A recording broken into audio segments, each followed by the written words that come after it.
Hello, everybody, and let's make sure my mouth is working.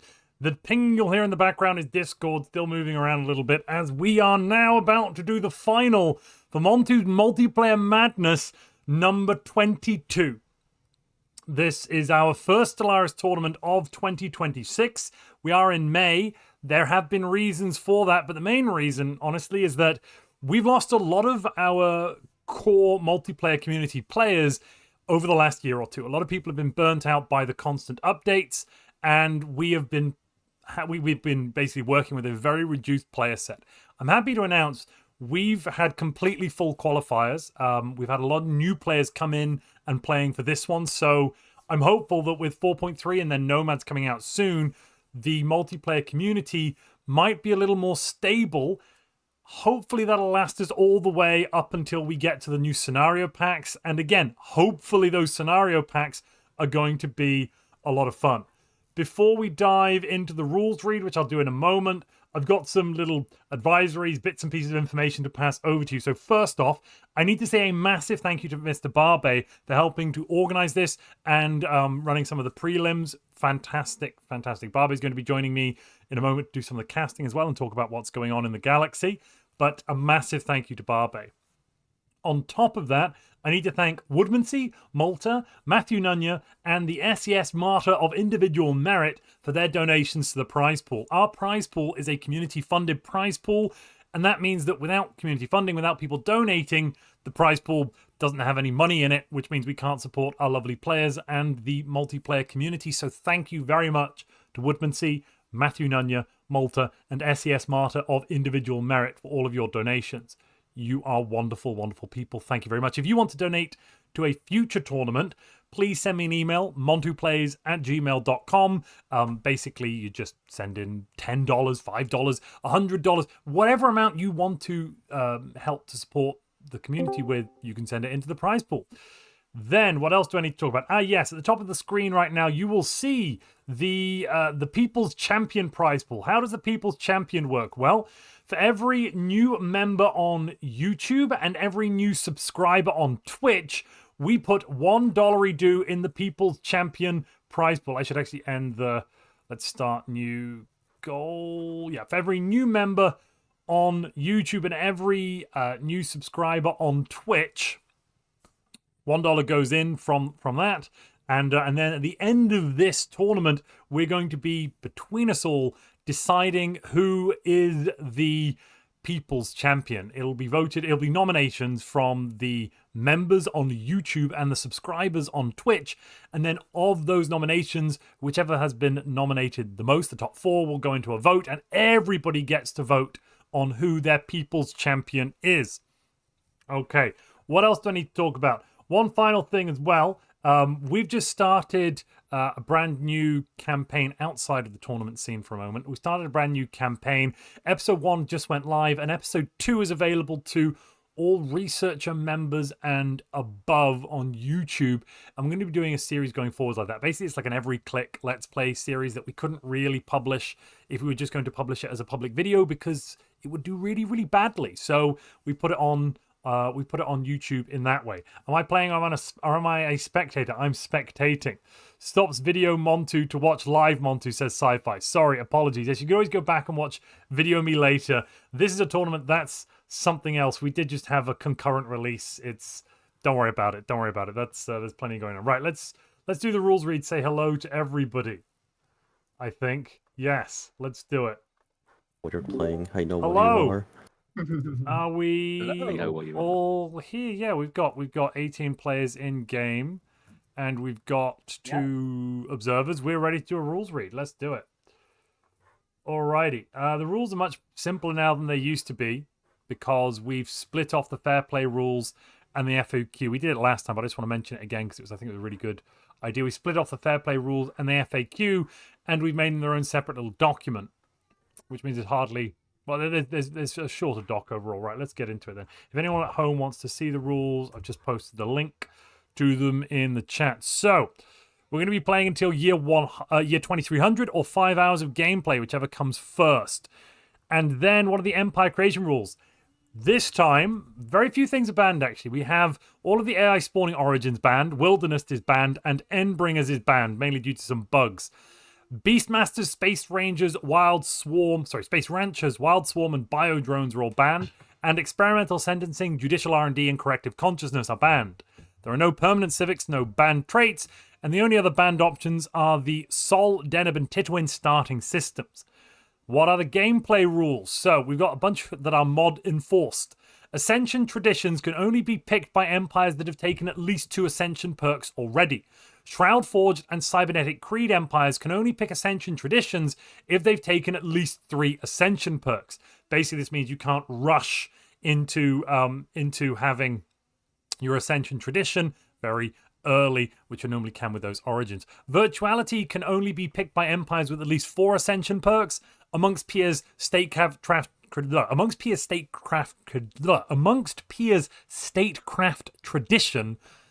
crikey, we got there in the end, has been disabled. That's the bonus that gives you additional experience when you trigger an agenda. This means you can still pick statecraft tradition without having a problem there. Pop stealing espionage operations are banned due to a desync bug. Space fauna ships are banned. Empires can only attack mercenary enclaves if you're at war with the owner of the rented fleets or the owner of the system where they lie. Bioships designs must have all of their non-auxiliary slots filled. Mod enforced again. Claim protection, so systems fully enclosed inside an empire's borders cannot be claimed unless adjacent to a claim system, both by you or an ally until year 60. Please note that empty systems do break borders. Mod enforced. Jump drive limitations. Jump drives allow only towards adjacent empty allied or neutral systems until year 60. From year 60, it's fine. What are the war rules? Pre-contact invasion and bombardment of populated planets is banned.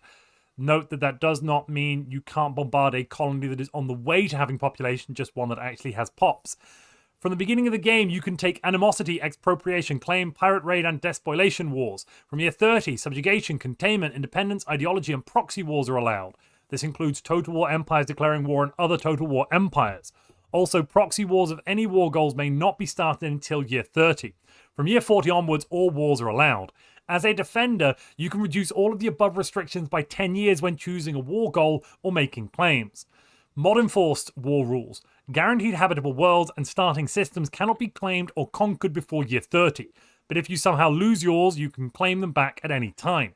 You cannot use joint wars or a federation to attack a single target before year 40. What are these subjugation rules? Diplo subjugation is banned. Subject integration is banned. Subject terms cannot be changed. More Diplo rules. Diplo rules, that was subjugation rules. Players cannot make pacts or trade with AI empires. Genocidal empires cannot engage in any form of diplomacy. Forming a covenant with the end of the cycle counts you as genocidal. Defensive pact and guaranteed independence agreements has a borders distance limit, good lord, of 5 jumps, but shortcuts are allowed. Federation borders have a distance limit of 1 jump, but shortcuts are allowed. Federations in breach of the borders distance limit rule cannot declare war and must disband as soon as possible. Federation members can only be up to 2. You cannot have more than 1 defensive pact or guarantee combined. And joint wars have a borders distance limit of 5 jumps between all attackers or from a system owned by the defender. No shortcuts here count. Independence wars don't have that restriction. And then when it comes to the crisis, we ban them all. That's all the rules. If you've got questions, ask Barbe in a moment. Otherwise, I think we're good to go.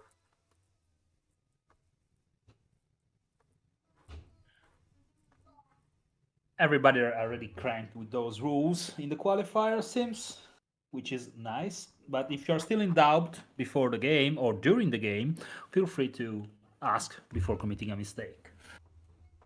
Okay, everybody's ready up. Shall we go, Montu? It's on the hour. Let's do it. Time.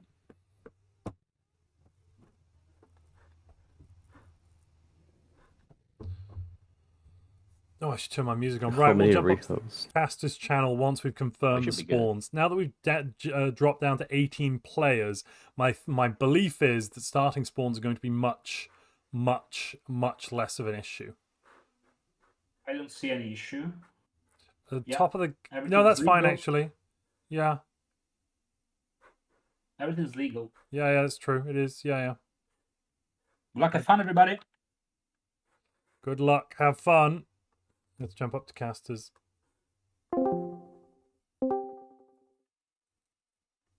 all right. We're back. Let me just move you along a little. There we go. Perfect. And I should move the goals. Et voila. I'm not checking the stream now. Did you already use my purple glowing eyes portrait? Damn you. Yeah, you're damn right I did. Yeah, I did. Yeah. Let me just turn the music on as well. I haven't got any music. Right, so should we look at the build, ladies and gentlemen, of the chat? Should we look at the builds? That might be a good idea. Why is Beastmasters banned? Barbe, there's a bug with Beastmasters. Do you want to tell everyone what the bug is? It's not Beastmasters themselves, right? The issue is space fauna. Space faunas. Yeah. Space fauna are currently bug/exploitable because the upkeep doesn't seem to match the other regular ship or bioship. Do they still also have that issue with the armor? Yes, on top of that, when you use Archeotech component on it, they think that they need to check them once again because there are some component that gives you like 10 times the correct amount, the right amount of shield or armor. So yeah, they are not balanced in this moment. So we decided to cut them off. Yeah, there we are. They don't work, so we got rid of them. We have a fallen empire. Yeah. The Hive one, which is the most annoying one. Yeah. To see. Super annoying. And it's actually the strongest as well. So, shall we go to the build? Let's start at the very top of the galaxy. Yeah. Let me just go to player map We have Uncle Billy. Uncle Billy. I heard something happened to him on the motorway. Right. Okay. Knights of the Toxic God. Citizen service. Functional. What? Yes, but if you see what's puzzled me is that it's a volcanic build, but if you look at the ship set, it's bioship. But yeah, naval capacity 16. So he's a bioship without food district. He's gonna rely basically entirely on star bases and hydroponic base building on the planets. But why would you do this to yourself? It's an abomination. Because you have an insane high amount of alloy upkeep with knights after the soldier job reward. No, sorry, I mean, why would you not go machine ships? Because of this. Since you have already an insane amount of alloy upkeep, using bioship, you have to spend less alloy in building a fleet. And going volcanic gives you some extra alloys from mining jobs. Therefore, you kinda are able to upkeep your knight's job to produce unity and science and naval cap. And on top of that, you have enough alloy to spend into bioship. At the moment, these knights do suck, It's a scaling build, though.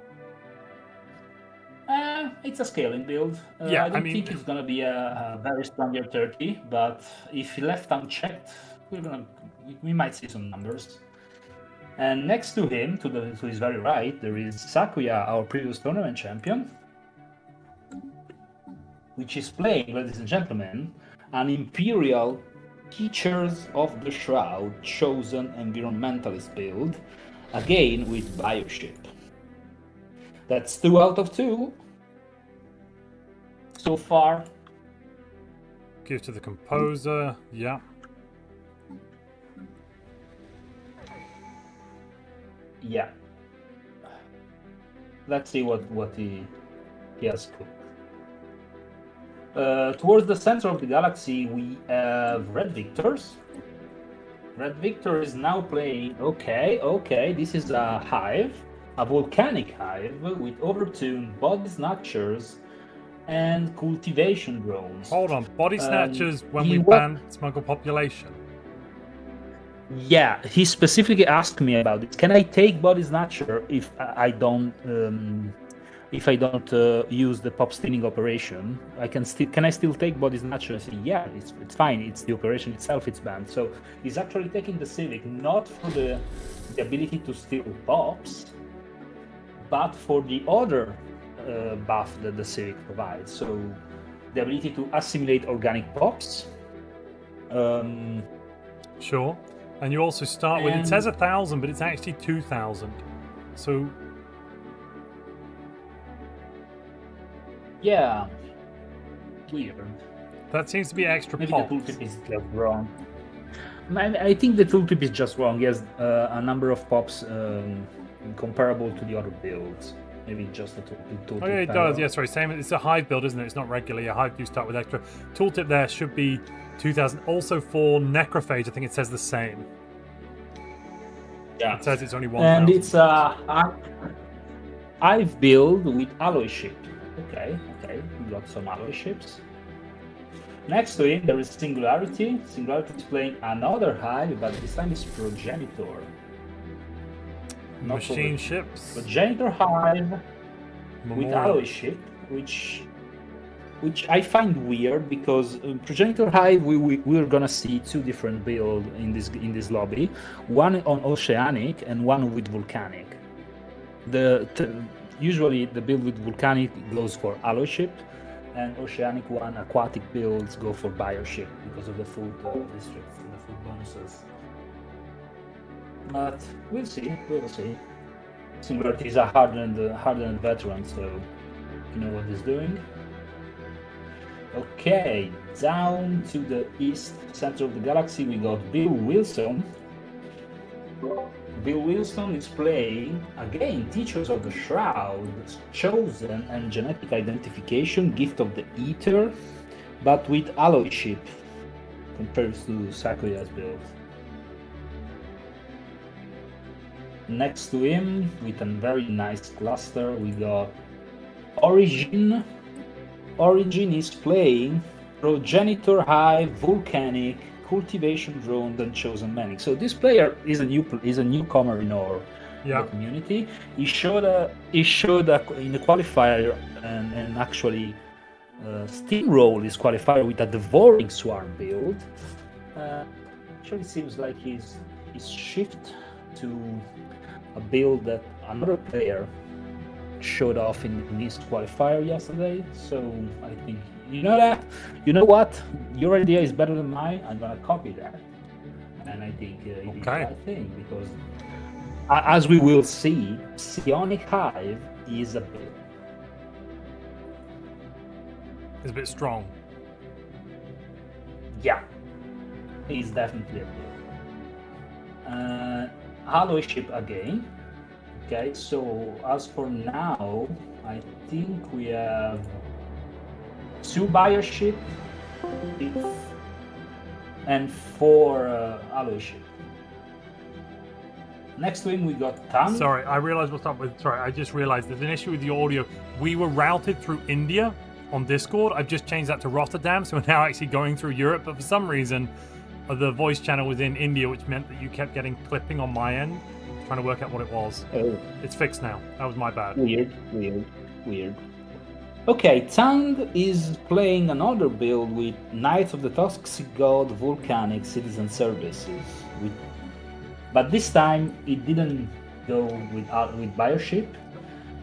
Instead, he picked the sane way to play this build with machine ships. Regular alloy ship, yes. We sound Josh with a very funny name for his capital. Barbe loved this background. Yes, this is something that puzzled me. The wilderness building set on Volcanic is like it's like staring at the sun. I can watch it. Progenitor Hive, innate design, cultivation drone. This is the other Proj Hive, which is with Sven the Duck, which is another veteran, just the enemy whispered me in the game. Remember the 100% sublight speed reduction system in the virtual final? Oh yes, I do. I kind of lost for that system. Where is Sven? Oh no! There is a 100% sublight speed reduction system. A neutron star inside like an environmental hazard in the Avim system. Oh wow! Oh no! This is just the Yeah, worst because it gives you minus 100% speed. Minus 100% speed, but that is capped at 90%, but it's always 90% of your max. So, like, it doesn't matter how many bonuses you get, you just go down to 10% speed. Exactly, and it also it's in a nebula, and it also gives you 100% shield unification. This system is a nightmare. Like this is the ultimate jump scare system. Yeah, that's what you put. That's what you put a star base, or a cloak fleet of frigates or something. Yeah. Big payoff. Sorry, big investment though. Probably a little payoff. Right. Let's actually look at Sven because Sven can be next. Sven is running Synth Fertility. We're looking at Joss actually. Oh. Joss is Progenitor Hive Innate. So Innate Progenitor is a strong build for your 30 timings. It doesn't scale that well as Psionic Hive, but it kind of has better number at 30, which is the big peace timer. So basically what you're sacrificing there is you're sacrificing strength at year 50 to 100 in exchange for a lot of strength at year 30. Because you can win a war and get a vassal, a tributary, and then eat somebody at year 40. You're going to be doing a lot better than if you don't do that and you get eaten. Exactly. Sven the Duck is playing. There we go. I was surprised I didn't see one yet. Synth Fertility Volcanic. Okay, so we limited the timing on Ascension. So Synth Fertility builds still have to invest a lot into Unity because they still need to complete two tradition tree entirely before going synthetics, and that keeps the builds in check because otherwise Synth Fertility is still a giga strong build. 2 is East. We have Shocky Tufel. I think is a German player and newcomers for our community. And again, Synth Fertility with, you can see a Unity Civic. This time is Memorialist though. Yeah, we've seen. I must point out that Sven is another of the crazy cow that play Volcanic with Bioship. Oh, was Sven is Synth Fertility Volcanic, but with Bioship. Yeah. While Shocky Tufel is playing literally almost the same build, but with Alloyship.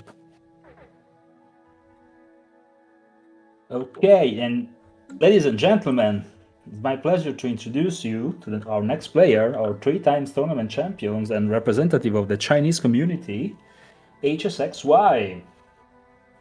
HSXY, oh god damn it, is not playing the build that he showed off in his qualifier. He's playing something else.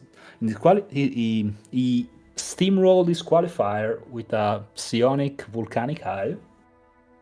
And now instead he's playing Synth Fertility Volcanic with, again, Unity Civic. So, can you explain gene identification and why people are picking it? And what I mean by that is, okay, what are we getting? A reduction in crime, so what? That only counts when you're above 0. Encryption, so what? Plus 1.5 society research for 100 bureaucrats. That's okay. That's it. That's the reason. They want so research. You have Byzantine bureaucracy, so you are rushing Unity with bureaucrats. Okay, so you are already investing in bureaucrats. On top of that, you get society science on bureaucrats. And why is that? He's playing alloyship, so he wants physics, he wants engineering. Why does he want society, right? He wants society to actually roll and research the leader enhancement technology. It's a rare tech. Yeah. It's a tier 3 rare tech. Plus one leader effective starting level, plus one effective level, plus one starting level. Yeah. Plus 1 starting level, exactly. And with that, is gonna probably reform just in time for year 30 to hire directly from his leader pool level 8 admirals. Oh, because he'll be able to take Distinguished Admiralty and the machine one because he's synth ascended. Yeah. Oh, that's cheeky as crap. Now I get it. Yeah, and Master Gunner is again the strongest. There is no contest. It's the strongest destiny trait in the game. Period. That one gives 30% tracking, 30% accuracy, 30% range, I believe. Something like that.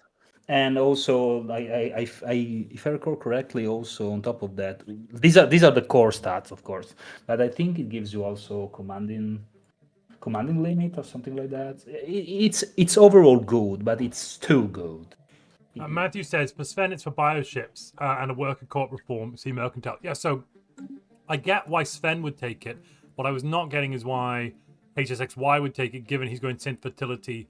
I would think he doesn't need society, but if that's his plan, I guess it makes sense. It's a minor optimization. I think Sven is also going to roll. Well, sure, but he's also bioships. So for him, society research is military research. Yeah.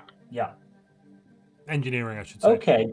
Then we have our Fallen Empire, and in the south of the galaxy, we have Margerium, another new qualifier, another new finalist.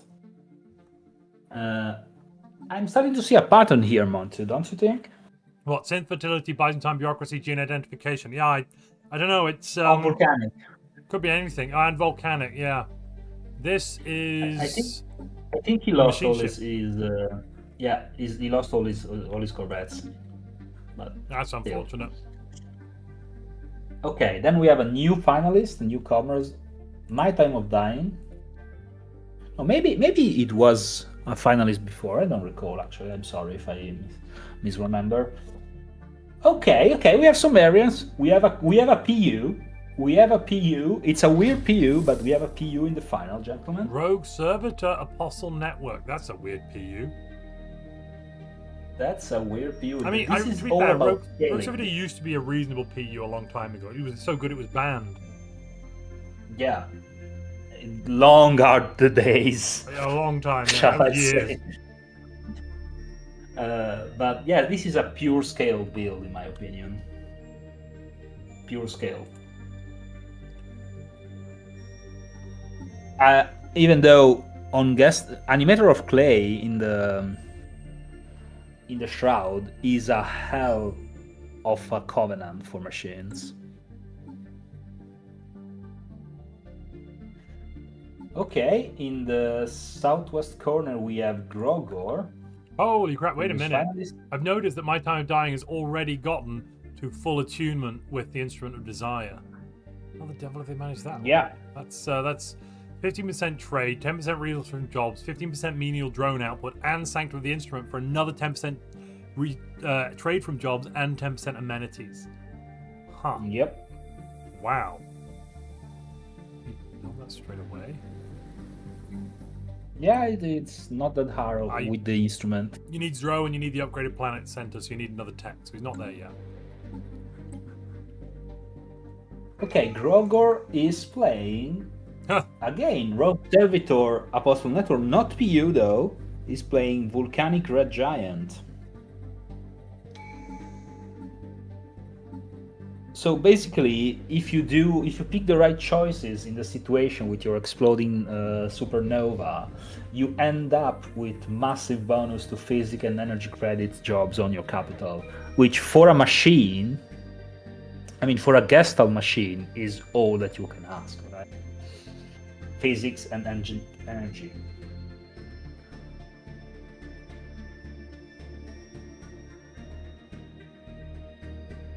Okay. In the species minimum habitability reductions are kind of nasty, though. Yeah, but this debuff will go away soon. Wait, they're not even. It's all about it.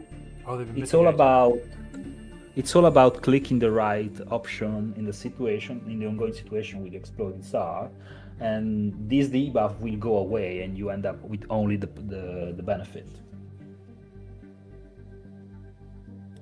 To his north, what used to be our trade player for excellence is confirmed to be our trade player of excellence, which is playing Aug Bazaar Megacorp Free Traders Clone Army. I want traders and I want them fast. Isn't that clear?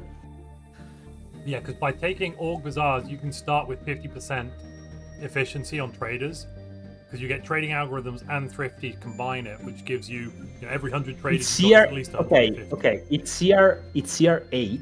Is already producing 1,200 trade. What? No. Yeah. Not from... Where's that coming from, though? Because the planet's only making 800.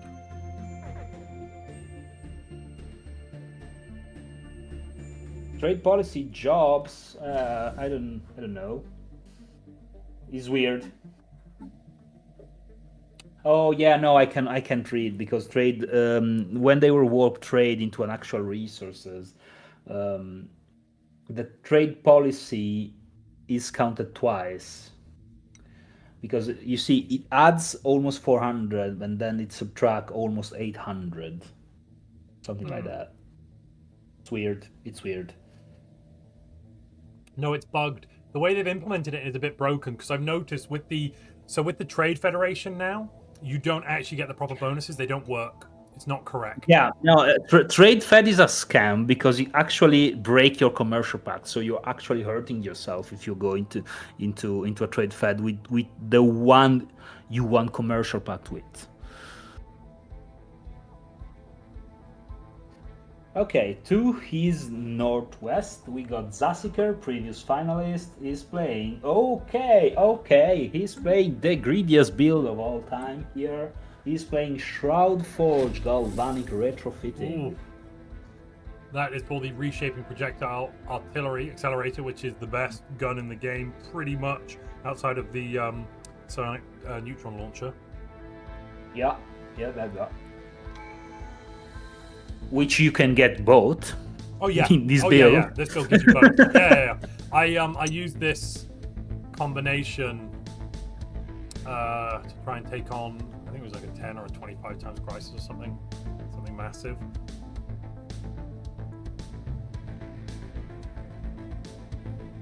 Okay, and on his right we got Whatever.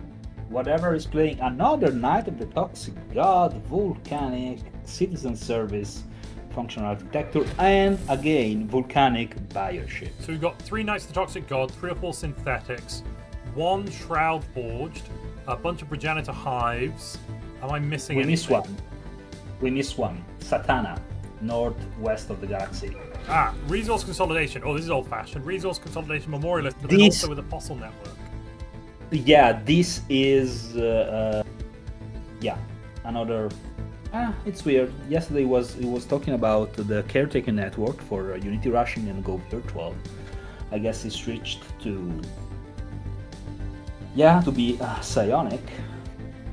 I'm kinda surprised that both the players that showed off a very, very strong cybercrit build in the qualifier, which are Uncle Billy and Whatever, they both switch into Knights of the Toxic God. So I'm surprised that there isn't a single cybercrit in the entire lobby, which is, in fact, a functional meta build as of today. Yes. Yeah. All right, I think that's everybody. I'm getting a question: is Pax not playing? Pax is not playing in our final and didn't register to play in our prelims. Has Pax played in Coliseum at all recently? No, it's not. It's not active right now. Pax is not active. Yeah.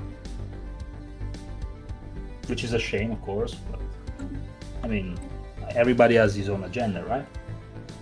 Well, people have things they want to do, but yeah, as I said you missed it at the start of the stream. I said we've lost a lot of kind of veteran multiplayer community members over the last 12 months or so have dropped out, if not a bit longer. A lot of people are getting burnt out with all the changes, basically having to relearn how to play and how to play well. The PvP level is tiring, especially when it changes every few months.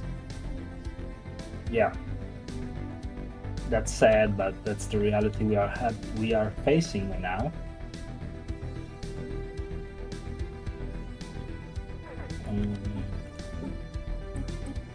I'm trying to do a count, but I 18. We have only 5 bioships in all the galaxy. So 5 out of 18. Everyone lately was complaining about Mauler being too strong, and let's be honest, Mauler damage are a bit too powerful. A tuning down will not hurt, but people are trying to adapt in playing alloy ships in a matter to counter Mauler rush, because Maulers is a very elder Maulers is a very strong ship, but it's based on speed, like if he can make contacts or not. That's why a fleet of Maulers camping an hyperlane is scary as hell. I will never jump into Mauler camping an hyperlane with alloy ship ever, because that's certified death. It's instant death. Yeah. But I mean, people are trying to adapt and finding counter, you know. Yeah, I think a big problem as well is on the one hand, we've had some players leave, some veterans leave. I'd say slightly more than you'd expect to normally have happened, because obviously people move on. Somebody's mentioning what happened to Comrade Truck. Comrade stopped playing Stellaris. He got on with a bunch of real life things for a while. I think he briefly came back, was playing a little, doing some live streams, and then I think he stopped again. But there is obviously a churn rate of anything in a job. In a game, you get new players joining, and you get older players deciding to leave and either go on to do something else or just not play that anymore because they're done with it. Over the last year or two, I think we've had a higher rate of players leaving the multiplayer community and a lower rate of players joining. So we've had fewer new players joining and more players leaving, which is why there's currently a bit of a void at the moment, at least at this high PvP level. Yeah, and fortunately, but unfortunately for this matter, the new DLC, which appears to be amazing, I'm very intrigued and super excited to have Nomads in the game. I fear that it's gonna be another game-breaking change for the PvP community. Don't get me wrong, I love it. Player myself. But it's another change that the devs already said that it's gonna fundamentally change the game, and not only how it's coded, but how the games also turns out for having this nomadic empire with no fixed planet, no fixed space, and just lurking around the galaxy. In the PvP scenario, that's an uncharted territory. Yeah, how do you write rules for that? How do you balance that? Like, they're either going to be overwhelmingly strong because they just are overwhelmingly strong, not having any planets to be attacked. You can go in with fleets, and what's the worst case that happens? Your fleets get destroyed. Well, where's the ship to go kill the enemy? I don't know. Either way, it's going to be too strong to deal with, to counter, or it's going to be too weak. They won't be able to actually build enough ships. They won't be able to actually have a large enough economy because they're having to spend all their alloys on building new worlds. Because I think it's like going to be 4,000 or 5,000 alloys for a new Ark ship, at least. That's a lot. Yeah, a bit like Void Dwellers. Yeah. In a sense, but mobile. And as you said, if they are too strong, we end up with 20 people running around the galaxy in circle with no planet whatsoever. Yeah, if it is too strong, you're right. What happens then? Are there 20 people going, well, Nomads is stronger, so I won't be settled? Or maybe there's 2 or 3 players that play settled empires. The rest of the empires are Nomads, and they eat the settled empires straight away, and then it's like a Dark Forest thing with everyone hunting. I mean, that could be quite fun, but it might also get really boring if no one finds each other. It's like a game of paintball or laser tag or something.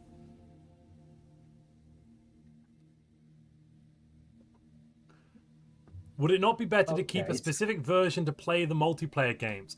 What do you think about that one, Barbe? Because I've always felt that we need to continue playing with the newest patches because they're that's the game. The game is the current patch, not. No, That's not a big take. That's a big take, and I will call back. Let's tackle this question after we look at the scores because Sure. it's here 12. Oh, I've been looking at the first scores scoring already. I've had them up on my screen for a little while. Pretty, okay. pretty even Stevens, except we've got Satana in first place, then fourth place. Second place I had up a moment ago. Where'd they go?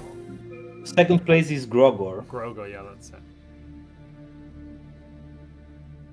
Satana's first in Unity, of course, is rushing as hell. Grogo's first in tech power. Yep. HSXY Who is is not first in anything, but is third overall. Yeah, and he's now making more Unity than Grogor, so I think it got his timing a bit off because he didn't get. He will now get first point in Unity because he's making 300. Whatever is first Grogo's place only- for economic power, but like the difference between first place right now and ninth place is only 5 points. 5 points is not many. No. Fourth place is Margirium. Margirium is playing Synth Fertility. A lot of texts already. And that's mostly thank you to genetic identification. Okay, tackling the previous question. I think it's a hard position to take because let's make an example with Comer Track. Now that you mentioned it earlier, Yeah. The ESS community, which was the big apex PvP predator, community, the apex predator in terms of PvP community, where the strongest player in the world were playing in the glorious back in the glorious days. Currently, some of the old school veterans, a bit nostalgic, are organizing lobby in 3.5 version of the game, because there is this thought that in the veterans that I'm not saying it's wrong, that the game was kind of better balanced and in a more different enjoyable. version. There was a better version. Yeah, I can understand that. There was a better version. Basically back before a lot of things that change. And well, I don't know what to think about it because I can understand that it's undeniable. There is some undeniable truth into this statement. The game was more stable, probably more balanced, but the game is going forward, even if you don't want it to.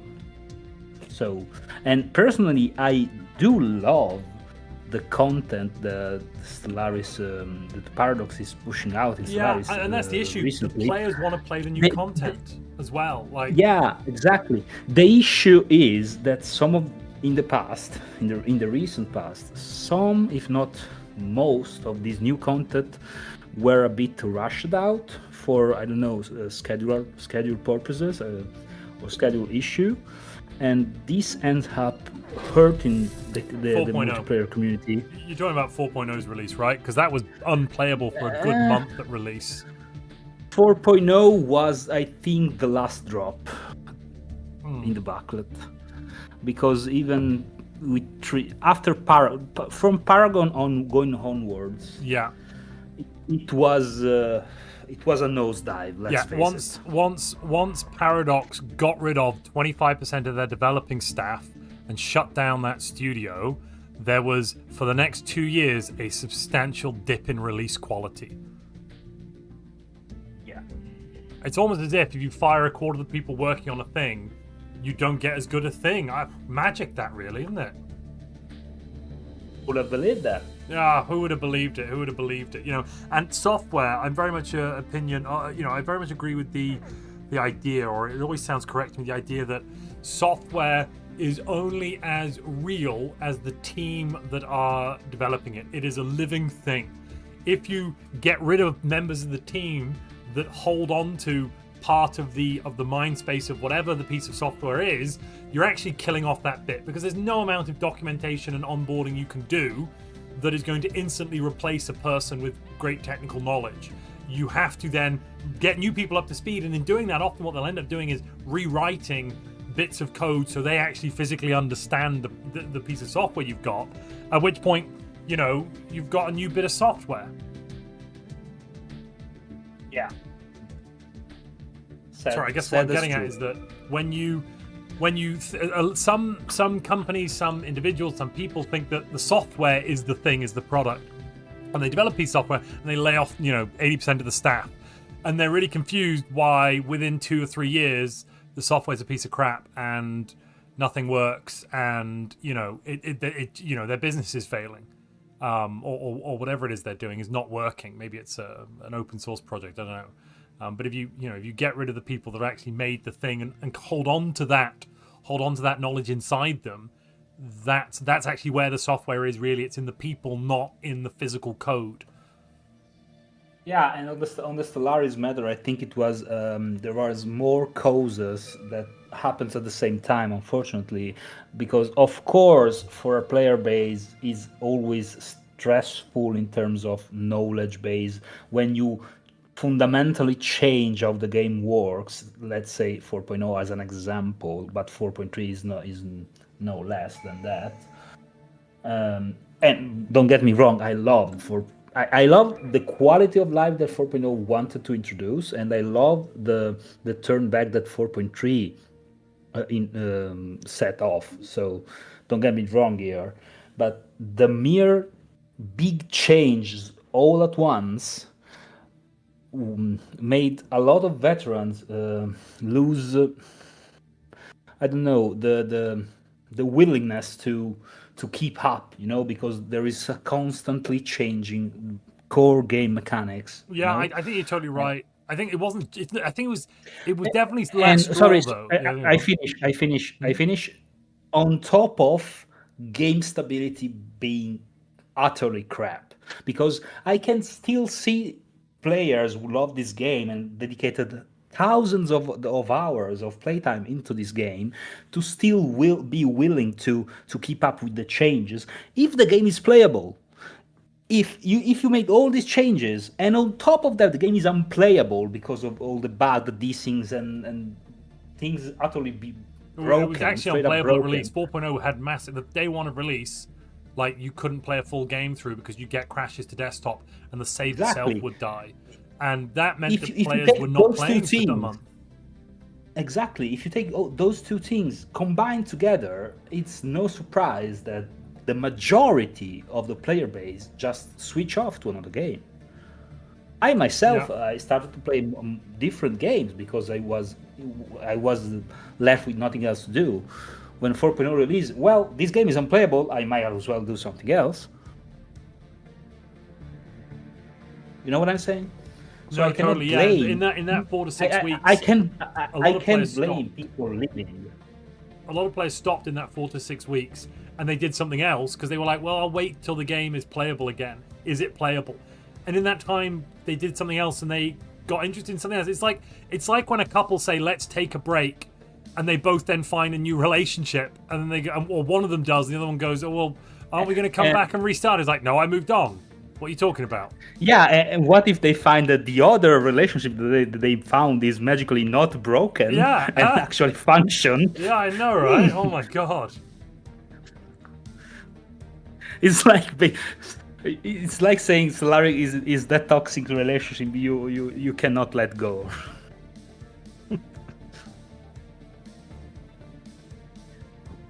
Okay, let's.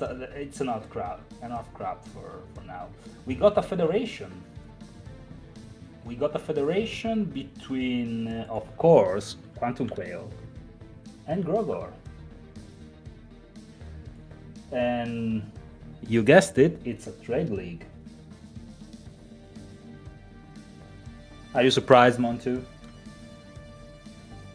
I'm surprised it's a trade league because the trade league policy is actually broken. Look, they're producing no consumer goods. Wait, that's wait. Providers of. Okay, here we go. Wait. It's not No, broken. the again? trade policy. The trade policy works. What? I was literally what playing broke? this on 4.3.4, and it was actively broken. It was not producing trade out. It was not producing consumer goods, and Unity. It was like a tiny fraction of what it should have been after I ran the numbers. This is a lot more than a tiny fraction. This is 240 trade. What? The 1500. trade policy is broken. What's not? Wait, only one player has it.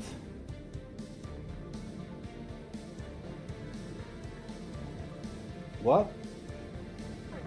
Grogol doesn't have a trade policy.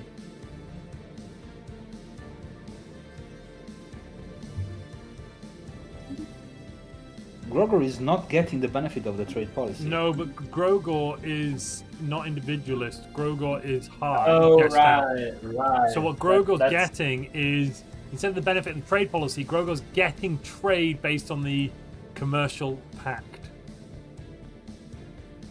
Okay, so this federation will basically only benefit. Wait, no, wait. What? Is it? Where's the? Do they not all automatically get a commercial pact with each other now?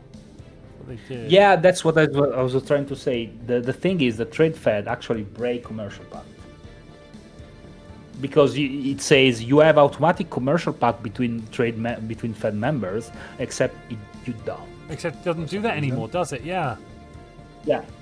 You're supposed to have a commercial pact, but you don't. So, what I was saying earlier is that if you have a trade buddies and you happen to make a fed with him, you're actually hurting yourself and your trade buddies because you are breaking your commercial pact by making a trade fed. So why does this help Grogor? It doesn't. Like, I don't. Why is Grogor in this federation? None of these bonuses in any way assist Grogor. I mean, okay, plus 10% ship speed. I guess having an ally is still something, and all the benefits here are in Quantum's favor. Like, this is all pro Quantum. Well, then it's very good at Diplo.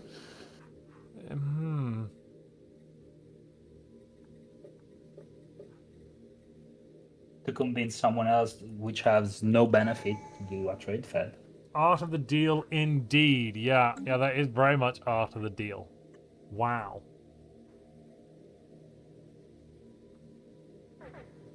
Let's see how people are doing in terms of ascensions, shall we?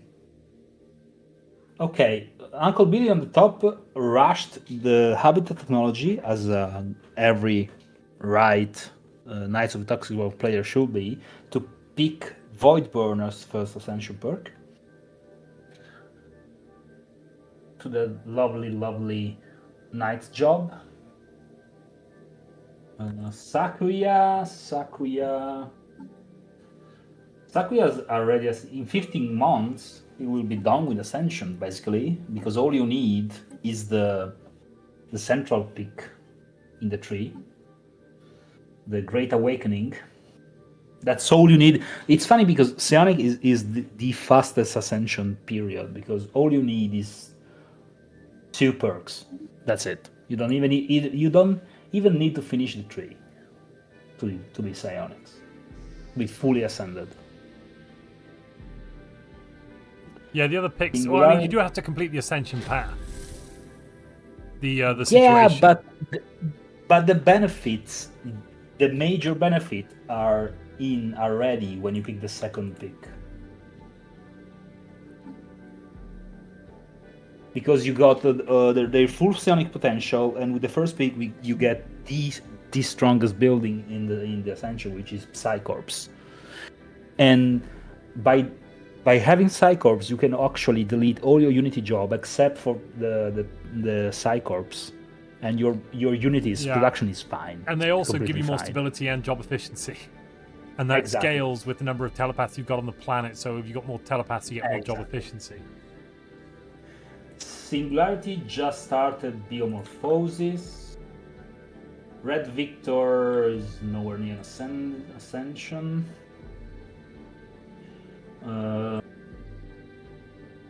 Tand is nowhere near Ascension. Bill Wilson is psionic already. Okay. And Bill Wilson, no, he has contact. Okay, never mind. He picked enigmatic engineering as an Ascension perk. Origin. That's kind of useless now, but it will be useful later on. When you're at the end of the tech tree, you can get up to 6 Fallen Empire buildings. Technically, you can roll 4, but as long as you've not completed the 4th Fallen Empire building technology, you still could roll 1 of each in physics, society, and engineering, then research all 3 and get 6 total. Yep. Origin is basically one tradition away from Ascension. As a psionic hive.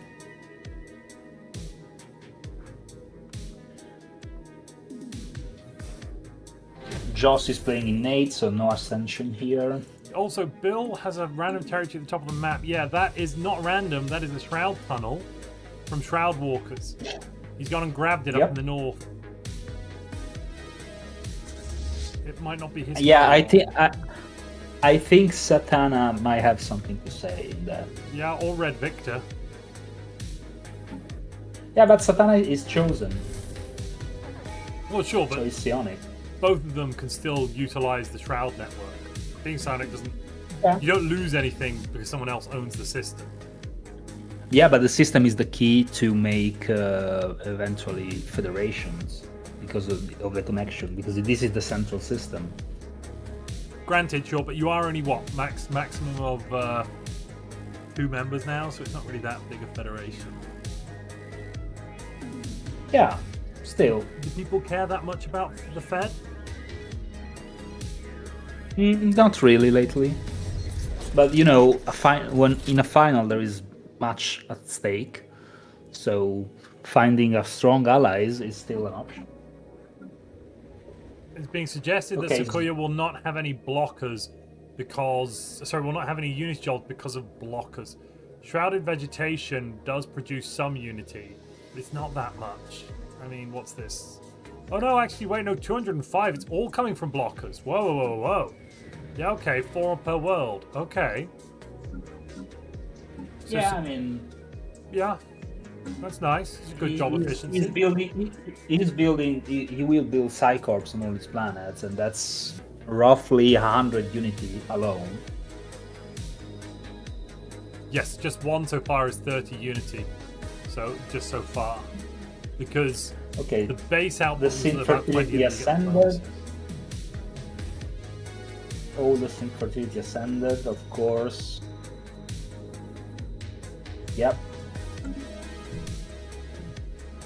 We have a cluster of Sync Fertility player down here, which is very dangerous. We got Sven, we got Shocky Teufel, we got HSXY and Margirium. 4 Sync Fertility, all in this corner of the galaxy.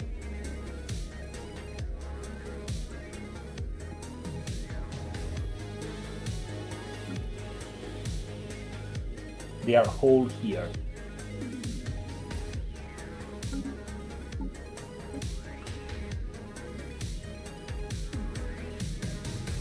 HSXY has taken Tiana Vec. Is that? No, why? Just for the research. Oh, I suppose that is 30 society research. Why wouldn't you? That's a good system. Unemployed all of the researchers on the capital except engineers. And then got engineers somewhere else. And what about third system? It's year 20. It is year 20. Let's look at the points. HSXY currently is in 8th. Oh, Satana's still in 1st there with 20 points, having scored 8 for economic and 8 for unity, plus finishing 3 traditions. Who's 2nd place? Is it still Grogol? No. No. Yes, it is. No, it's not. It's Zazika. Oh. Zazika getting 11 from Unity. That's not as much. Oh wait, no, I'm not on Zazika. That's 1st and 2nd place. Yeah, 700. Zazika's making 700 Unity right now. Zazika's gone for Psionic as the 4th tradition. Yeah, because he's Shroud Forged. So Yeah, it has Shroud Forge is limitation. just stupid. Plus Chronicle drones. Look at the Chronicle drone output. Oh, good lord. So throwing in, where is it? Throwing in the Sanctuary of Repose, allowing you to convert them to Chronicle drones that give you trade for and Unity for maintenance drones and Unity from Chronicle drones alongside Yeah, using there is another issue that I hope the devs will fix some way, somewhere, somewhen. That is the leader, the governor that you get from the show, the enclaves. That leader alone gives you plus roughly 2 Unity from Chronicle per 100 two, Chronicle two, drones. two base Oh my base Unity output for Gestalts. Because for Bio, I think it works on Entertainer or something like that. Yeah, it's something crap on bit Bio. less. That one's crap. On You made me take it Gestalt- for on Psychic or Gestalt- something else. Yeah, on Gestalt it's insane. If you manage to find as a Gestalt, your only job in the early game is to find the Shroud. If you find the Shroud Walker and you hire this, your Unity skyrockets. It almost double at a cost of 1k energy to hire this fella here. It's insane. And then you're also And getting it's Unifier for bonuses, Psychic for more Unity. Yeah, like you're getting 25% Unity and from a jobs on. a level 5 leader. Yeah, A level 5 leader. which means you're getting 10% And so- more job efficiency, and on Yes. top of that, you're also getting industrialists. So it's another 5% resource output for them, and minus 10% amenities usage. It's a very Yes, strong lead and to get Psionic to the start of Hive the game. and Psionic Progen lately used to pick aptitude because they reworked it. It's actually a very good tradition tree right now, aptitude. So Job with efficiency for the- with complex the new drones tradition- per governor skill 2%. So that's another 10% job efficiency on top of the job efficiency Exactly. just for the governor. Exactly. But it's more than 10 because you also get effective leader skill level +1. Plus more traits and yada yada yada. So it's an insane swing of luck, if luck we can call it, to find a short governor for Gestalt Empires. If you find it early enough, you will snowball into the sky. Margerium said, DM whispered me, check my society tab. Why? Oh, he rolled it. He rolled the leader announcement tag. Selected lineage. Margerium is going for it. Let's see if the other Synth Fertility has it. Has synthetically ascended, has taken synthetic tradition, has finished it onto galactic force projection. Year 22 is now switching. Look at the over- research. Look at the research. Yeah, Look yeah, at the had leader research. What enhancement. is it? Yeah. Okay, HSXY does not. It didn't roll it. What about Sven? No military checks Uh, though. Sven didn't roll it. Shocky Tilfo.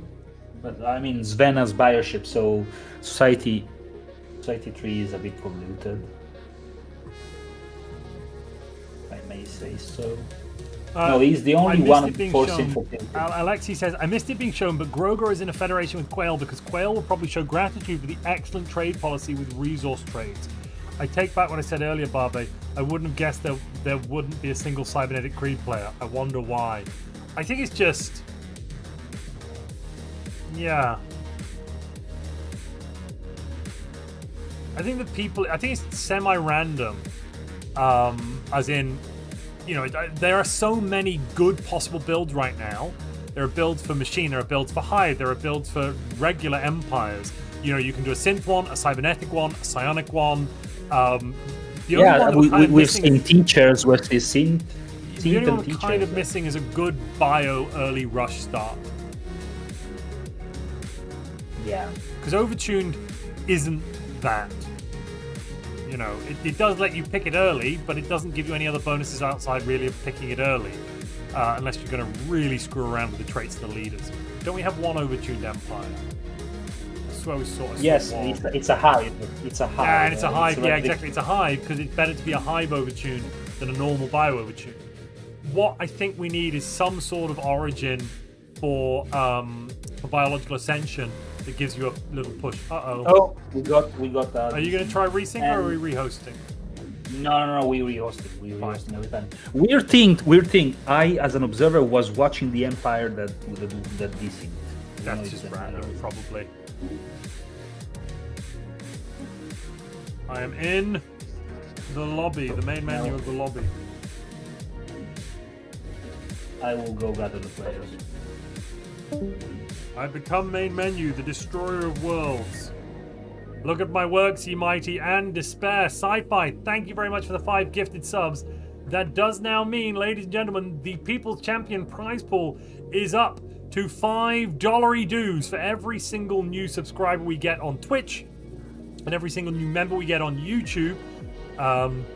Then that's an extra $1 in the People's Champion prize pool that you can all vote on at the end of this tournament.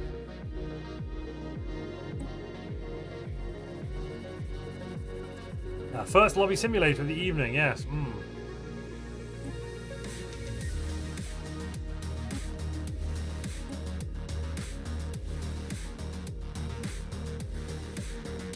Check if the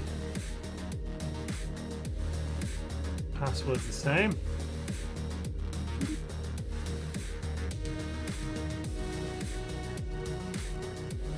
Yes, it is the same. Excellent. Most excellent. And if you're gifting out those memberships on YouTube, that also will give access to the brand new trade-only challenge series that I'm doing. Basically, I've done a Let's Play style, every click style series of videos, which are going to be available to watch if you've got, what's the word I'm looking for? Researcher tier membership or above. Mainly because, in essence, if we just did them as is, we'd end up getting buried, basically. If I put out 10 Let's Play style part 1, part 2, part 3, part 4, my password is not pizza55 exclamation mark at $. If we put out like 5 or 10 parts, I think this will end up being about 6 or 7 in the end when it's all done. Not only would those videos get buried, but they'd end up burying videos around them. So I've basically completely stayed away from doing long every click. But I was chatting with EP30 the other day, and he was basically telling me that he's been putting it behind members, putting it behind the members screen at a low level, and it means that it's not killing his engagement. Basically, he's not tanking the channel because he's doing those long Let's Plays. Because long Let's Play series are quite old-fashioned these days. I mean, it's the kind of stuff I used to watch, but it's not something that it's a very, very tiny niche that you have to search for to find. It's not really something that's recommended.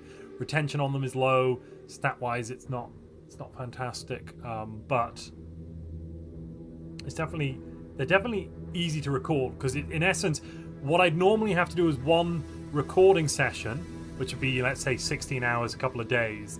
That would then get cut down into just one video that maybe it's an hour, maybe it's an hour and a half, maybe it's 45 minutes. But that 1 day or 2 days worth of recording 16, 20 hours gets cut down into about an hour. And it's another rehost, a rehost on the rehost. Okay. That gets cut down again, and it turns into just one video. Whereas in this case, I'm like, well, then we can make it into, an every click style with 6 parts or so, that are much less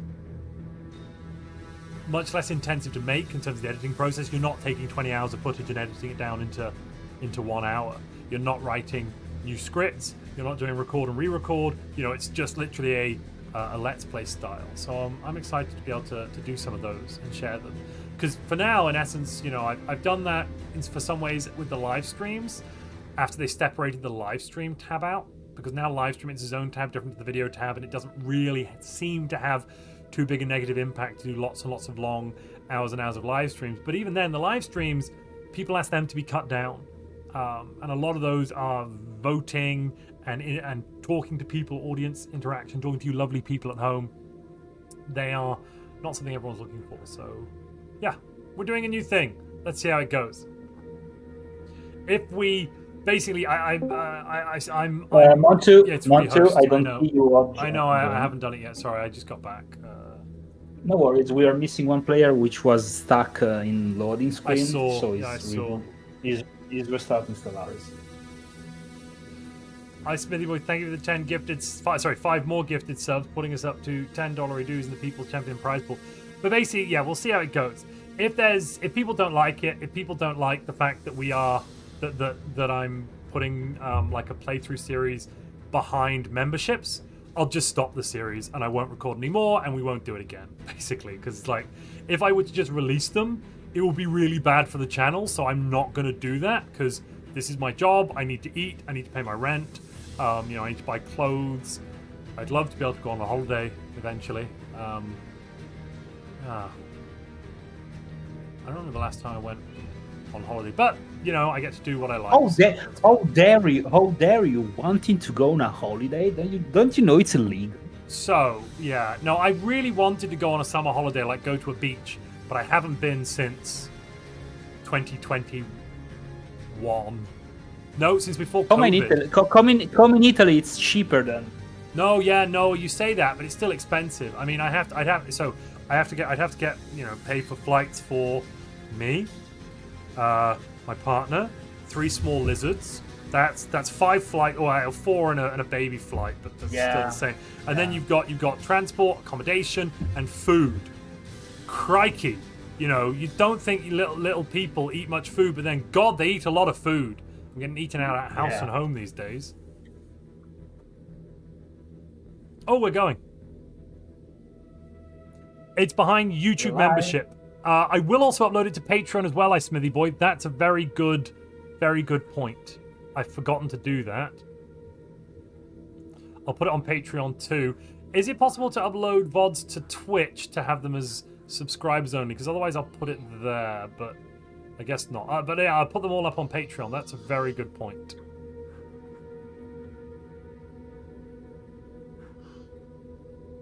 Yeah, didn't know Montu had 3 small lizards. I can currently hear them. I don't think the mic's picking them up, but I can currently hear them making noise in the bathroom, which shares a wall with my office room. So. You mean in the solarium? I mean, they're lizard, right? No, they're in the bathroom. What it sounds like they're doing is hocking up a hairball. You have like solar lamps and stuff, right? No, we let them suffer. That's they want proper solar stuff. They have to go outside. Go outside and play, damn it.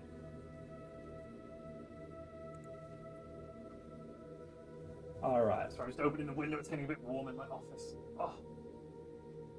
That is better, right? So let's see how the galaxy's doing now. Satan has ascended as a machine war resource consolidation chosen.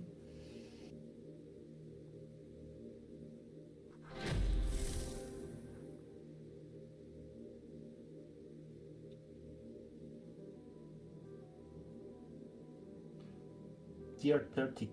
The video capacity on Twitch is limited, so you probably have to remove them eventually, but sub only should be possible. It is for VODs. Can I upload them though? I have actually got no idea how Twitch works mostly. I've got no idea. Real mad build. Oh, let's change over so I can see people. There's Tandy is making the most tech in the galaxy at 422. That's really good for today's numbers, because let's not forget, tech costs. Tech production went down with 4.3, but also tech costs went down massively as well. Yeah, so following closely by Joss at 413. They are 2 very different builds. I mean, Joss is playing innate progenitor hive, while Tand is playing Knights of the Toxic God. And hold on a minute, he reformed from functional architecture into relentless industrialist. Okay. Oh, I think it's because of the council position. The council position gives you mineral producer from no, it's just mineral. It cannot be just for that, right? If it's a job efficiency for turbo forgers, then of course, because you get alloys on top of minerals. But if just minerals you get from it, it's not very good. I guess. Oh, I get it. It is alloy ship. He's playing alloy ship, so he needs a lot of alloys to sustain the fleet. So he needs to pump up the production, the cost of his planets. makes sense.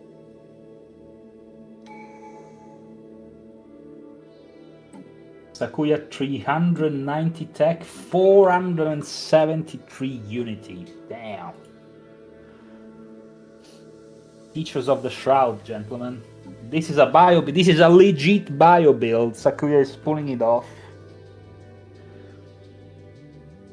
Oh, we hit a hype train. Oh, and then we also hit a goal. I should mark that too.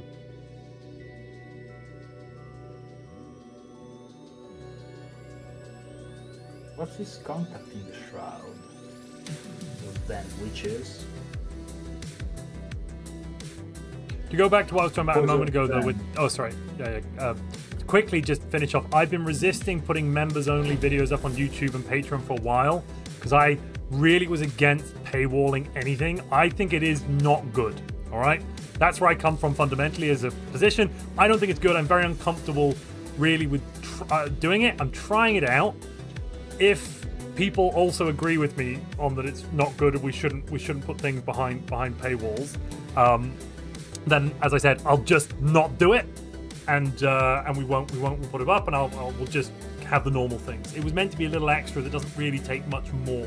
It's one extra run through every few months that then gets chopped up into a bunch of smaller videos with every click stuff. So that's my thoughts there. Anyway, let's continue with the tournament. Goth Femboy Fed. Why have they did they rename that, or did I just miss that? Did I just miss that they'd called themselves the Goth Femboy Fed? I think they renamed that. Okay. Ladies and gentlemen, Margirium has done it. Margirium as level 8 leader able to purchases at this very, very convenient price. Oh my god. 5,000 unity per leader, but that's very expensive, but you generally only need 1 or 2. Yeah. He's already have... already bought 1. We got Architect of War. Okay. I mean, for a leader in the council is alright, right? And these positions are good though. Look at this. You've got logistics understanding, skirmish. Oh, and it's the Imperial Heir. So I think he killed his ruler and then got an Imperial Heir for free at level 8. Ah.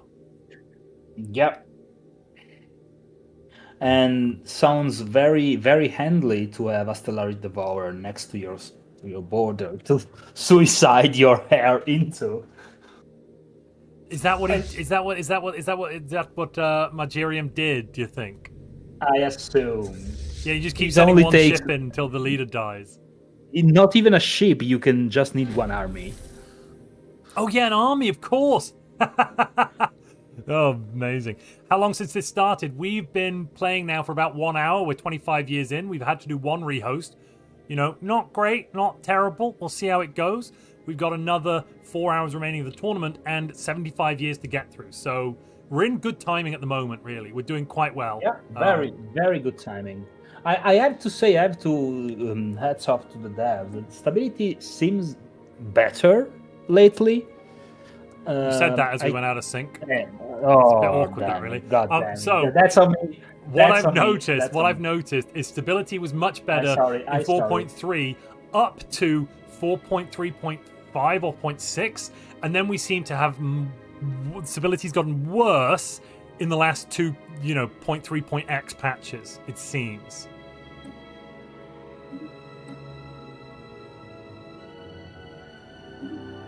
That's on me. I apologize to everybody. Sorry. We'll never talk about it again. There is no stability in Ba Sing Se, damn it. There is no stability. Let me know when it's up. And then, yeah, Barbe jinxed it. It's not really Barbe's fault, though. Come on. It's on me. Is it still the same password? I should have said that. I shouldn't have said that. Yes, same password. Lobby is up. I will go gather the players. Fire Dragon says Paradox never intended their games to be played in multiplayer. So something I'd say on that one is some games they did. Hearts of Iron, clearly, when they built the damn thing, they built it knowing it was going to be played in multiplayer a lot. Because Hearts of Iron is so stable. There's probably a couple of things going on there. First off, I suspect the back end, the netcode they've got running it, they've probably done a good job there. And they've not touched it since. Also, a full Hearts of Iron game really doesn't go that far into the future. the systems you're interacting with in Hearts of Iron don't have asymptotic problems as you approach, massive numbers in later on in the game. The kind of issues you get with Stellaris. Stellaris now. You didn't get those with Stellaris at release, but now they've added so much stuff. You tend to get these issues with like massive pop numbers, massive ship counts, massive object counts in essence in the galaxy. There's too many objects, too many ships, too many pops, too many things being simulated. And when you've got a massive number of objects, many more than the game was initially intended to have, you end up with this design issue of, it's going to slow it down. That's a lag issue. But then on top of that, you got the stability of multiplayer, which I don't think it was designed around. Whereas, as I said, Hearts of Iron, I think was designed around the MP stability, because I've never had a big issue with Hearts of Iron stability, to be honest with you. Most patches I played, I can get through a full game of Hearts of Iron. How many stars on this map? 400. We did 200 on the qualifiers, because they were slightly smaller groups. 400 on this, 18 players. Welcome back. Live. And we will never use the S word again or talk about any of the D words or any of those things. Yeah. None of that exists. But by the way, the reason we are doing the rehost instead of try to resync or use the resync button is that button is sadly, I have to say sadly, a bait. It doesn't work because what it will do is makes the game continue but cause a desync spiral, and the game will just die in a couple of years. The issue is you don't know what type of desync you've got. Sometimes it's fine.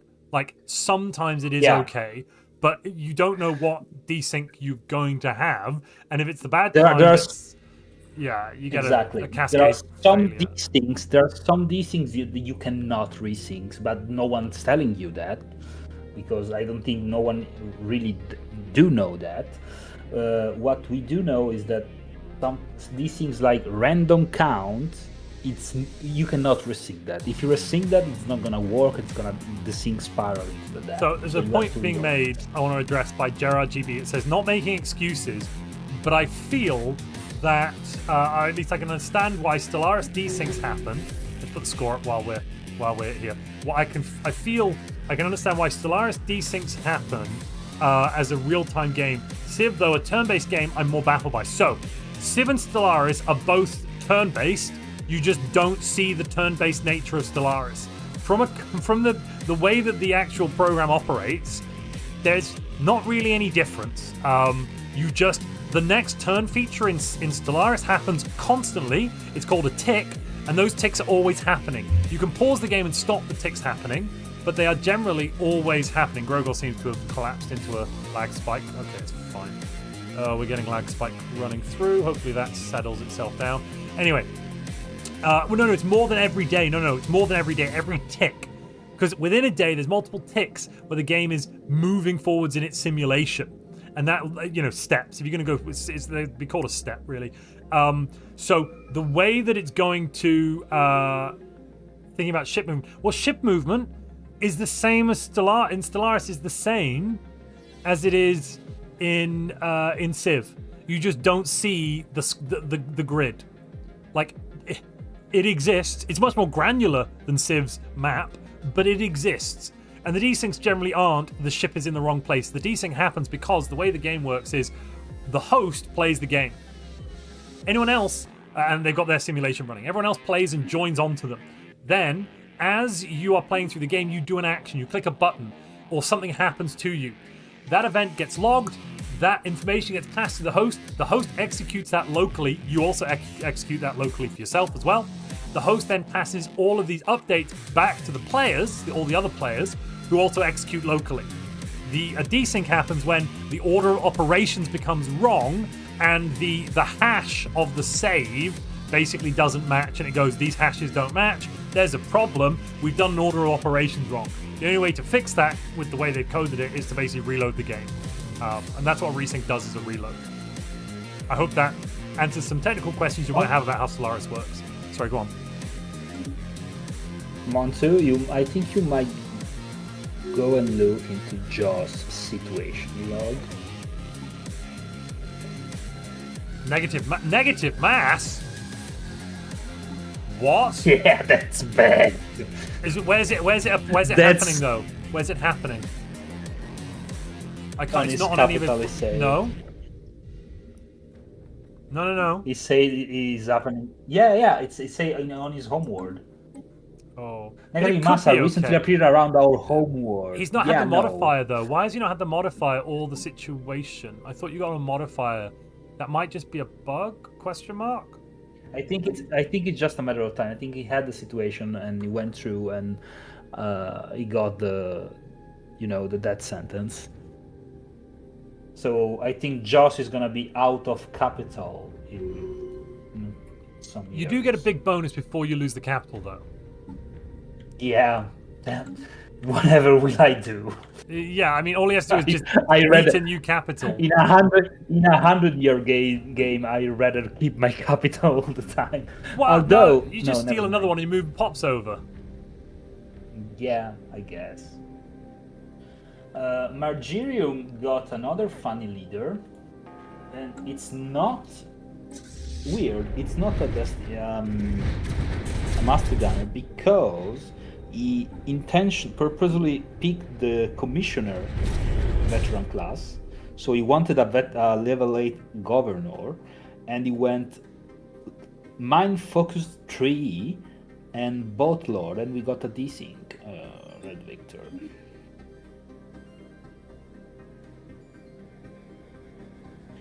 Let me go just check one thing.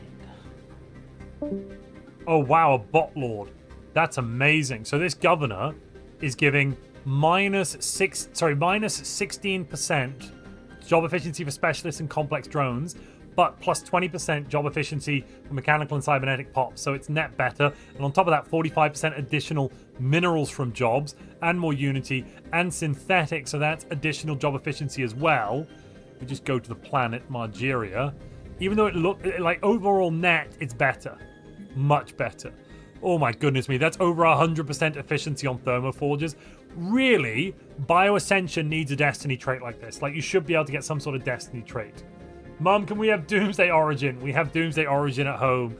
Yeah, that's terrifyingly accurate. Right, I'll have to go back to the menu. Lobby Simulator. Welcome, Jörn. Welcome, welcome, welcome.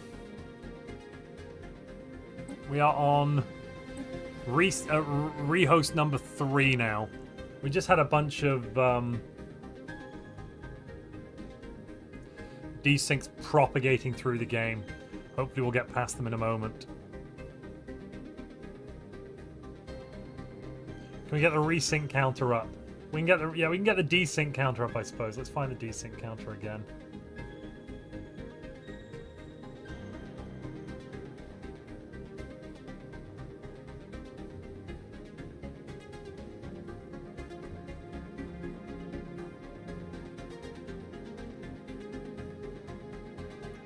There you are. There is the desync counter. It's up and available.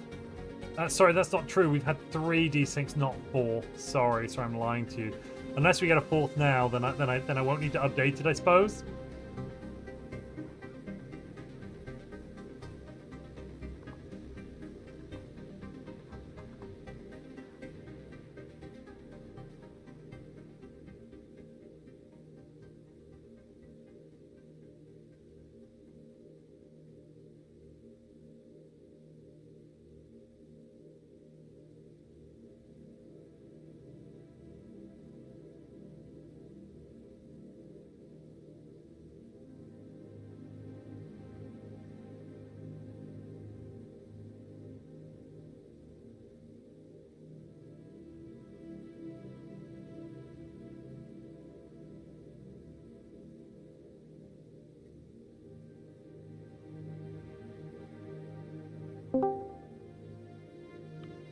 Here I am. Welcome back. And now Sven the Dark is completely red in Lava Lag Spike.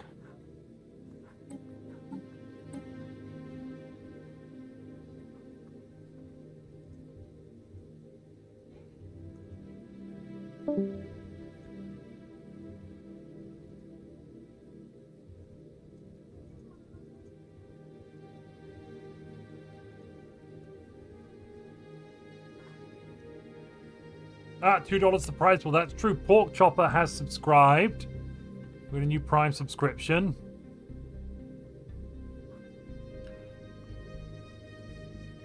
So I took a thing of the sub points at the start. We've gone up 11, so it should be on 11. It's new memberships and new memberships on Twitch, memberships on YouTube, and subscriptions on Twitch. That's the way around it goes. That was the People's Champion prize pool up to 11.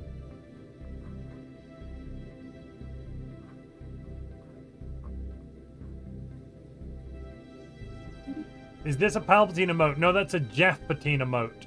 That's Jeff Palpatine.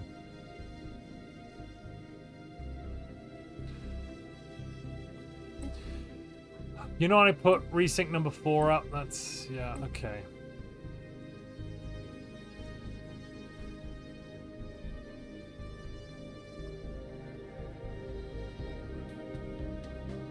Let's bring this desync counter a little bit further down.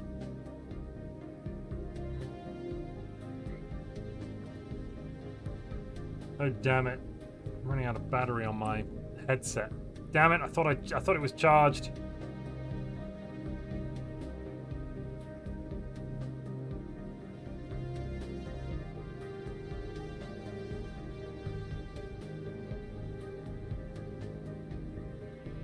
Well, the thing is, in terms of actually like doing stuff, if every player clicks twice a second, that's only 36 operations to process every second.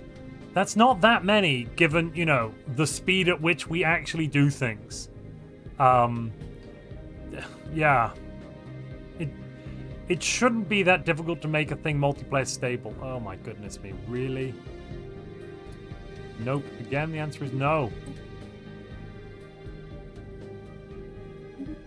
It works so well in the prelims. It works so well in the prelims.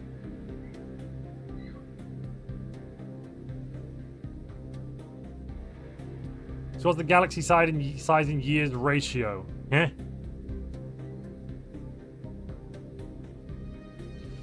Reset the clock.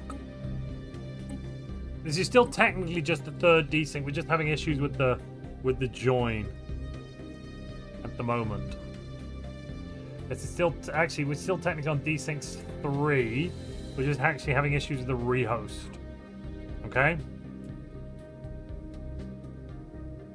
Yes, 400 stars, 18 players. But I didn't understand the question about...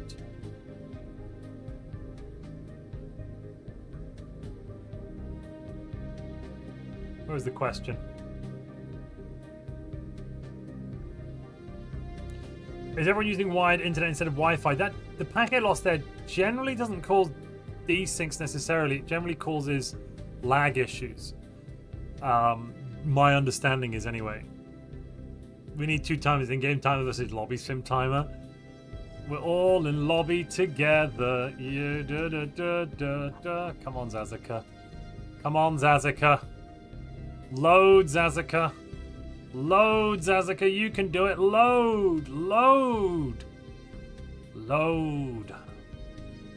Yes, it's working. It's working.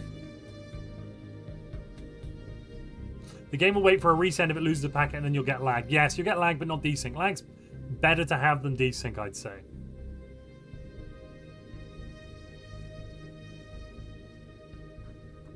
Let's not forget, people are playing this from all over the world. We've got players in America, China, Europe. I don't think we've got any South Africans. X Fatal Misery, thank you very much for the Prime subscription. Here I am. Welcome, welcome, welcome. So I was just saying to everyone that this governor, Nova Thorne, is no, regardless of the fact they're getting because they're a commissioner, they're getting minus 16% specialist job efficiency and complex drone job efficiency, but net they're still plus 4% from bot lord, and on top of that they're going to get an additional benefit from mine focus of the miners, more effect from Unity, plus 5% extra from synthetic. I honestly though, I think it would be better to have a scientist down, because a scientist can take bot lord and then you get a bonus to research. Like, I would think a scientist would be better for this than a commander. But the problem is you get the scientist to level 8, I suppose. So Exactly. you know. Exactly. Okay, we are close to the big Oh, peace we're time. literally Umbra Blender is an admiral. Let's see what traits we get. Wrecker 2, Artillerist. We're now seeing the choice. Promising. The choice is Shield of Empire, Guerrilla Tactician, or Resilient Commander. No! Oh, that's such a shame. Shield of Empire is probably the right pick there. Guerrilla Tactician sucks because that loss of fleet command, and Resilient Commander is just not great. Therefore, making Shield of Empire the best bet. 45% more evasion, 45% more fire rate, and 300 more hit points.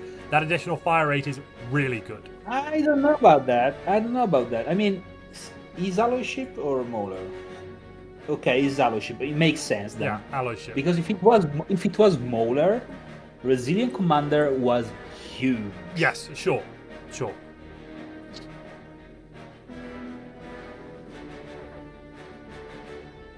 Okay, Satana fully awakened. Satana's number do not look very nice, but oh, Satana's got the... I can say in PvP, the Blade of the Huntress relic is an S tier one. Oh, wow, yeah. Because they have 25% sublight speed. Oh, my goodness. Yeah, this is the wet dreams of every Mauler player.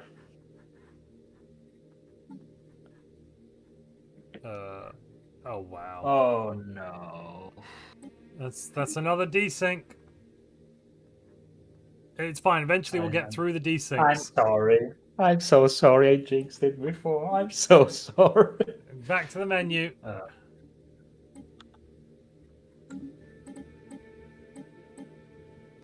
One day there will come a day when Stellaris it just works, all right?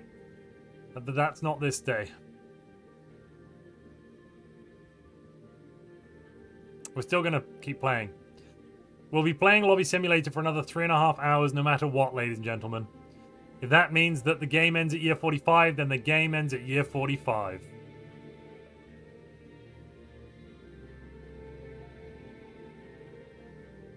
The people love Lobby Simulator. Yes! Victoria 3 is the same. Absolute garbage to MP consistently. Yeah, I've only ever found issues with Victoria 3 MP when I've played it. Generally, I wouldn't recommend playing Victoria 3 above about 3 or 4 players.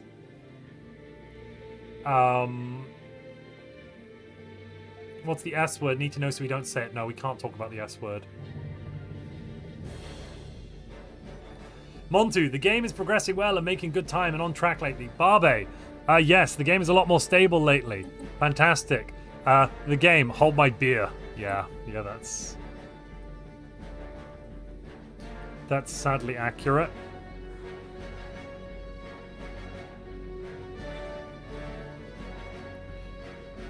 The S word is stability. There we go, I said it. It's not sandwiches, no. It's that thing you get when you add additional happiness to your pops in Stellaris. It's a bonus given by many leaders. That's what I meant, game. Don't hurt me. I'm sorry.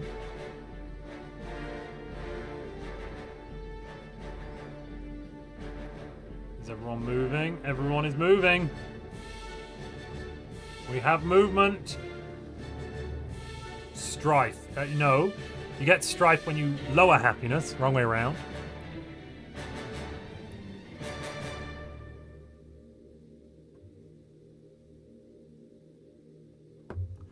Ah. Delicious.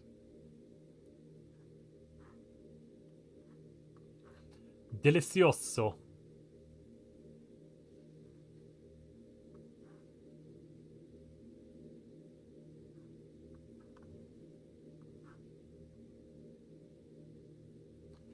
Delicioso.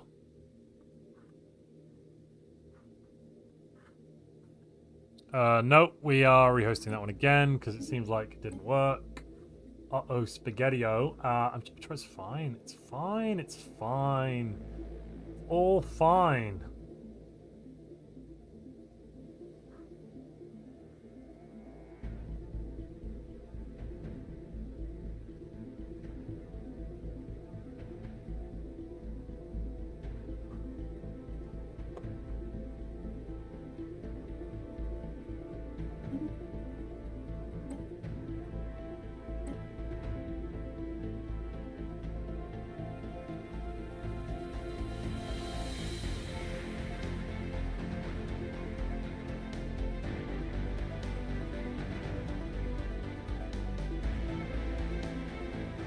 Slavery is so easy to fix. All you have to do is charge every newborn 100 credits and they become indentured workers, which is much better than slavery. I suppose, yes. Yeah. No, I got better than that, Jörn. You don't charge them 100 credits. What you do is you allow them to be free, but you tell them that if they want to have somewhere to live and if they want to eat, they have to work a job and you'll pay them money. And then they get the money and they use that to pay for rent and food. And if they accumulate enough money, eventually, one day, they might be able to buy their way out to be able to own like a place to live and have enough money to not have to keep working for you. That's much better than slavery. That's a system that just works. That way, you know, people have the freedom to choose. They can choose from a variety of different masters, and if they don't want to work, then they will die. But that's a fine, normal system. No, it's not dystopian. That's much better. That's much better, because that way they'll have the freedom to choose which master they want, and if they eventually accumulate enough, let's call them, I don't know, freedom bucks for their freedom, they will be able to buy their way out of the indentured nature of it. It'll be perfect.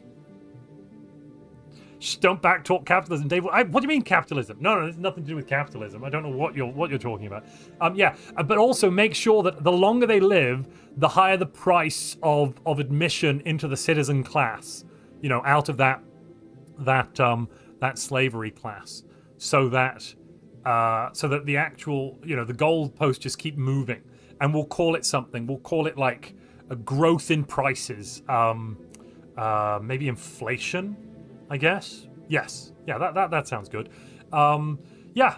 And the best bit is the people who are enslaved will actually help you to be mean to the people that reject the enslavement.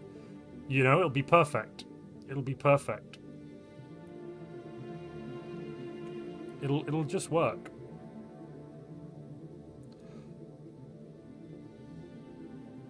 And we'll call it a dream as well.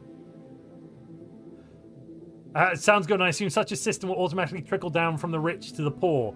Exactly. Earth 2.0 slavery is back. Slavery never left. Slavery never left. What are you talking about? It's just, you know, you strike it down, it will rise up more powerful than you'll possibly imagine. I guess this game really does mimic the real world. You have to, you think you have stability and then desync. Yeah. Yeah, let's have another glass of wine.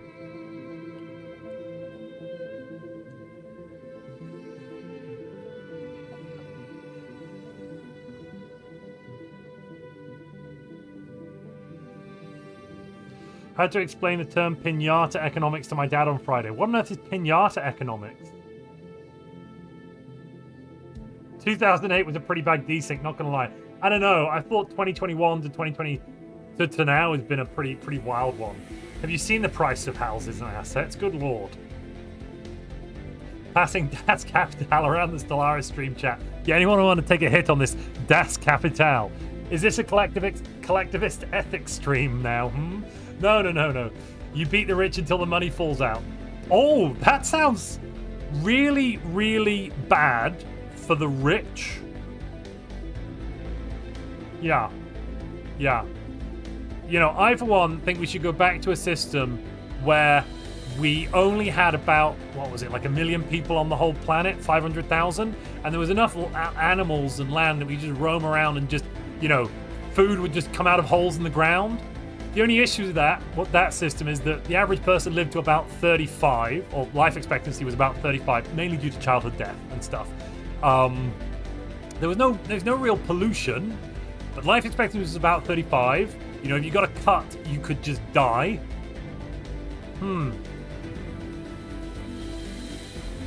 Not sure actually.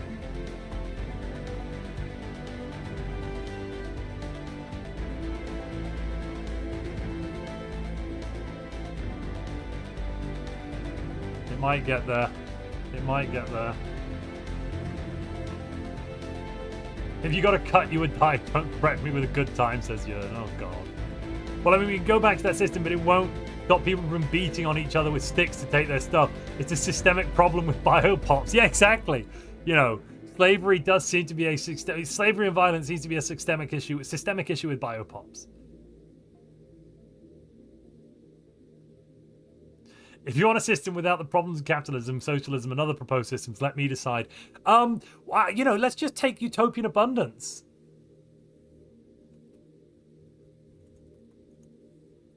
Let's all just be on utopian abundance. It's fine. What we should do is stockpile enough stuff, right? And then it's stockpile enough stuff. Let's say we'll have like enough food and resources for like 100 years, and then switch to utopian abundance. Oh wait, no.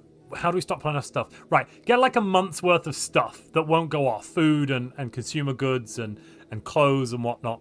And then we do a lottery, and to make sure it's a full lifetime, how long would you need to, how long would 1 month need to be? So let's say you need 60 years. 60 multiplied by 12, 720. So then we set up a lottery, and every 1 in 720 people get to live in utopian abundance, and the rest of the people voluntarily just don't eat or sleep or live anymore. And then we all get to live in utopian abundance. Perfect. You know, there's only a 1 in 720 chance of losing that, though. Fine. Yeah, great. The game's moving. We are alive. Welcome back, Barbe. Welcome back. I'm just being told that yesterday evening, a player discovered a new desync with synth fertility. Too late, I might say. So basically, every time a synth fertility player create a new template, a new species template, and let me tell you this, synth fertility create a lot of templates. Yeah. Every other empire that has intel on them and sees the new template desync. Oh my god. And we got four synth fertility players. So have you told them to not make new templates, or? Yeah, but they point out, but the build is kind of needs it, needs it, because you have to put the advanced robot traits on their pop for efficiency and stuff. Again, this falls into the category, if the game was not broken, player will still enjoy and play. Yeah. I mean, I'm talking about veterans. You know? Okay, let's talk about fleet, because I'm seeing Satana's moving his fleet in the north. It's year 30. It's year 30, ladies and gentlemen. Satana's moving his fleet towards Does it desync if they Victor. do it while the game is paused? Somebody's asking. I would assume so. Yeah. Yeah, See what no the difference would clues. be. And Sakuya, wait, hold on a minute. Sven's at Sakuya's war. 31k. Sven's at war Sven with the- Shock Tayfuel Sven- from Germany. Yes, it's a tribute war. Did he claim something? Yes, I think the capital. Is it the capital? No, is the system beside the capital? It doesn't have enough influence. It's lacking 200 influence for the capital. Can they do capital claims already at year 30? I thought it was year 40 capitals could be claimed. Am I misremembering? No, year 30. It's year year 30. Okay. Okay, Satana attacked Red Victor, and he get drugs into the war with Singularity, because Red Victor and Singularity has a defensive pact. Satana is 8k, Red Victor 2.5, Singularity 2.4. Whatever also attacking Red Victor and Joss has just declared war on Thund. Oh my god, it's war all over the galaxy. Ladies and gentlemen, welcome to hell. Whatever. This is This is what we're here for, right? Yeah. Okay, just 10k worth of cruisers. Sakuya has 40k. What? Sakuya, what are you doing? Sakuya is playing Bioship, but he's not playing Molars, he's playing Harbingers. Look at this. Yeah, Tier Harbingers 4 are very armor, strong. Tier 3 Strikecraft and biomissiles. Jeez Louise. Damn, that's a lot of... I mean, maybe it's a bit inflated, but that's a lot of fleet power. Satan Plus is already afterburners very, for the very planet. speed. Oh my goodness. The weird thing is that both Whatever and Satana are actively trying to conquer Red Victor, so they will clash with each other. Because Red Victor is in 2 wars. Fun. Yeah. Fun. And Singularity's in both of them as well, getting dragged in. Oh Yeah. gosh, they're in Which has Red Victor's capital already. He's lost the capital. Yeah, but whatever has more fleet than Satana.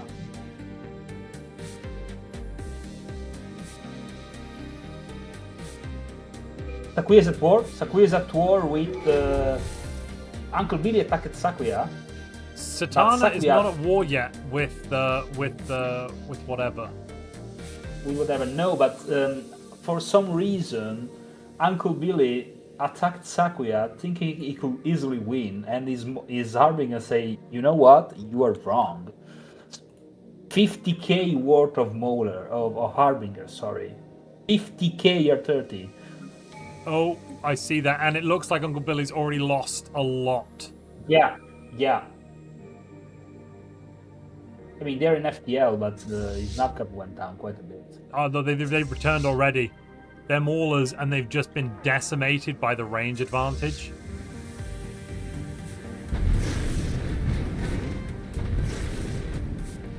Wham bam, thank you, ma'am. Shocky Tofo saying you did not play him in line, but the thing is he can, because his border Vescal, his colony is on his border towards the HSXY side, so he can start claiming by that point, because it's not claiming line, it's sort of claiming line, but starting from one of your borders. Yeah, from a border. Yeah. Sorry, who's complaining? I missed that. Is it?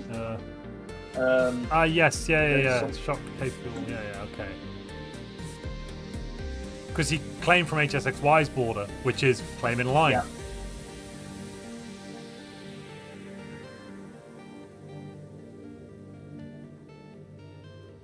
Sequoia's 50k is now in the capital. Somebody's just done a portrait. And we are out of sync.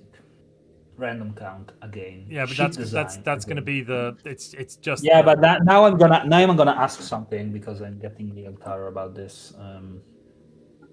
Because I think it's the Chinese localization again. Okay. Well, good luck. I'll see you in the menu. I'll try and keep everyone entertained. Hello, everyone. Welcome to entertainment. I'm a talking lizard. That's pretty fun, right? I'm just going to load the game up quickly. Where is it? Oh, for God's sake, I don't have VIP for the Vapors, so I can't load it. Ugh.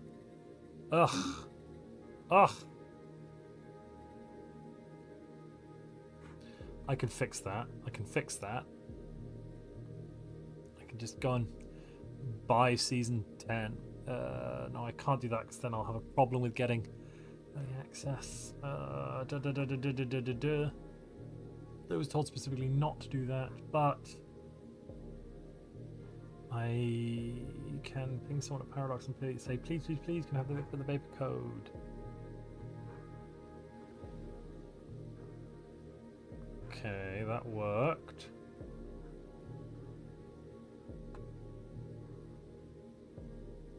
So Monty, for entertainment, which Sonic government types do you not like? That's a good question.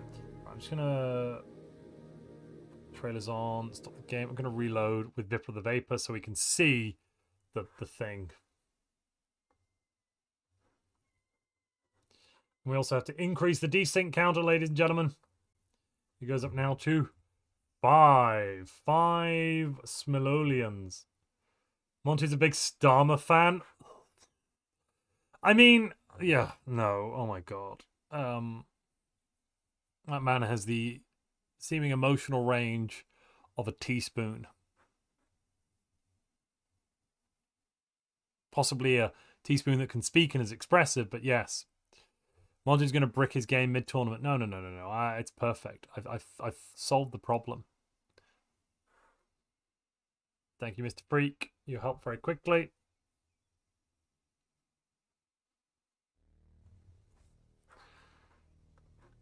Let's go, baby. Yes. Load. Load. Lol, not the teaspoon taking strays. Well, a teaspoon would be at least useful for something. Yeah, yeah. Okay, let's see. Can I load the game up now? Really?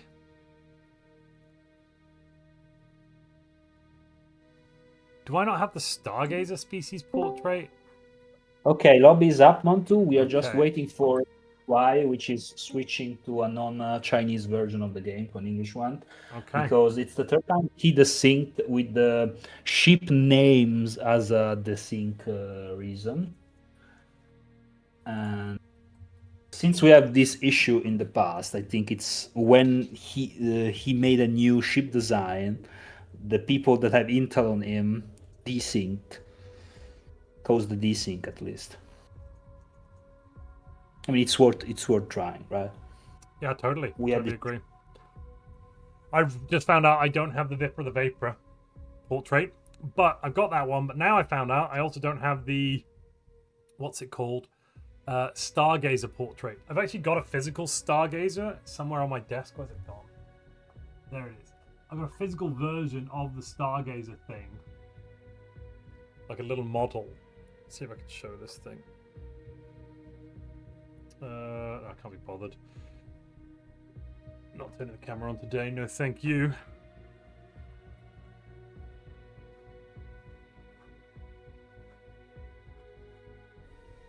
Do we know how Nomad Arc ships are going to work when they end up in fleet fights? Can you lose a world? We don't know for certain, though I'd be fairly confident they won't just let the colony die.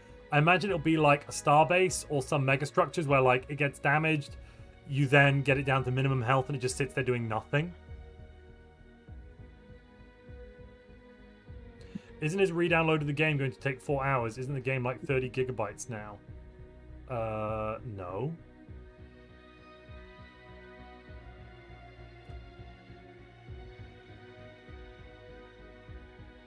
The game might be like 30 gigs, but he's probably just got reasonable internet connection, you know, maybe 100 meg download.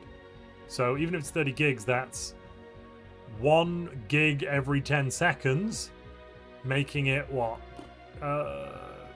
30 times 10. So that's 1 minute. That's a 1 minute download if you got 100 meg download speed. Are my maths right? Back to the wars. Margirium declared on My Time of Dying. Margirium has a very little fleet, 8k. On a 10 times 30, My so Time that'd of be Dying. 300 seconds. That's 5 minutes. My Time of Dying has no fleet at all. Well, apparently it worked. He's already got the localization. Can you just load up in a different localization? Is that how it works?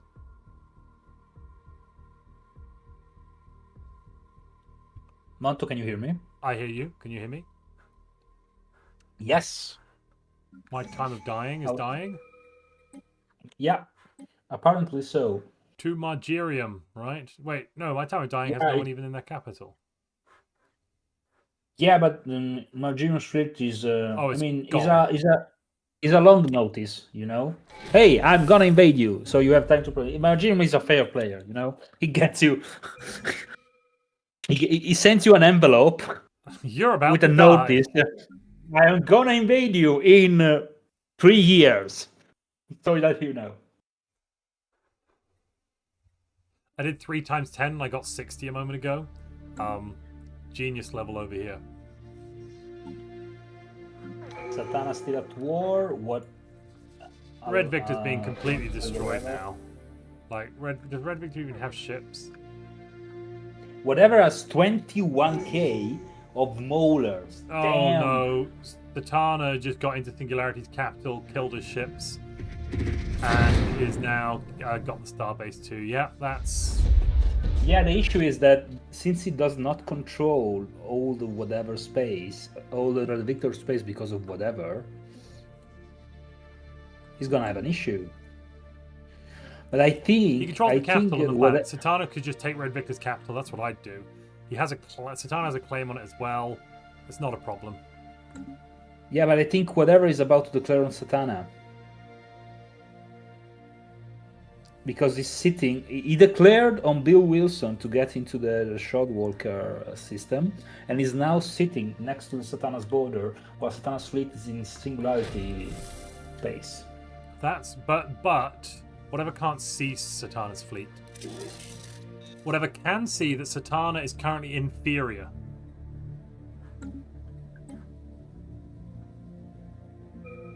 If you look at Diplo, whatever can see in Diplo, Satana's fleet is inferior in Diplo, which is true. Yeah. Satana's fleet's 10k, whatever. I wonder what happened. I wonder what happened between Tund and Jaws, because they were at war, right?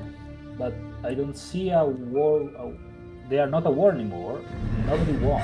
They have a truce from 1 year ago.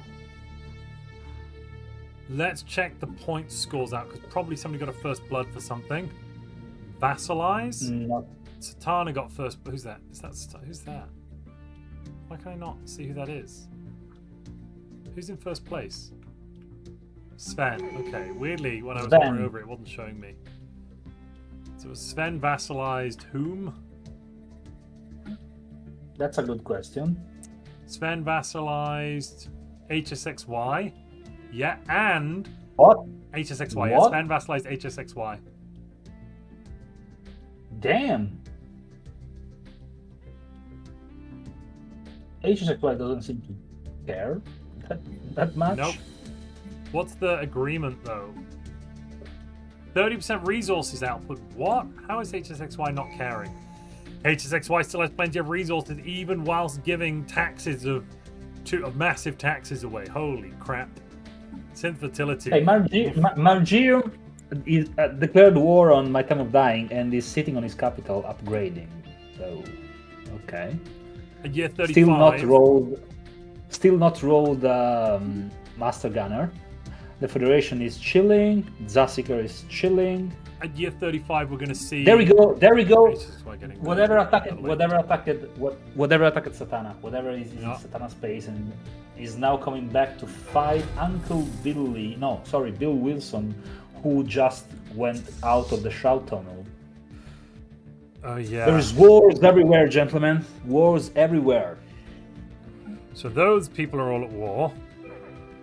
These people are all at war. Those people are all at war. These wars are happening. To that. Oh yes, because whatever's in Satana's capital, with armies. Yeah, and Sakuya is in Uncle Billy's capital. The problem is it's a night, and the night habitat has a lot of armies. Uncle Bill. Wait, there's an Uncle Bill and a Bill Wilson.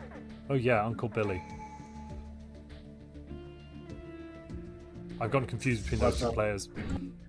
Uncle Bill and Uncle Billy. Uncle Bill and Billy. No, there's two people with Bill as their name. It's confusing. All right. Yeah. But the problem is Uncle Billy is about to be resolved because Uncle Billy is about to die to Sakuya, but that's a full claim.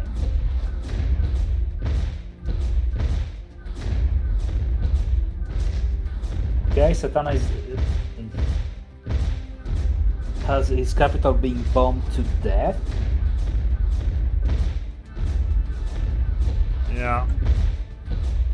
Sequoia is not really afraid right now. Alionis, thank you very much for your Twitch Prime subscription. That means we've had there we go. Another +3 new members on YouTube so far, so that does put it up to. Who died? That would be we got our first death. First player death. Yeah. Shock Tay Fuel. Year 34. That's quick. Shocky Tay fell. It's really hard with the different colors to read that name. People's Champion prize pool is currently up to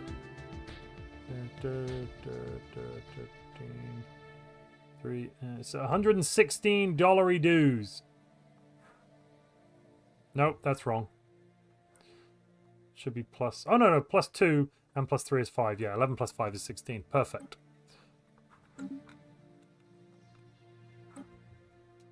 Van Black 32k, Margino 24k, Sakuya 50k, Satana 10k, whatever 24k. Satana is running Bioship. Okay, so it's a Bioship mirror.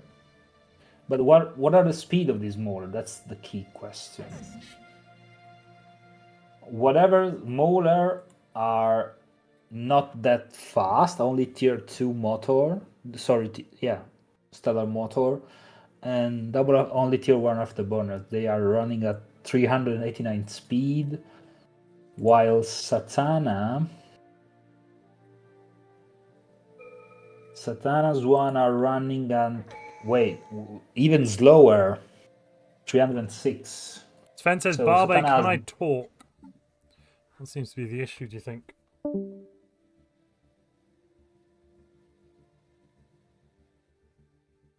Thank you for noticing that as well, I Smithy boy. Ewan says, have another $1. Thank you.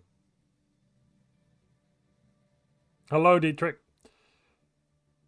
There's no NPC factions in this game. No. Well, there are. There is the... Where are they? There is the High Fallen Empire.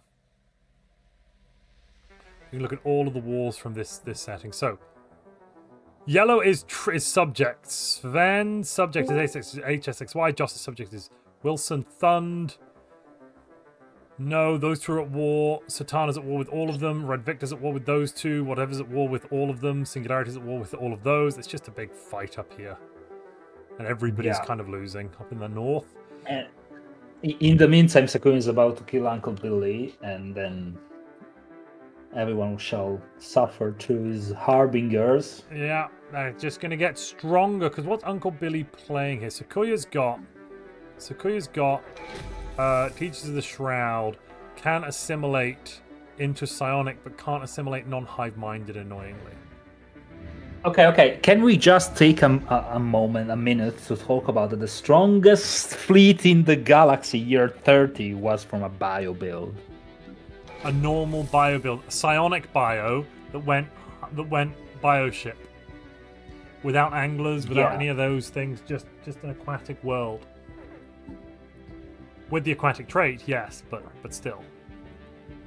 Yeah, and no punch in the eye volcanic bioship with wilderness shenanigans, wilderness, city set. Just a plain oceanic aquatic build bio with chromalogs and uncanny intuition. Yeah, Shroudwalker teacher helps. Is that on the capital? Oh wow. Sakuya's also got Cronin the Afflicted. Oh my goodness me. So this what's Cronin the Afflicted? It's the renowned paragon for composer of strands. You get 15% pop growth speed. 5%. It's only 5% more. Well, it's output. So 5% more output for physics, society, and engineering, and you get Zro produced by all of your bureaucrats, alongside being a scientist with analyst and being like level 8, and being chosen as the composer.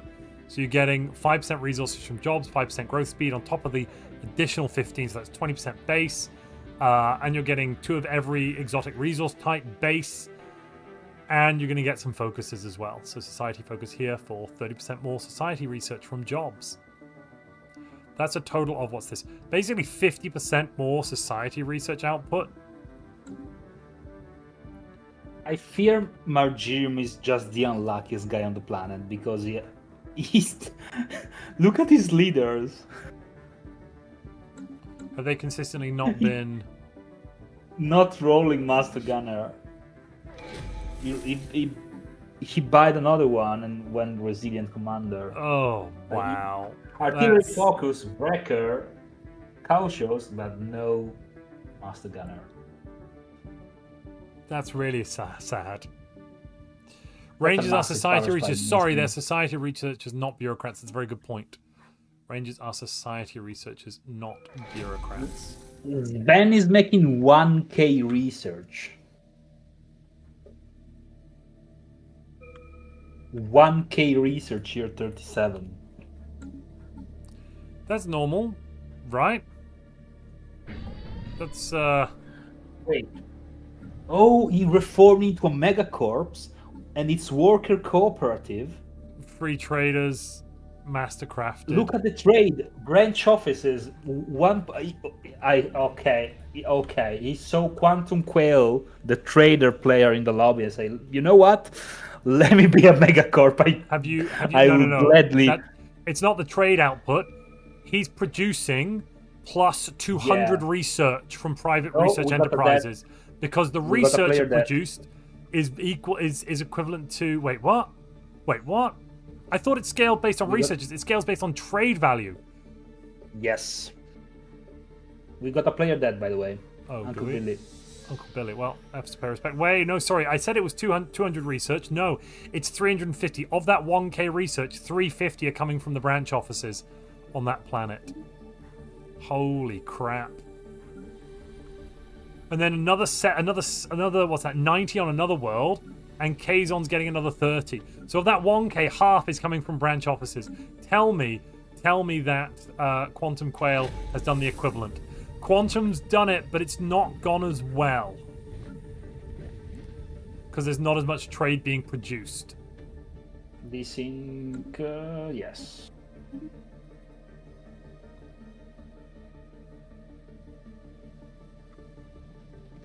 Who died there exactly, sorry? Uncle Billy in the north got killed. Sakuya finally took out the top northern knight player. We'll take a reload, I'm guessing. Yeah. And now moving straight on to deal with Satana. Satana. Moving straight on to fight Satana. In a tributary war? Oh my lord. Lobby up.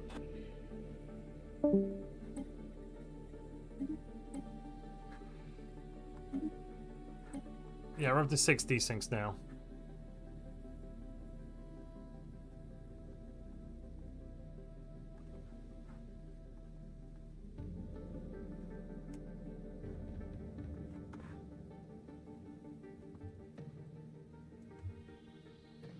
F's for the fallen knights. That's reasonable. F for the knights to the north. What was our player to the south playing? I actually can't recall. They got eaten by synth fertility.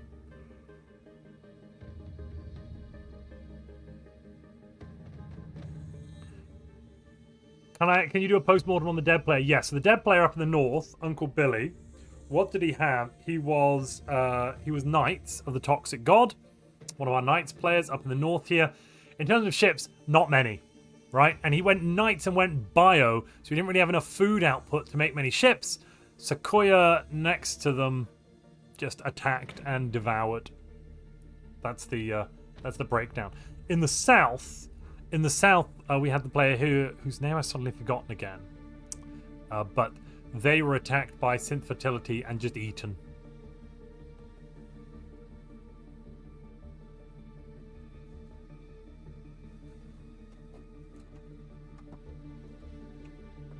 That is true. The more players that are eliminated, the less likely we are to get desyncs. It's a classic method of fixing endgame lag reduction. Yes, eliminate players, eliminate pops. That will do the job.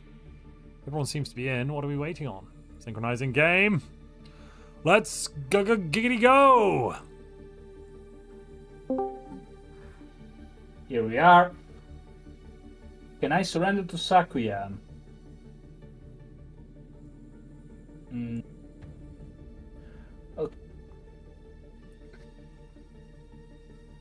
Okay, Montu, there is a question here.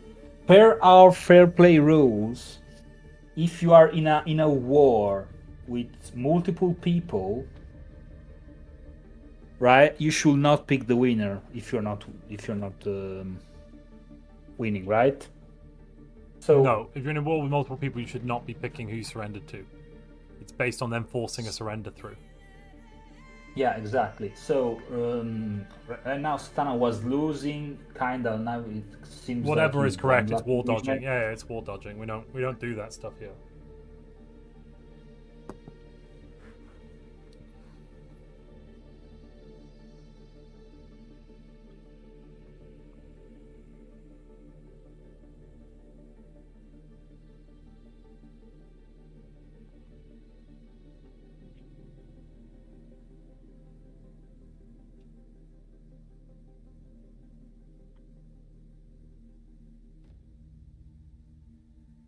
I don't think it's gonna matter. Like Sakuya will win the engagement regardless. It will just take more time. And Sakuya has no claim, it's a tributary war, so...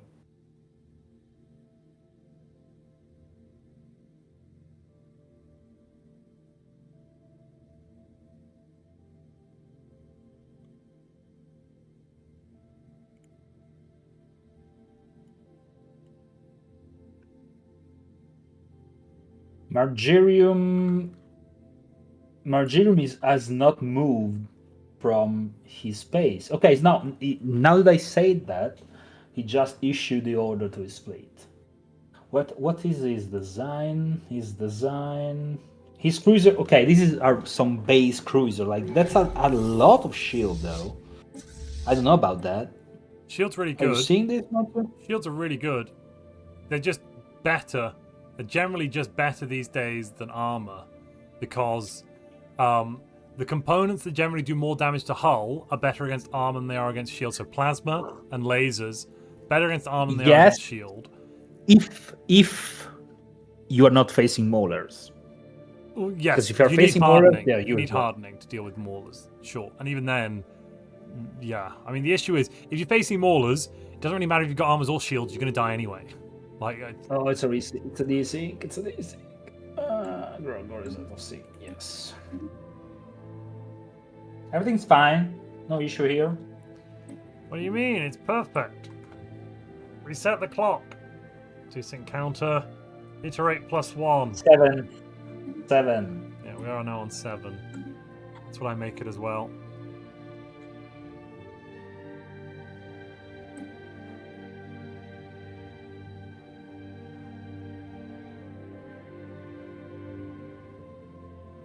Lobby's up, I'll go gather the player.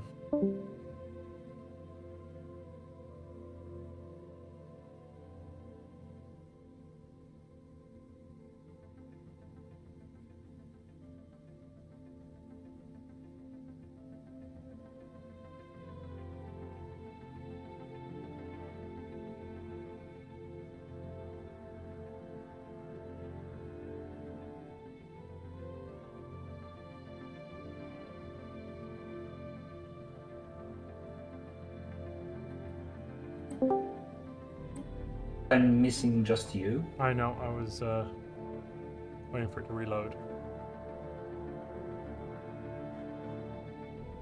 You should have me momentarily. What are the rules on player crisis? Do you think anyone will take one? We have currently banned them because they are too strong at the moment in essence, so everyone would just be taking them and then everyone would be a crisis and it's a bit boring. When we get the new Defender of the Galaxy ambition, I'm thinking we might be letting them all back in, because then people have a choice: defend the galaxy or go for something like one of the crisis paths. Multiple players can probably pick Defender of the Galaxy as well. I hope that part of it doesn't. So, you know how you have to go up levels with the crisis path, level 1, 2, 3, 4, 5, and you have to do things. I hope that as Defender of the Galaxy, you're not forced to have to become the custodian. And if you don't, then you just can't go up the levels. Because if that's the case, then it really sucks, because there can only really be one Defender of the Galaxy per galaxy. Whereas, why couldn't there just be like half Defenders, half Cosmogenesis, or half Nemesis Crisis, or half whatever?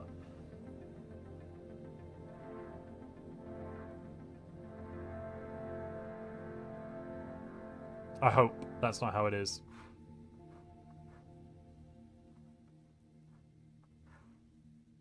Yeah, the issue is that it's still a PvP environment, so no one's blocking you to pick Defender of the Galaxy and beat the evil guy anyway. The big bad guy anyway, you know?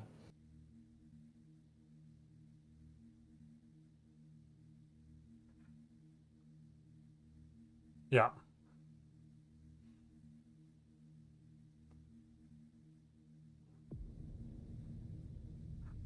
All right, we're alive. Margerium is on the move. What's Margerium coming up against? Anything? Whoa, no. One station. There is a big fight.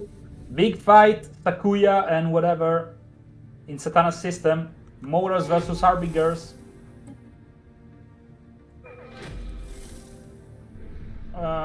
It's close. It's very close. It's No, not. It's not. It's not. It's not close. It's a. Sakuya's winning. Sequoia's winning easily. Yeah. Sequoia annihilated there. The Weavers win. Weavers are, I think, one of the best ship types in the game, especially if you can get their speed up, and then later on you can put neutron launchers or better. Zero launchers. The Harbingers, not the Weavers. Sorry, I say Harbingers. Weaver, I meant Harbingers. Yeah, we're looking at Harbingers. You know what I meant. Chat probably didn't know what I mean, but I knew what I meant. You should just know, everybody. Weavers suck. Well, I tested them out. You can use them slightly effectively. They just died too quickly because the range is short. If we could get like an artillery level range confused weapon, that would be great against the Crisis. Because Endgame Crisis has higher power, but that power is generally not, they don't get more ships. They just stack the power on. So it can work against high level Crisis, but they die. Once they're in range, they just get shot to death. So you need so many of them, and you need repeats. But yeah, anyway. Oh, I think we're about to see. There's a big station. So if you look down south, Magirium has not gone to attack. Why is that? Look in Docile. In My Time of Dying's Fortress, they've got a 24k starbase. Joss is completely taking over Singularity, and Singularity just complained in whisper with me that his fleet went FTL, and his fleet returned in 2.2k days in 2,000 days. How? What? Where? What? Oh yeah, they're returning 2245. What the Eptraban. hell? Why? What? Why? And they were in his space, like literally That's next a really to his weird capital. bug. What? Imagine you lose an engagement next to your capital, and your fleet disappears in the warp for like 8 years.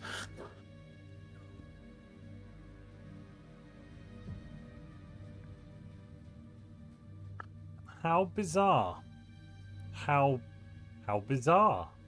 That's really annoying. I wish we could do something to bring them in, but there's no console command or anything I know of to like fix an issue like that. I don't think we can force spawn in a missing in action fleet.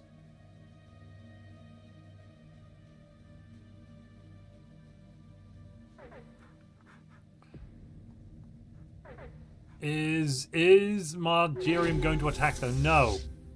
Margerium's upgrading at the moment. Okay, what into?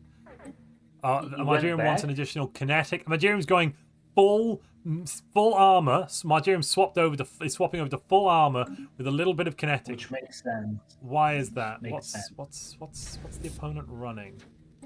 Lasers and plasma. Okay, the starbase is lasers and plasma, and it's got a plasma and a large Kogon. Why would you swap out? There's no. You want to know something funny? What? Margerium went from the Master Gunner level 8 Admiral build, and is not rolling it. No. Exactly. Since he has migration pact with Sven was able to recruit a Master Gunner from his leader pool thanks to Margerium. Because it was level 8. Exactly. Because in the external recruitable leaders, he got a Margerium leader. Margeriums look like. And he got 2 level 8 leader, a Master Gunner and a Shield of the Empire. That's hilarious. Where's Sven again? I've lost Sven. There's Sven. Let's see what I want to see this myself. Sven got. Oh my goodness me. Yes, Sven. Oh my. That's the thing. You don't need to actually do the build. You just need to have good relations with the Wookiees, and then you get it. Oh my lord. And look at what he's running. He's running Harbingers. Proton launchers, Harbinger with Master Gunner. Oh my god. No, really? Oh, far out. Yeah, that's gonna be. They're just Proton though. Not gonna be the sucks throw ever, but it's still really good. Don't get me wrong. Yeah, but I mean, with 1K research, it's. Wait, how is Sven on 1K research now? Oh, Sven went. Sorry, I forgot. Sven went Corporate Recollection. Corporate Recollection giving Clear Thought Clinic holding. Ugh, don't even think that does much. Yeah, Planet Modifier 10%. Non-stacking Spy Network modifier. That's okay, I guess. +1 code breaking. Okay, Computation. Satana is now asking. Now that Sakuya beat the shit out of whatever and is now fully occupying him, can Satana surrender to him? I think now can. Full occupying. Yeah, basically. Yeah, I don't. Just a see matter why of time. not. He was. But then no. The thing is, Sakuya should be able to force it through. Yeah, but I think it's a matter of damage control. But I thought we banned surrendering. We did not ban it straight away. It's a more of a gray area. Yeah, no, I know. Where's the fair play rule rules? pack up? Where's the rule pack? We'll find our rules on surrender. It's in the guide. It's in the FAQ. Let's go to the FAQ. Surrender.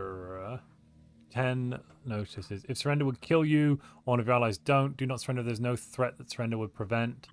Okay, yeah, I guess, yeah. In this case, yeah, you could surrender now that it's full occupied. But also, it's full occupied. Sakuya should be able to force it through. Surely. Where's Sakuya gone? There's Sakuya. I can't see it. Oh, it's so annoying not being able to see surrender stuff in war objectives. Damn it.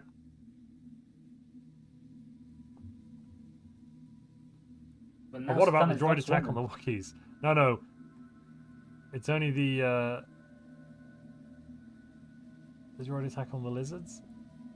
What about the droid attack on the lizards exactly? It's more important to know about.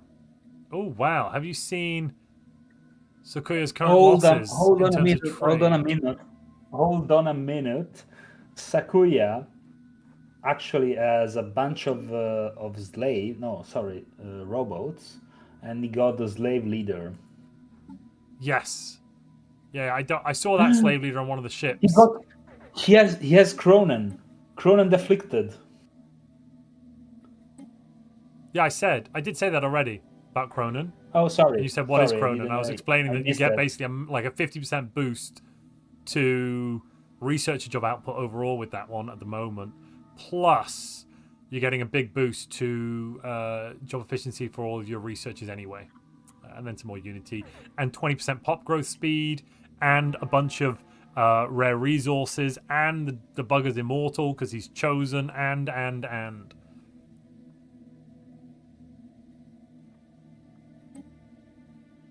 Clarminder's really good. Ruthless Developer is such a good trait. It's the best for bios. It's like the best thing you could have if you've bio ascended is Ruthless Developer with a commissioner, and then on top of that Iron Fisted, and just put it on slaves. 35% plus 25% job efficiency for slaves, plus the other bonuses you're already getting, and reduction to pop upkeep, and increases to worker pop resource output. And then if you've gone domination, well, domination's not here at the moment, but I'll take a look in a moment to show you all. What is Origin doing? Origin is struggling with energy. 400 cap though. 400 cap of what? Domination giving you an extra 10% slave efficiency, 10% more worker pop resource output. Then you get access to extended shifts, which is giving you even more again. And that's basically where the bonuses end. But still very good. Hold on a minute. Joss Cruiser are kinetic battery blue plasma. I've lost Joss. And tier 4 armor. Oh! Genetic battery green plasma. Is level 3 plasma. Yes, and he tributized Bill Wilson and is now attempting to tributary Singularity. Yeah. Which I don't see how Singularity will be able to prevent. There's Singularity's ships back. They came back early, it seems. No, did they? It has been 2 scoring rounds since we looked at the scores, though. It has been a little while. Right, so who's in first right now? Sakuya in first is 67, followed by, I'm going to say that's... I'm not showing up for me. It's Sven. That's Sven. Yeah, and then Quantum in third, but basically first and second right now is Sakuya and Sven, and they're doing the best. They both conquered another player's capital. We're giving a lot of points at the moment for controlling former homeworlds, and they've won their wars. Sven getting a vassalized first blood, and Sakuya getting a conquest first blood. And on top of that, they're getting massive production in terms of either tech or unity. One's really good at tech, the other's good at unity. And they've won multiple 1.6k wars. unity. Yeah, they've won multiple wars. Sorry, how much did you say? Yes, 1.6k unity a month. Actually, more than that because he's actively paying For edicts. 200 in edicts and leaders. What is that coming from? Is that just coming from jobs? 684.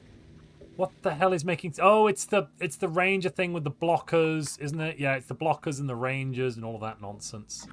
Yep. Of that unity, 1600 is from blockers. My environmentalists.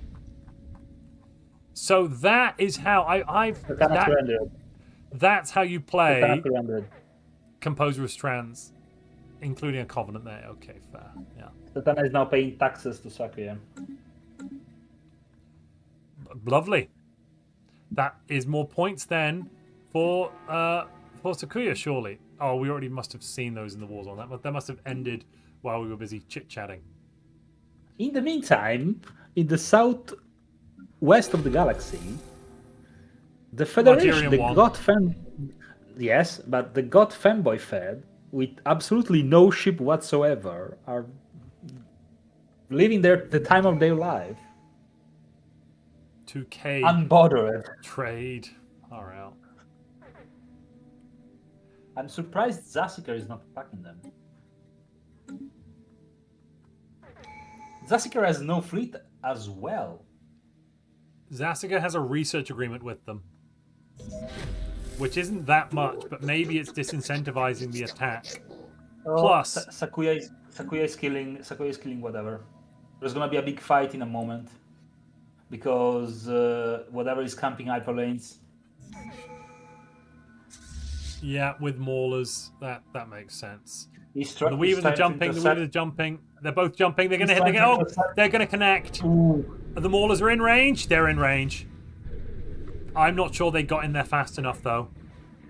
No. Maybe. About a couple days too much. Yeah. Too late. Sorry. Hold on. No. It's not gonna matter. No, yeah, you're right. The damage outputs, they're still just not doing enough damage. They're forcing a lot of retreats through, and they're chewing through armor, but there's too many ships to kill, and they're not doing enough damage. The point is, they get distracted by the Strikecraft. The computer got confused, and they start to kite also Strikecraft for some reason. Yeah, running away from Strikecraft is not the best idea in the world.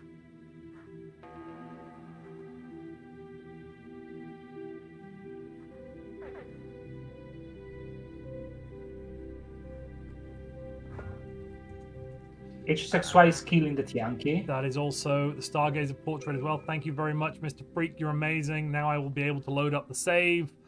Because I was trying to load the save earlier and I didn't have the Stargazer portrait. So I asked very kindly, because it's a portrait you can no longer get because it came with Season 10. But now I'll be able to load up the saves because some people had Stargazer and I didn't. Got it.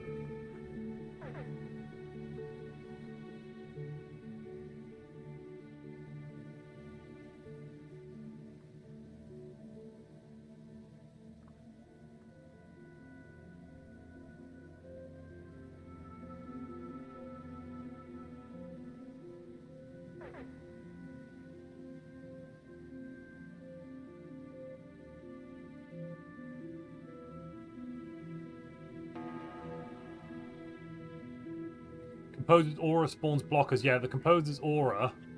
We'll just go to that for a moment. So Aura, the Composer, Aura Strands here. You get 2... When you hit max intensity, you get 2 Shroudstone natural blockers to all colonies in the system.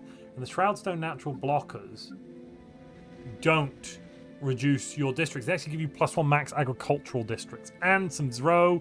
And lots of Unity. 48 per district right now. Holy crap. Shroud Stones, Shroud Vegetations, Oh my god, it's so many. It's been a while, and the sad, funny, more sad though part is that Singularity's fleet is still not back. Still. It was literally in his space next to his capital, and he's in FTL ever since. That's stupid. just... It's going to be back in literally a month. It's coming back... Well, let's watch it return. Everyone prepare to say welcome back to Singularity ships. 5 days. Come on, Singo's ships. I don't see them. Where'd they go? Did they not come back? What? They didn't come back to the system it claimed they were going to come back to. Instead, they came back to an occupied system somewhere else. How bizarre. Fine, I guess. They both did. It said they was going to come back to Eptraban, but they came back to Off-Agolia. Oh, but Singularity is not dying anymore because Red Victor came to the rescue. Hold up. Red Victor and Singularity are both somehow alive because Sequoia killed their neighbor and then took down Satana. This is amazing stuff. And now, whatever is also a vassal of Sequoia. Yes. Yeah. It surrendered before Sequoia had enough influence to claim the capital. Sequoia did get one planet though. What is that? 1,000 pops. It could be worse. Bit of energy. It's not a massive loss. It's nasty losing the planet, sure, but it's right now. That's only going to be a problem as the time goes on. It's not a problem today. Josh is going back in with his kinetic green plasma cruisers and neutronium armor. Damn. Yellow computer, tier 4 thrusters. He's got the whole package here. I want to play Environmentalist Chosen now. Teachers of the Shroud. Like, I want to play this for me. This seems so fun. I am me. The composer loves me, and thus I have 2,000 unity. Shut up, everybody. Yes, I accept. Plus, you're going to get the bonus of 20% more pop growth speed. The Sanctum of the Composer as well, which is alright. Habitability's fine. Leadership's fine. Lifespan. And then you're getting... Where is... Wait, haven't they got the Covenant modifier?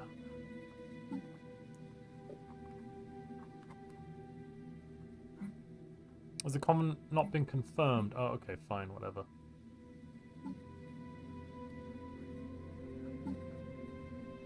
Okay. Sven is attacking Origin. The volcanic hive next to him. We got a Shroud Incursion, ladies and gentlemen. A Shroud Incursion in Tand space. Corrupted Avatar. This thing, if you're not a molar, this thing slaps, okay? Have you seen the arm? No, it's in a shield nullification system. Oh. It's worthless. It's completely worthless. Oh. GG, I guess. But I mean, that doesn't make his weapons less deadly, though. Yeah, but like you go in with like 10 ships with plasma on it, and you'll just clear it because it's basically got no hull. It's all shields, no hull, loads of hardening. Yeah, that's hilarious. Also, there is a really annoying Cuthaloid in Wenkwert. It's just sitting around being a Cuthaloid. I hate Cuthaloids. It's so annoying. It's like, oh yeah, do you want to lose your scientist? Oh. Master Gunner Proton Harbingers swarming into the volcanic hive of Origin. Sorry, is this Sven stuff? Yeah, I'm looking. Oh wow, yeah, one Master Gunner and another with a Carrier Focus 2. This is over 100k, isn't it? Yeah, 115k. Sven and Sequoia are currently like militarily the top players in the lobby, aren't they? Where's Sequoia's fleets? Yeah, 80k. Yeah. Is that represented in the score? No. Yes, it is. The difference here is Master Gunner, basically. Because Sequoia does not have Master Gunner. No. Having said that, the Master Gunner fleet is the weaker fleet. The Master Gunner fleet is the weaker fleet, isn't it? Yeah, the Master Gunner is on a fleet that's only 22k. The other fleets are stronger. Look. Yeah. He's got the Master Gunner on the I smaller guess. fleet. I don't know why.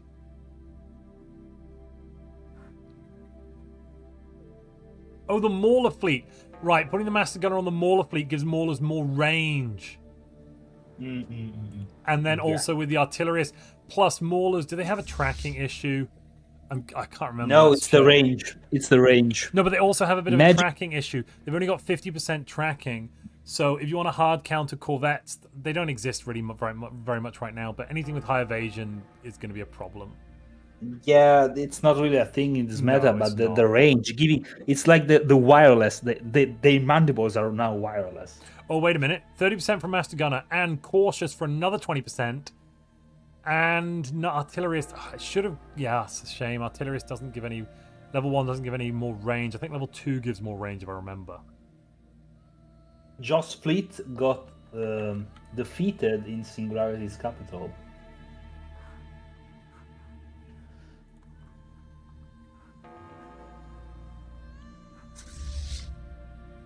It looks like Origin's going down here. I can't see it going any other way. Yeah, but it's a tributary war without claims. Yeah, Origin should just surrender and pay taxes. Like, keep the fleet, surrender, pay the taxes. Oh, Origin can't. Look at Origin's economy. Origin's already losing -8 energy, -10 food. If Origin surrenders this, Origin's economy explodes. Yeah, but the issue is that it's because it's over NatCap, basically. I think. He's making a crap ton of alloys. I mean, actually, in that case, maybe you do want to stay in, use your ships. Why are there no shields? Oh, because he knows he's coming against Maulers, so he's got no shield. Fine. There's the fight. There's a fight. You need to buy energy. I'm you in need it. to buy energy. You're going to go into deficit. Buy the energy, otherwise you're going to lose.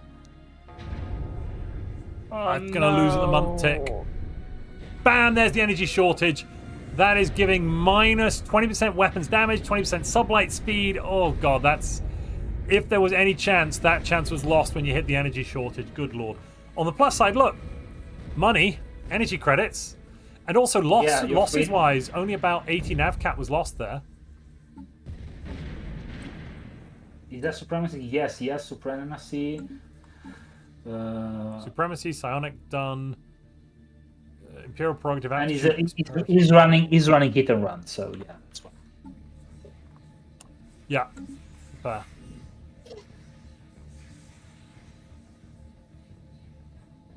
Someone's asking, where are the wormholes in this galaxy? That's a good question. Let's see if we can find some wormholes. Where are the wormholes? There's one here in Elopus, which is... That's Grogol's space, and that goes over to the east, over to Mang, the Far East. Mang is... I think we've got the player crash. Siabula, so from HSXY in the south, that goes up north to Thund. Then are there any more? Yeah, more Alvio has one linking into the Fallen Empire. Yeah, that's useless. And there's one here at Tarente, just linking up into the north. That's basically useless as well. Doesn't really change much. So actually, the wormholes aren't too impactful on the galaxy map. Sven shouting, "My bank account, my bank account." Is that because he's making too much? Yeah, he's having to... Oh, Lord. He's buying 1,000 food and 200 alloys because he's making so much. Oh, my God. Oh, so much research, so much everything. Good Lord.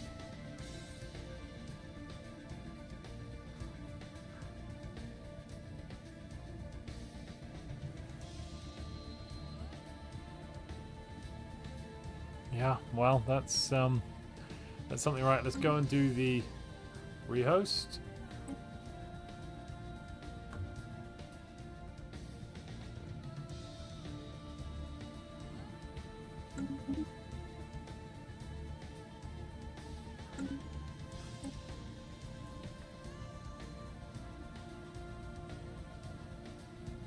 Nobody moves, shouts Barbe.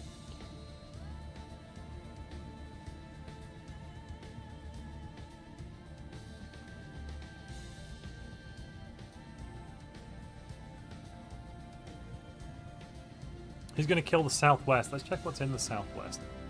The Southwest is our synth fertility empires, but they've all basically vassalized each other. Oregano here. Let's also not forget, synth fertility is kind of broken. So you can go down the corporate path, but if you go oligarchic here, you get minus 50% empire size from planets as well. That one I think is crazy. You can get the widest build pretty much in the game with oligarchic supervision.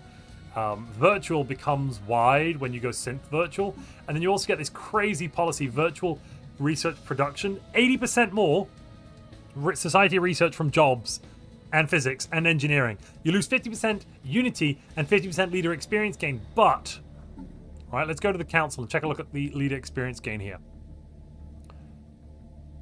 Oh, he's not gone with any leader experience. Well, yeah, minus 50%. If you're going to buy your leaders in, that doesn't really matter because you bought your commanders in using, you know, stacked bonuses, etc. On the other hand,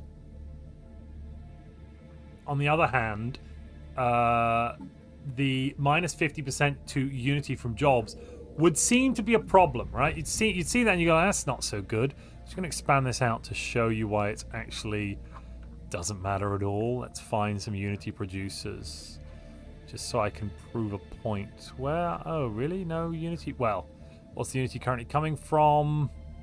Corporate buildings, factory, trade policy. No, well, not even making any unity from jobs, making it a complete non-issue. There we are, ladies and gentlemen. So that, in essence, is just a massive boost to research output. 13, 12 research there from the physicists and engineers. And the engineers, 13 as well. That's per 100 pops. It's a base research output. Crazy, crazy, crazy things.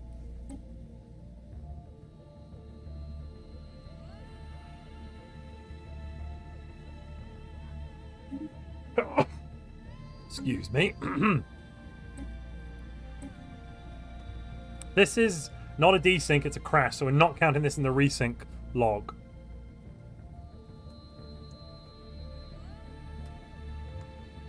It's not the same. It doesn't count, you see.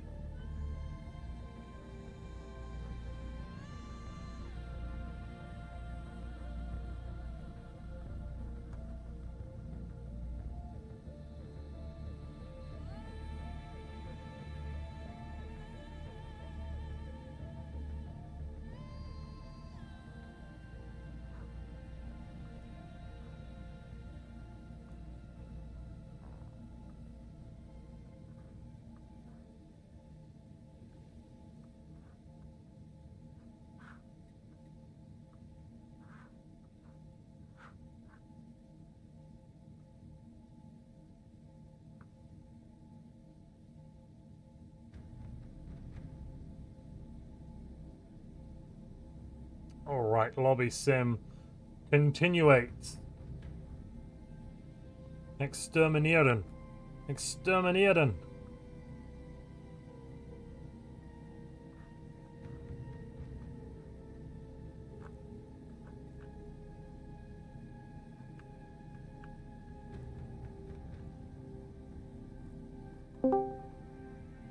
Here we are. Player crashed. Already? Yeah, his power went out. Yeah, no, it's well. So it's always interesting how I've never known anyone's power to go out except in Stellaris multiplayer finals. It's very strange.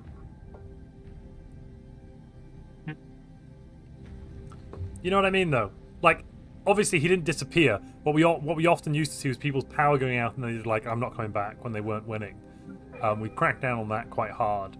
But it's always funny that I really don't notice people's power going out that much until you're playing like multiplayer Stellaris.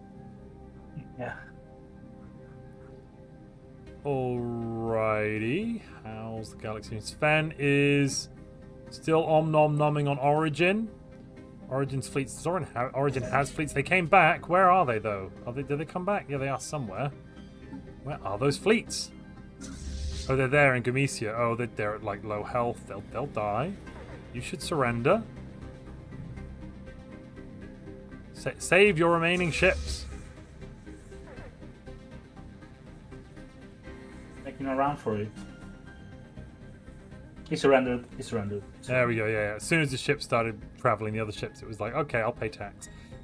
How much is Sven now making in terms of taxes? The big megacorp, the big bad megacorp. Let's take a look. Wait for the month end. Okay. Subject taxes, 650 energy, 700 minerals, 50 food. That's not that much, actually. Yeah, because he tributized all alloy ships. Yeah. Alloy ships players. So.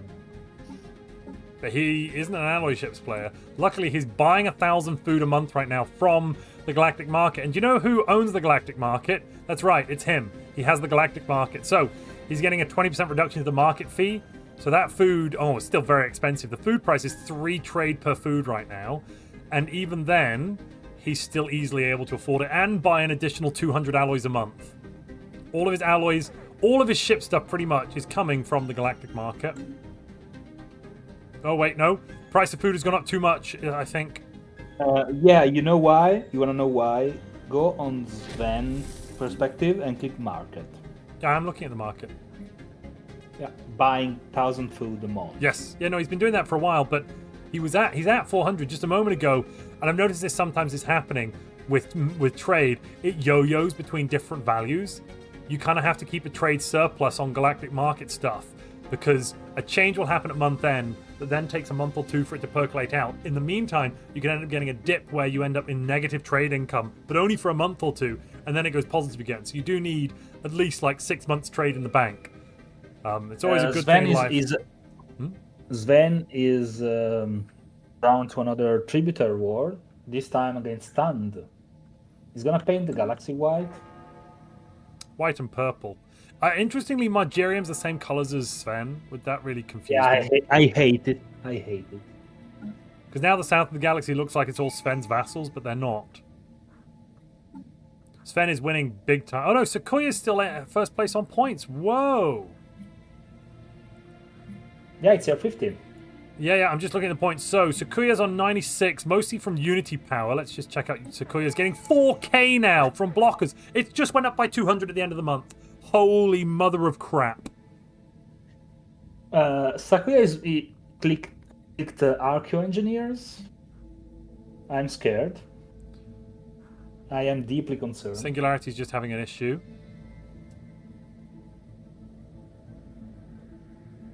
It's just a no. It's not a desync issue. It's just it's a lag issue. He just moved a day.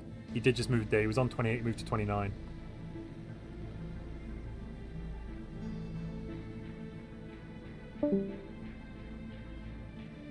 Shocky Tafel is saying, who's our player, that Sven 8 is, it's going negative when he actually buys the alloys.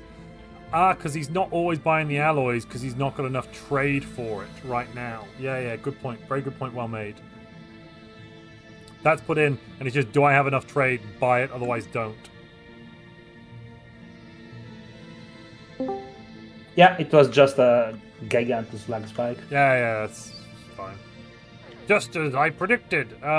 Let's see. How much is it? Alloys are now base price 12 basically for an alloy, and food is base price 3. Everything else is okay. Minerals are more expensive. Consumer goods are normal price. No one gives a crap. Everything else is a bit cheap, and energy is cheap. Okay, interesting Galactic Market we've got. Oh, What's happening? My gosh! Every single one of his blocks. He didn't even remove the natural occurring blocker. Well, no. Why would you? Because to give you every unity. blocker is 7 unity, and it goes up and up and up.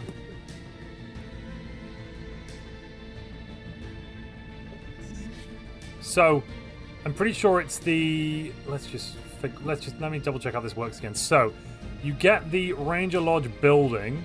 The Ranger Lodge gives you +1 unity from naturally occurring blockers.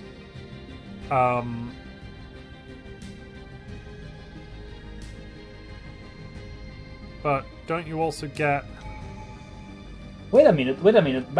Okay, Tan surrendered to Sven.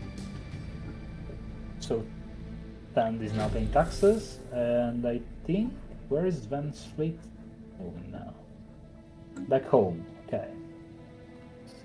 So, I think Joss Capital should have been blown up by this time. And instead, I see another planet. So, he high-rolled the negative mass event chain. And instead of having his capital blown up, he got a second planet. That's insane. Oh, lovely. So Joss got Hot Maids Beta. Perfect. I mean, that's one way to not lose your capital, is to just get another one.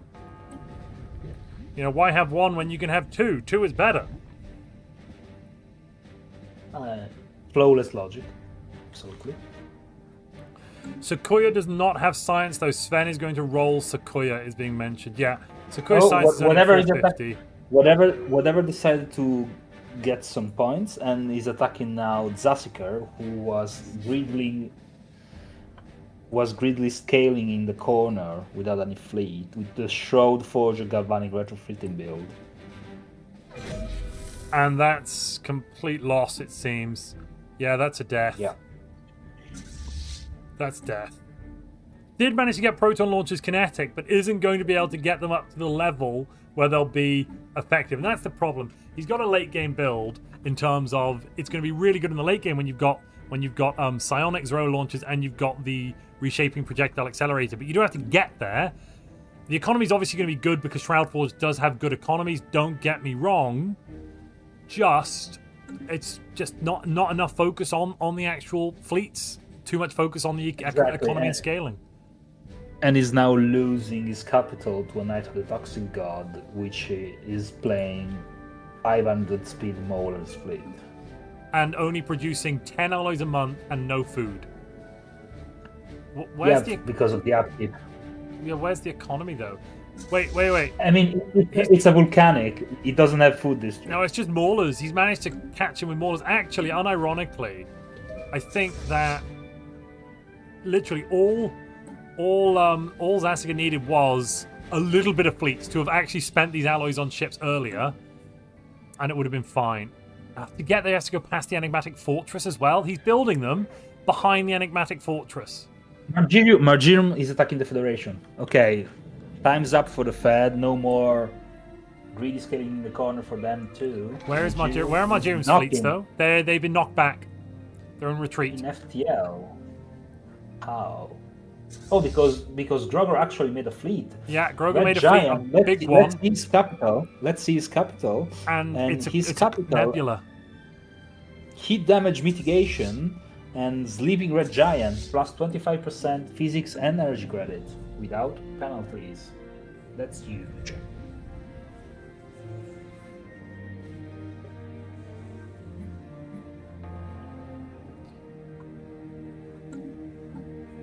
The pyroclastic drone, the job you get from the Thermotechnic forum on Volcanic World, is producing 3 times the amount of research. Sorry, of physics research, and each 100 pops is making a normal amount of physics research that 100 normal physicists make, and the same amount of engineering, and 10 unity, and a small amount of society. It is costing 12 minerals per 100 pops, which is a bit on the expensive side in terms of upkeep, but that's still a very pop efficient roll.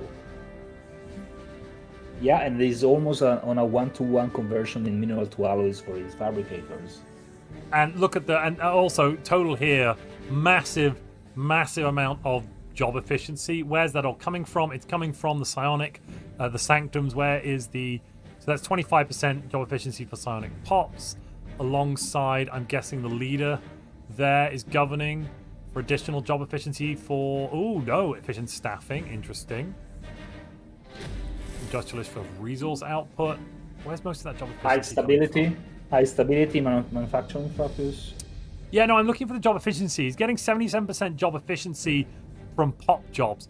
There's pop jobs giving him more job efficiency, but I don't know what they are because the rogue servitors. Oh, they're rogue servitors. Of course they are. It's the bio trophies. Duh. Oh, mother of. Wait, are they rogue servitors? Where are they? Oh, there they are at the top. Yes, yeah, here it is. 77% job efficiency. Oh, jeez. Yeah, okay, that's strong, isn't it? Yeah, scaling build, and with a bunch of arc furnaces, that's $500 a month. What's his fleet design? The ship design is neutron launcher cruisers. And he also has an anti-mortars design.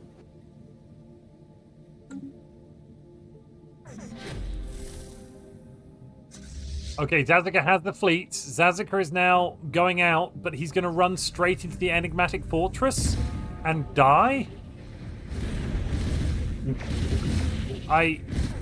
Oh, FTL retreat. So it goes out, does a salvo, retreats to the capital maybe? So he can come in without whatever knowing that he's on the way. Oh no, they're going to return to how Hawaz. did you get these planets behind the enigmatic fortresses in the first place? So you go around the outside. You jump in with your science ship or whatever, and you don't move into the system. Given where the wormholes, the high planes it doesn't have that range. Like the system is very small. He must have been able to do it. It must have been enough because he's done it. God damn it! Where's Hawaz? Because they're returning to Hawaz. Oh, they went back. Oh, no. They went back to Oran? What? Yeah. Well, that didn't do anything. He just retreated them back home. I see. Perfect. He's got a fleet, but no way of attacking with it. Genius maneuver right here by Zazika. Oh, Lord. Yeah, but the point is that his opponent he cannot enforce war goals unless he removed the enigmatic fortress for him. Yeah, that's also a good point. Yeah. Huh.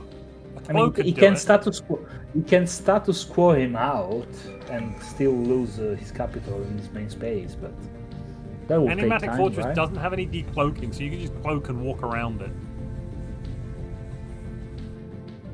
If you could get a cloak. Satana is attacking. Is again as a vassal attacking Red Victor and Singularity. So Singularity and Red Victor are now fighting Jaws from one side and Satana on the other side. And wait, Satana... hold on. Sven managed to tributize Stun. Did I miss that? Sven has 4 tributes. Sweet mother of God.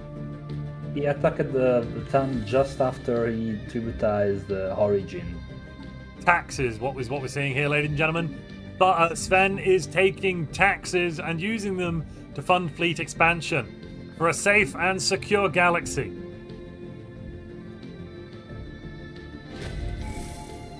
I think Quantum Quill is AFK because he's running into deficit. Yeah, he's not picking researchers, he's not doing anything.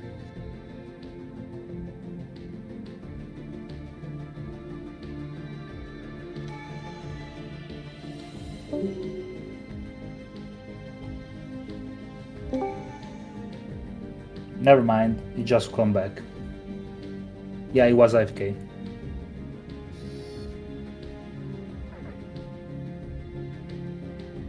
Okay, Margim is coming to finish the work against the poor My Time of Dying, putting him out of his misery. He was left with 2 planets and without a capital.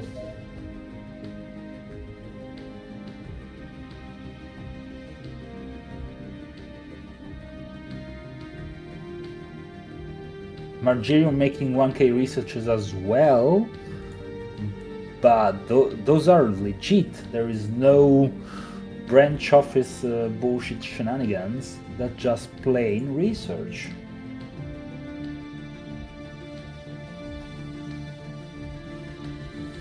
It looks like Magirium has basically just not gone back into Grogor space after that disastrous venture into the nebula. That nebula must have been terrifying. To jump in there and just suddenly think, oh yeah, I've got this. Oh no, I've not got this. I've really not got it. Oh my god. Yeah, those star bases are huge. If you are not a Molar, they become a problem. Like Molar shred them into bits without bleeding. Because you get the torpedo bonus against them, which makes it easier. The bigger they get, the easier they die. Okay, Harbingers have the proton launchers. When we get the neutron launchers, huh? When we get particle beams already done. But really you need the kinetic one. Research Institute done. I'm not seeing... Proton thrower was grabbed like 20 techs ago. 25 techs ago, and he's just not rolled neutron thrower. That's so annoying. Hold on a second. Zasiker made it out of his prison. What? his enigmatic fortress prison in a genius way. He built a shroud tunnel. He built a shroud tunnel. Oh, that is smart.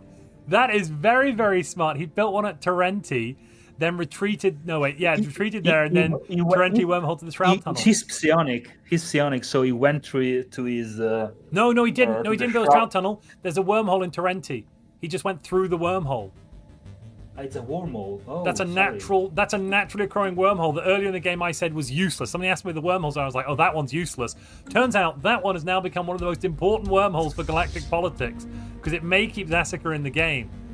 We're going to see a big fight between two smaller powers, galactic kind of relatively, but still big powers nonetheless. I mean, the ship design is questionable. He has proton kinetic and tier 4 weapons, but only tier 2 armor. And against Molar, you kinda need armor. He's facing tier 2 mandibles Molar, and these Molar are fast, okay? So what you want against Molar is the basically only armor. Shield are completely useless.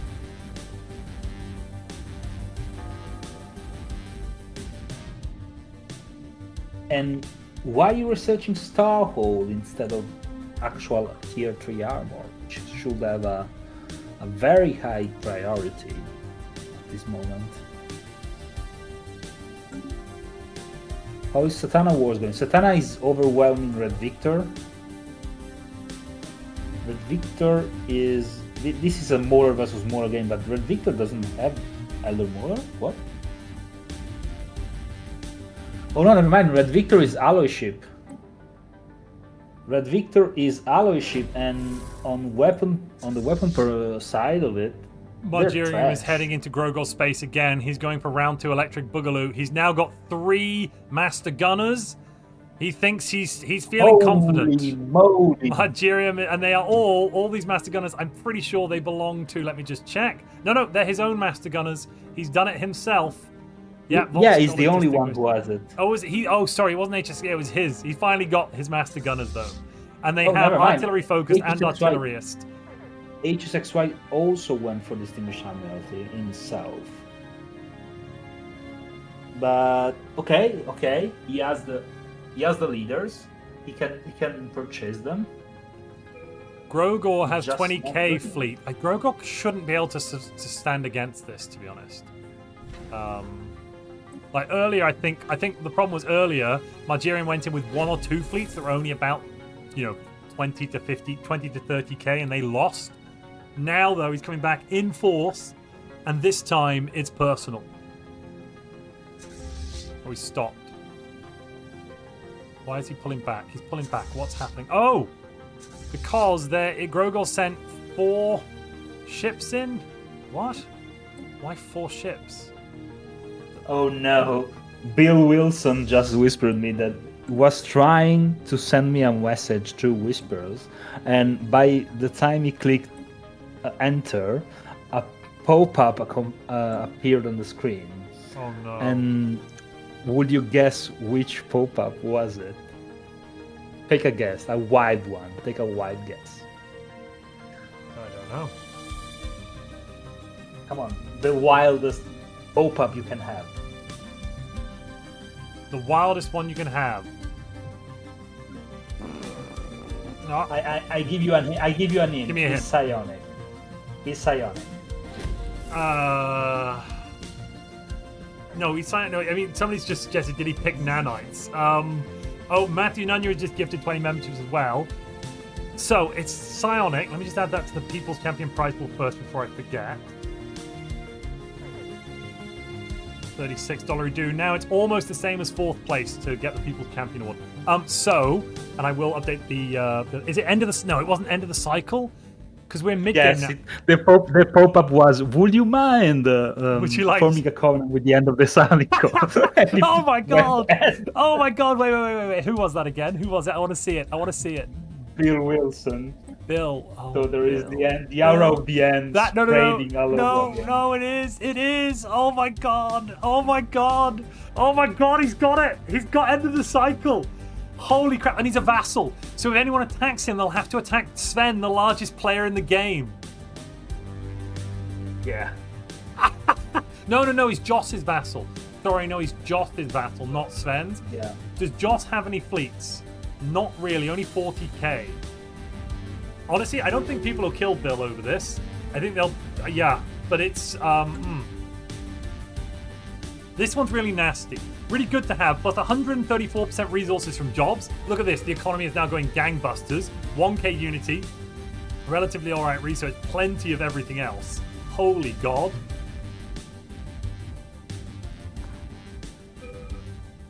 Let's also, we hit 2 goals. Let's also categorize that.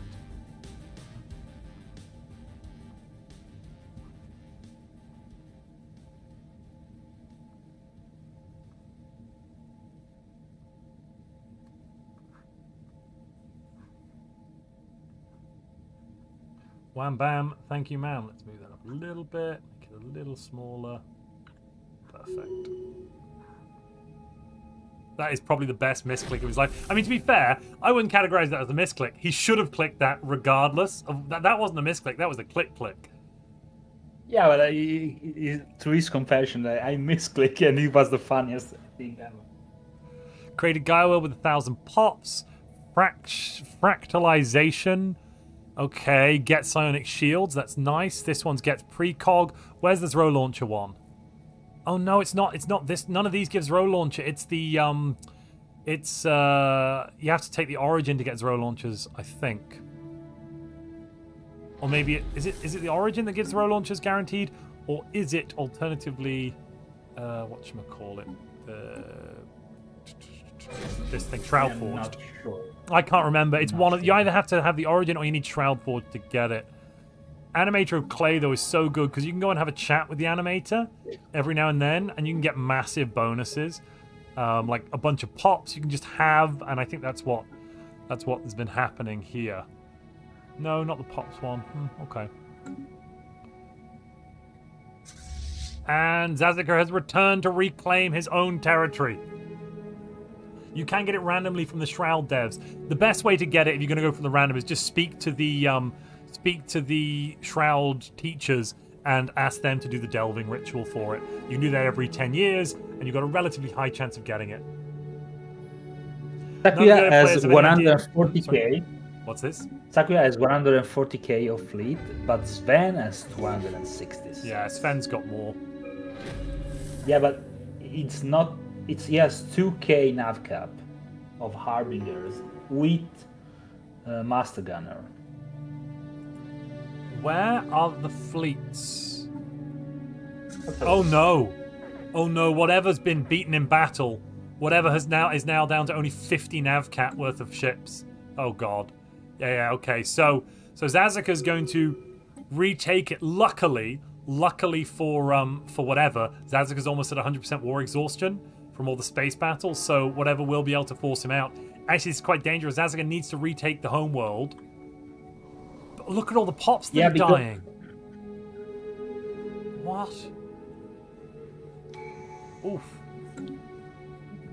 Zazika claim whatever's capital because whatever's capital is on the border right now since Sakuya conquered the guarantees in the previous war. And also the Nunki system. So basically, all Zazika needs to do is make sure to take the star bases, actually. Take the star bases and you won't lose anything. Because in the status quo, you don't have the star base, you don't get the planet. So that's fine. Margerium's war, how's that going? Oh, Margerium is one jump away from the capital. Margerium's staring down the barrel of 40k. I think Margerium is waiting to bring that additional 26k over. I don't know what Margerium is waiting for there, though. Is there an upgrade happening? No. It must be some of those fleets that Groga was sending to fly around. Margerium's just worried about extra fleets turning up. I think it might be Micronis planet. He got a lot. Keep in mind that a lot of these players are know what they kind of know what they're doing, but APM is not the highest for some of them. So yeah, okay, no, I'm with you. I'm with you. A cloaked science ship to give you intel of what's waiting for him inside those nebula. Yes, a very smart plan. Level 5 cloak, and it looks like Grogor does not have any cloaking detection at all. Yeah, no cloaking detection, none. Yeah, oh, sorry, no, it does have some, but it's only detection strength 3 within 6 systems. Okay, so actually, unironically, as if Grogor were to boost it, well, detection strength 3 is enough to detect cruisers almost all the time. Almost all the time. Because cruisers are going to be either 1 or 2, and maybe you've got a bonus, you can get it up to 3 in around this stage of the game. So you can get a bonus from, where, no, they haven't got it. Has anyone got the tradition? No. I saw somebody had subterfuge. Subterfuge gives you a bonus to cloaking anyway. You could also get a bonus of 2 from enigmatic, but to get cruisers cloaked, you need the tier 3 cloaker anyway. Joss misclicked. What did Joss misclick? Where's Joss's stuff? Joss misclicked and surrendered. Capital. I'm gonna get. Okay, I'm gonna try to understand what happened, and then I'll come back at you, and I can.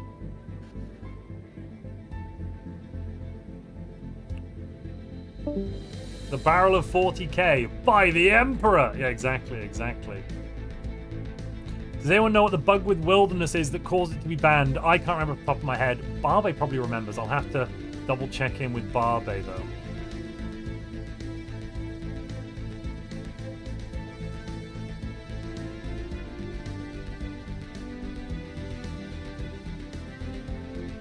$25 and $13. We're actually sorry. This is the People's Champion prize pool. 25 and 13 is 38. We should be on. Apologies, everybody. 38 dollary dues, ladies and gentle prawns.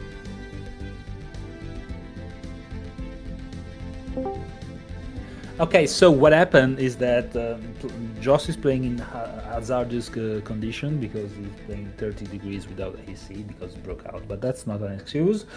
What happened is he was winning against Singularity. He was about to force status quo and kill Singularity. I mean, almost kill. Singularity would have been left with 1 planet left, and instead he misclicked surrender and lost his capital. That's what happened. I'm gonna ask you what you want to do. So, it really sucks that you did that, but as we just discussed, there's no rule against surrendering. It's a bold strategy for Joss to have chosen to surrender, but I don't think we can re-roll the game because that's not like. I mean, honestly, I would ask Singularity what Singularity feels here first, to be honest. If Singularity thinks it would be fair to go back a moment, if that's what Singularity wants to do, that's what we should do. But it's up to Singularity, actually, because he's the one that's going to be knocked out if we reverse this decision. Considering what he's typing, I don't think... I don't think you will either. No, absolutely not. But I think you should. Because I can tell you that Singu and Joss have history, so there is a bit of a feud between them. So, I mean, Josh should not have clicked surrender. Yeah, that's a. I mean, we cannot punish bad plays. We can't. No, we're not going to reward bad play. I think is a better way of putting it, right? We're not going to be like, oh, you played bad, so we're going to give you, oh, there, buddy. You know, oh, there, princess. You're going to have a second chance. Yeah, you have another go, princess. Good job. Yeah, we're not doing that. But I think at this point, we should ask Singularity. If Singularity, because I know he's probably going to say no, but ask Singularity. If Singularity feels it was, bad sportsmanship to continue and he wants to go back, then we'll do it. But only if that's what Singularity wants to do. Okay. To be honest with you, I don't think this is up to Joss, because Joss made the mistake. Witness me! They can see the end of the cycle aura. Yeah, they can. But no one's busy looking at auras. Aura of the end. Aura of the end. Aura of the... Oh my god, it's spreading. It's spreading quickly. Aura of the end. Aura of the end. It's spreading really quick. Aura of desire. Okay, it's overwriting a lot of auras. Aura of the end. Aura of desire. Polygar is nothing. Okay, it's fighting there then, is it? Right. This one's Aura of desire. Cool. My god, the Aura of the end's all the way out to here. We'll consume this system in like 500 months. Yeah, that's not so great. The response was from Singularity was, "I won the psychological warfare battle." Continue. So we continue like yeah. this. Ladies and gentlemen, Joss has done a tactical play of surrendering all of his planets but one. It's a bold strategy. We'll have to see if it pays off for him. Next time, maybe he'll remember not to click that. It sucks, but we can't just undo bad play. It's, you know, like if somebody misclicked their fleet and lost the game because they sent the fleet into the wrong system and they lost their capital, we wouldn't be like, oh, we're going to roll it back so you can click the correct thing. This is a tournament. Exactly. You got to do good and be good and play good. That's hilarious. I think this possibly could put Josh in standing for People's Champion for being so unbelievably stupid. He managed to snatch defeat from the jaws of victory. And that's, it takes a lot of skill to snatch that level of defeat from the jaws of victory. How long till bio break? Are we having a bio break? No, I don't think so. No, we're not. We are road dogging this till the end. We're at year 60. We've only got an hour and 50 60. minutes left. So we do need to get to the end if we want to be the end.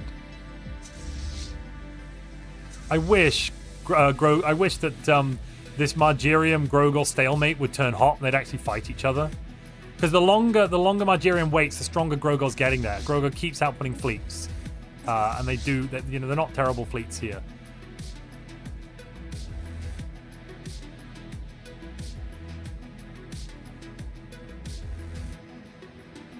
Oh, we had a new member, but it didn't show up. Well, somebody joined as a member. We now had 26.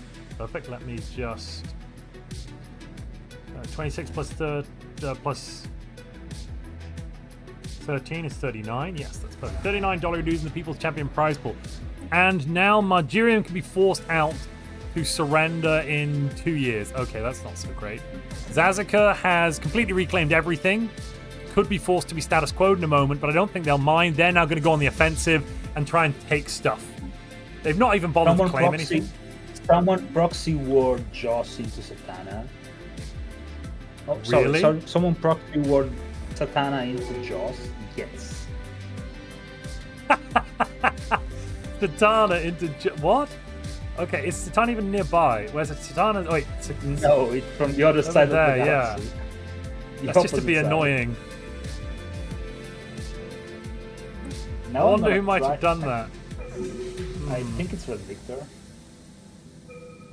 Red Victor does not have oh no, that's not Red Victor. That's somebody else. Red Victor does have espionage, but you have to complete subterfuge to get access to proxy war, and Red Victor has not completed it and will not be completing it. Red Victor is dying a slow, painful death. Have you seen how far the end of the cycle is spread out now? Is overtaking Singularity Space. Yeah. It's overtaking Singularity Space. It's overtaking Origin Space. It's going to be in Sven's space. Not really though. Luckily for his neighbors in the north and in the east, being psionics your own with your own psionic aura help not having the Arrow of the End in your system. It helps a little bit. But the thing is, the Aura of the End is much stronger and supplants other auras much more quickly. Yeah, it's annoying as hell. Because the bonuses improve the resource output from jobs from the psionic pops. And the way auras work is it's based on psionic pop stuff, I think. I think it's to do with the jobs. Let me just double check. It's written in here somewhere. One sec. Okay, Margerium is upgrading. Kinetic and large plasma, green plasma, sorry. Sven has 300k worth of Harbingers. Sven has Did you say? Sorry. Sven has 300k worth of Harbingers. 100k per fleet. Brilliant. Year 60, and we're already seeing over 250,000 fleet power, ladies and gentlemen. But don't worry, the economic reckoning is here. Patch 4.3 is much smaller numbers. It's fine. Please, devs, if anyone devs is listening, please nerf Master Gunner. That's too. Yeah, Master Gunner. I think actually the trait just needs to be replaced. So, what are the main issues with Master Gunner? Let's break it down. Why is this so ridiculous? So, first off, tracking and accuracy plus 30%. Accuracy plus 30% means that if you go to our ship designer for a moment, if I just go to these weavers, right? The proton throwers have 75% accuracy. Getting a 30% boost gives them instantly 100% accuracy, which is equivalent to a 33% damage buff straight away.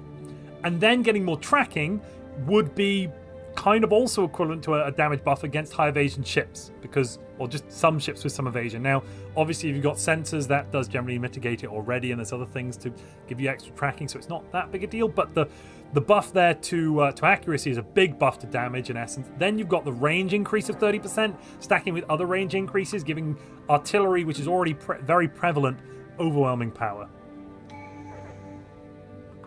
Sukuya's at war, it's being noted. Sukuya has just gone to war with... Oh no, that's the war Sukuya Joss war. That's a proxy war. Don't worry about that war. Sven is killing, is attacking Singularity. Sven is on the move. Oh, Sven... I don't... Wait, really? Wait, oh, yes. No, Sven's attacking Joss right now. And Singularity, both of them. I think he wants the capital. He wants Joss as well. No, he wants Joss capital, which is of Singularity now. Yeah, of course. And if he eats Joss, he also gets the tributary, Joss's tributary, which then does mean the Aura of the End tribute, which I don't think Sven will have noticed. It's the end of the cycle, will be protected by the strongest player in the game. That's hilarious. If Aura of the End is allowed to go rampant, oh sweet mother of God. I think you only need, what, 50% or something to be able to trigger it and eat the galaxy? Okay, Margirium is moving to the system next to the fortress, the Grogor's fortresses. With the extra fleet, yes, that's another 30k. Yeah. He can see there's 54. They're combined. That'll be 100 versus 54. It should be a victory. Let's take a quick look at what the Starbase has got. The Starbase has just a communications jammer. Now, honestly, in this case, I probably also want to put in a disruption field, because why not? Like, disruption field over the crew quarters, because the economy buff is probably in the long run going to be less helpful than giving everyone a minus 20% debuff to shields. And actually get rid of the kinetic weapon damage. Kinetic weapon damage minus 25%, and ship weapon range plus 40% on the North Station. In Max Dim? Where? The North Station? What? Yeah, the station in the north. Sorry, the Deep Space Citadel. Yes, of course. That one's got 40. He's got a top level Deep Space Citadel. I didn't even notice that. Oh, good lord! Actually, that's not going to be a good fight. Wait, there's two in here. Did I not notice them? Yeah. Oh wow! Oh, that system's not falling. That system's not falling. That's not falling. No way. No way.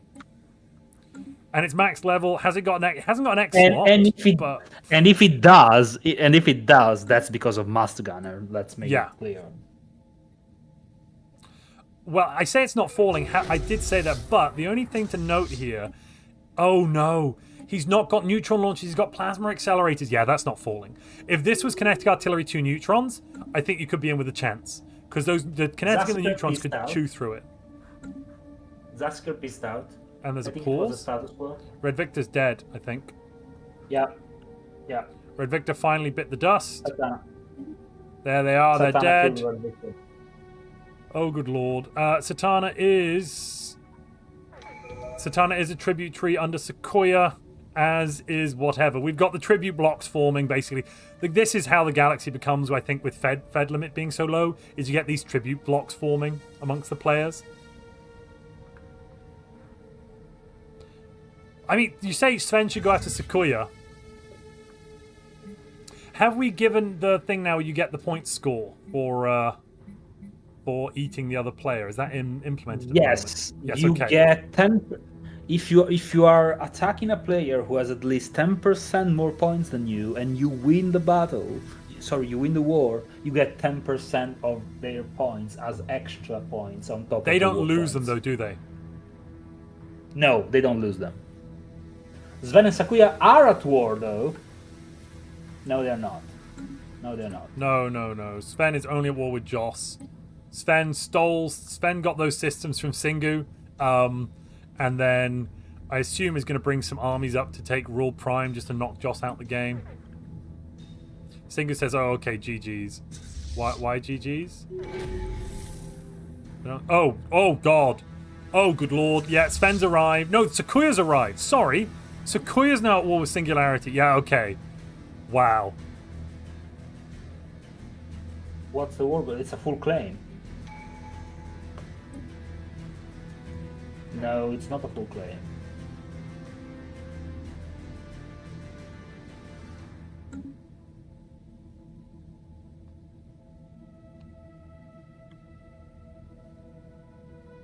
Okay. Can't all of Sven's tributaries rise up? I guess they could, but they'd keep paying taxes whilst they're in the... Do they keep paying taxes in the war? Why did Singwright left? Because he's dead? No, he has one planet.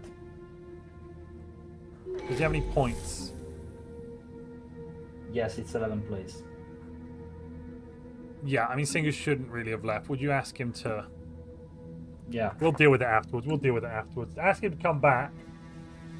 And we'll deal with it afterwards.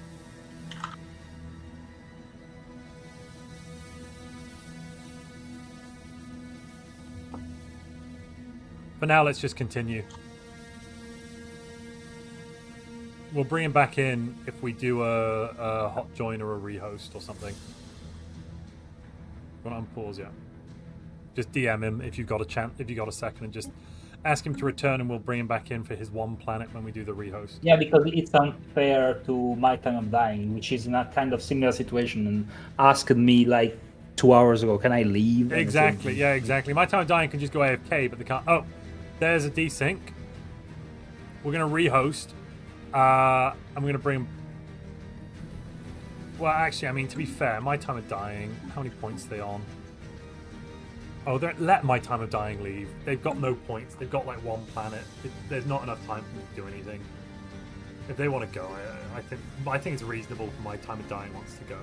It's your call, Montu. Yeah, I mean, at this point, my time of dying has got nothing left. Let the poor fella leave. Let's do a rehost. Let's let my time of dying leave. But Singu's actually got some points. Sorry, you were saying. Let's do a rehost. Let's let my time of dying leave. But Singu's got points. Singu could end up like Singu's only 10. Yeah, the only issue is that place. the only issue is that having player being AI or not being AI means that a war against AI gives no points. A war with a worthless player still gives points. That's a very good point. Keep them all in. I forgot about that. Yeah, keep them all in. Ask Singer to come back. We'll do a rehost. If he doesn't come back while we're rehosting, we'll be very grumpy. We'll give him a minute. I forgot about the points thing, because that's not fair. Like, if you're beating someone so they run away so you can't score any more points against them, that's not really the fairest.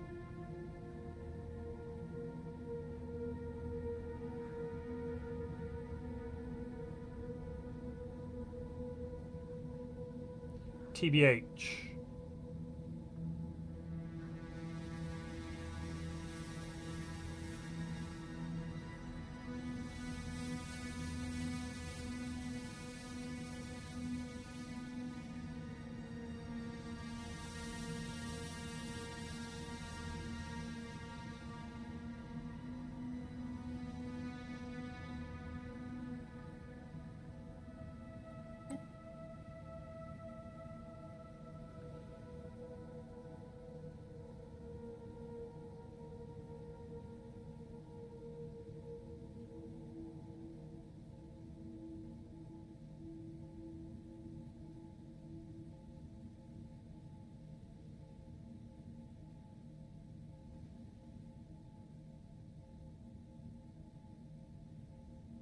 See when we get the rehost. There's the rehost.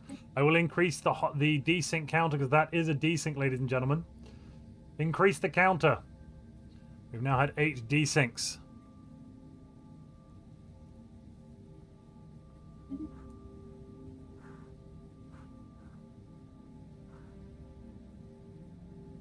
Is there any pattern to which builds died already? All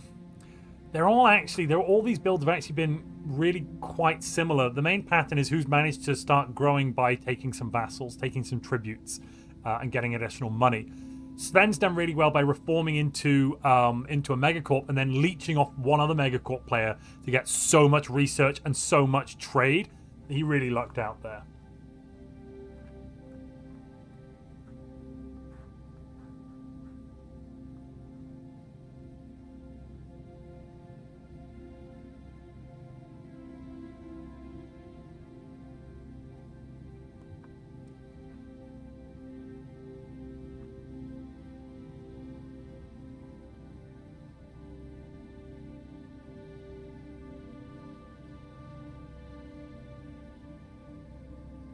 Chaos, shout sci-fi. Chaos is a ladder. Exactly.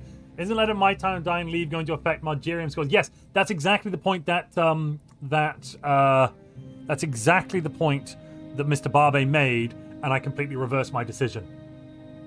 It could make a big difference. That's why we're not going to let him leave, and we're going to ask Singularity to come back.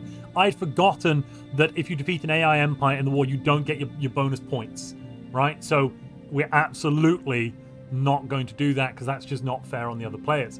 We're going to ask Singularity to come back, and if he's not coming back, well, we'll have to deal with that. But you know, the rule is you don't leave unless the GM says you can leave, and generally the GM doesn't tell you can leave.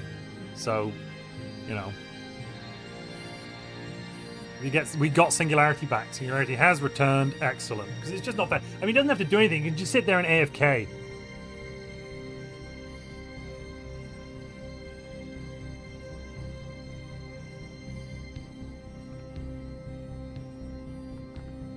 And we did get Singularity back. Good.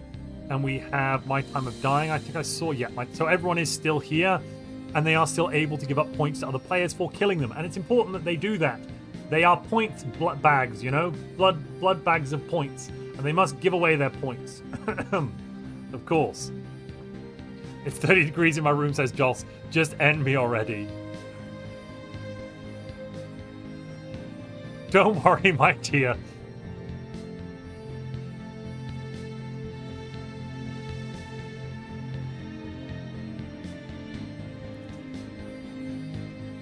How are we all doing on this fine Sunday afternoon? It could be actually early Monday morning now if you're in like Australia or New Zealand, I suppose. Or if you're in America, how are you doing on this fine Sunday morning?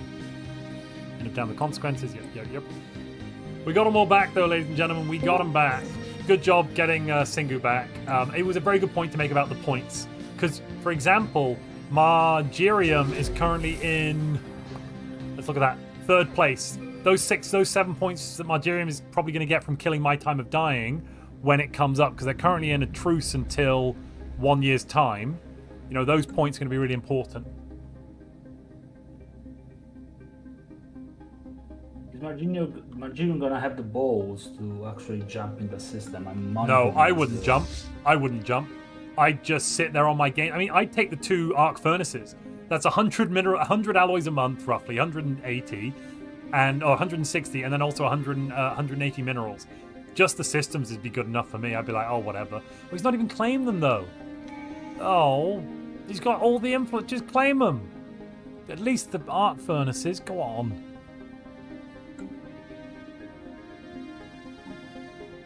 What is even this war for? Humiliate? Huh, okay. Sven saying nice proxy war.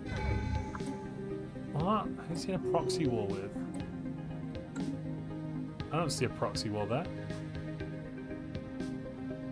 What's the entire galaxy voting against right now? Charter of Workers' Rights. While Satana's like, the workers need rights. Sakuya and Grogu are like, no.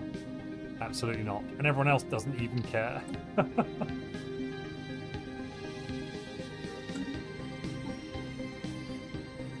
What is HSXY doing? Just accepting his status of tribute. He's making 1.5k tag. Okay. So HSXY, I assume, is just. He's got a master gunner. Tech score? Neutron, kinetic neutron. I think HSY is using points from tech score to boost tech power. I think. Yeah. Has a precursor home system. Which one?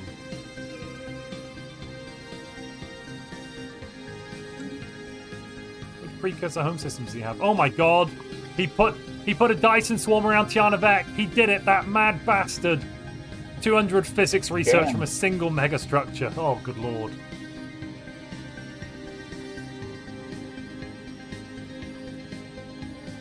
Well, why are there 14 players, not 15? I thought only 3 have died. Shock They Fell, Uncle Red Victor. Who else have you missed? Who else died?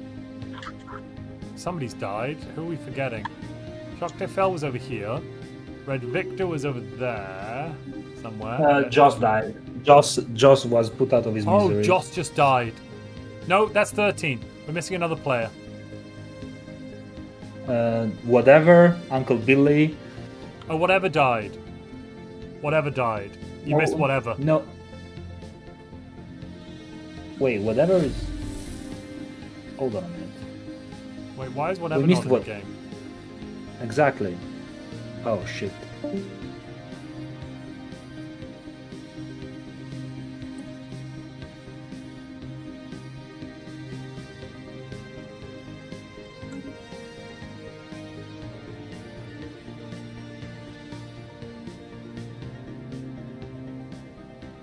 I have to pay respect to Joss. We don't remember the dead. We're not memorialists, says Backer Grappler. Sure.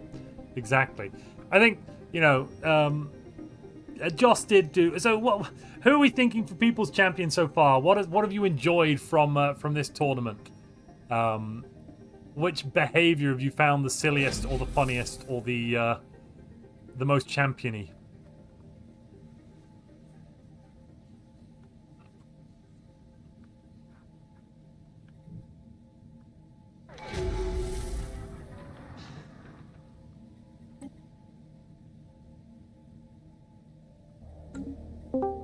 We got an issue. He cancelled the join last second, and he was not in the lobby. Yeah, I know. We'll rehost from the... We'll have to rehost from the previous lobby save. Yeah, but Singo just died and left. Did Singo actually die? That's the issue. Yeah. And has he actually died in the game, though? Yeah. Oh. Well, I guess maybe We'll have rehost from here. We'll have to rehost from here. Yeah, we will. I mean, luckily, whatever's not currently in a war, they might have some economic issues. The AI might have done something weird in their empire. Oh shit! Yeah, the AI changed their focuses for society, general engineering, changed their first contact protocols, their orbital bombardment protocols. Jesus Christ! Well, it's annoying, but it's not unkillable. We'll have to rehost from here, though. Yeah. It's not the end of the world. Yeah, do anything else?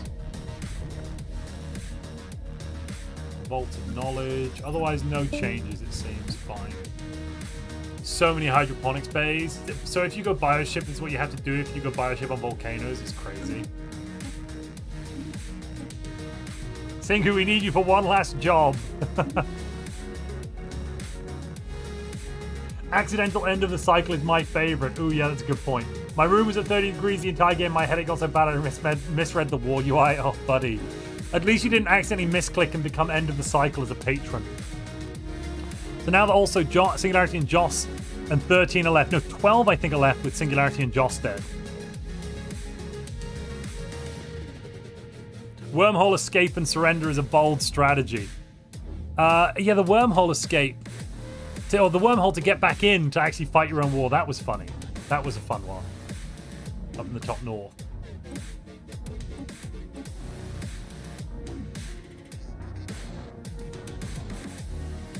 What? Oh, I got caps lock on. Singer was mad at me because he thought it was aiming for him. Well, you both are dead now, so it didn't really matter. At the end of the day, did it? Like, no matter what animosity there was, you both got killed by larger, more aggressive monsters in the galaxy. What Sven doesn't know is that by killing you, he's taken on an empire who now have End of the Cycle as their patron, and he must protect them or throw them out. So yeah. I mean, I guess he could just not defend the war, but if he surrenders it and somebody claims his capital while they're going to war with the End of the Cycle Empire, that is going to be a problem for him.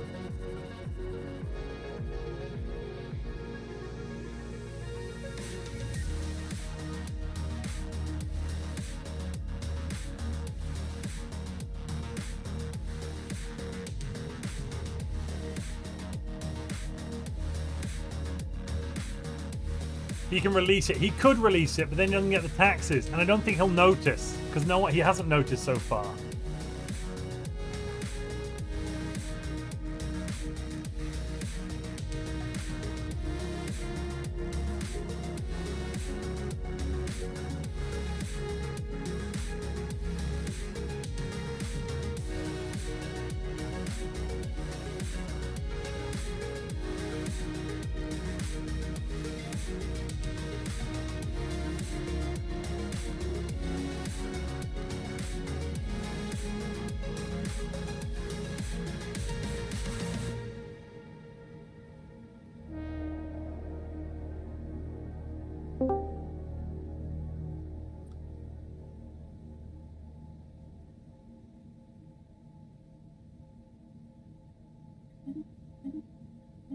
All right, we now have... oh, it is 13 with them gone. Right, okay, fair enough. Yeah, fair enough.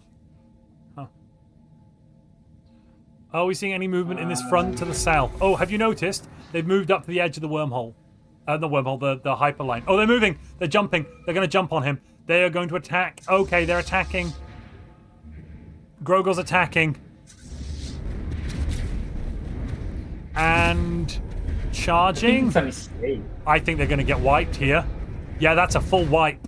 Oh my! I think that's a big mistake. God, that's Master Gunner. Master Gunner just deleted. How many ships did they lose? Let's take a look. Almost about everything. 30%. No, they lost about 30 to 40%. I'm looking at the fleet numbers here. They lost about 30. Well, Grogor lost about 30-40%, and it's returned instantly to the capital. Yeah, but if he jumps now, they are. He can't because all of his ships are damaged, and he also lost about half.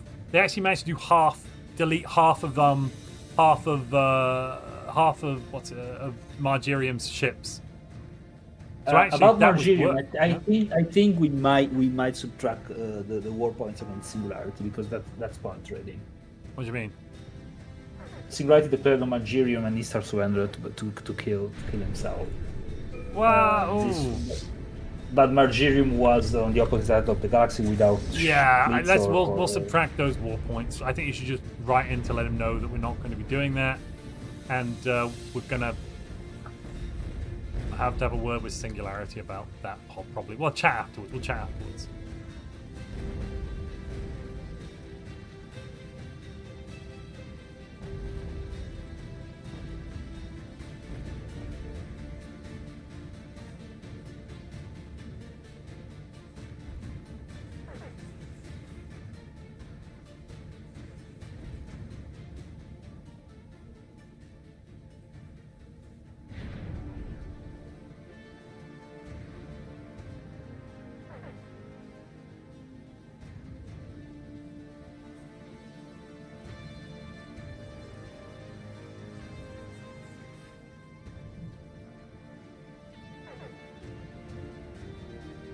Thank you for attention to this matter.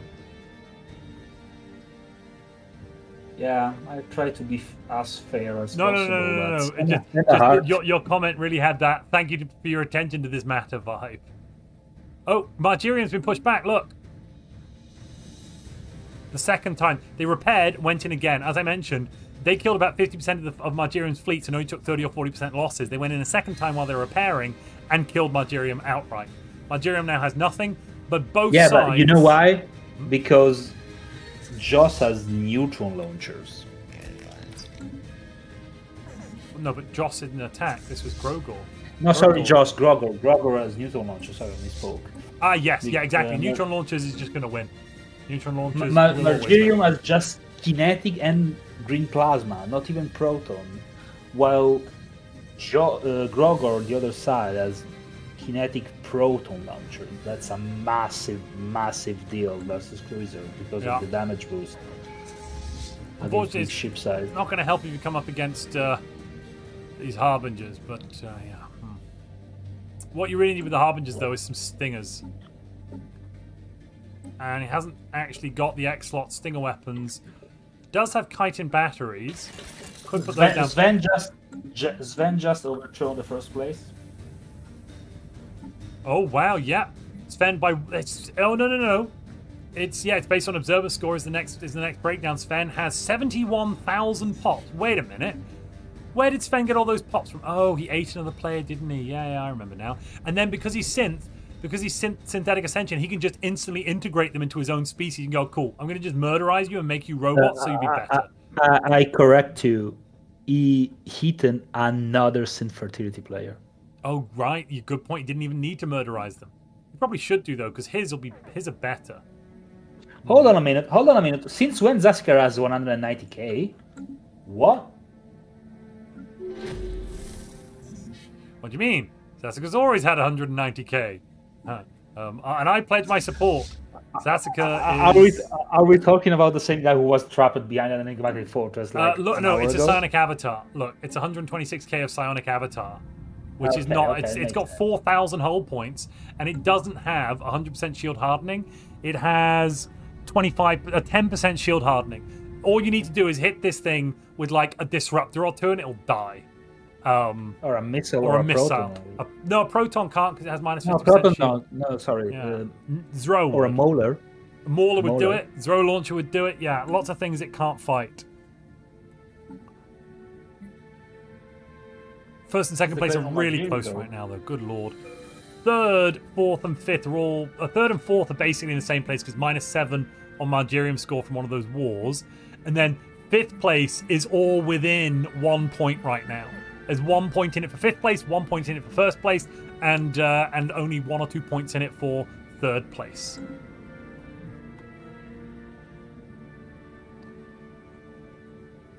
That avatar kills so many cruisers. Well, it depends if you've got bypass. You've got a little bit of bypass. It's just dead. Sven is making 2.5k research.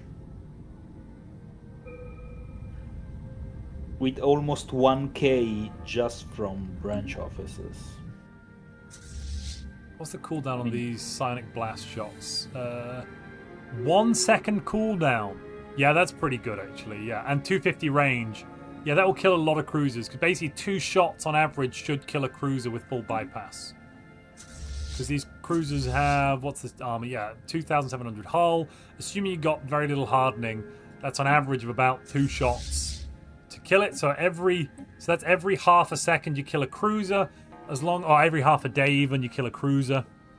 Margerium surrendered to Grogor and he lost an arc furnaces in the process. Ooh. And he's facing Zasika's coming in, starting off with the big cruiser fleets, then following up behind with that very nasty shrouded avatar.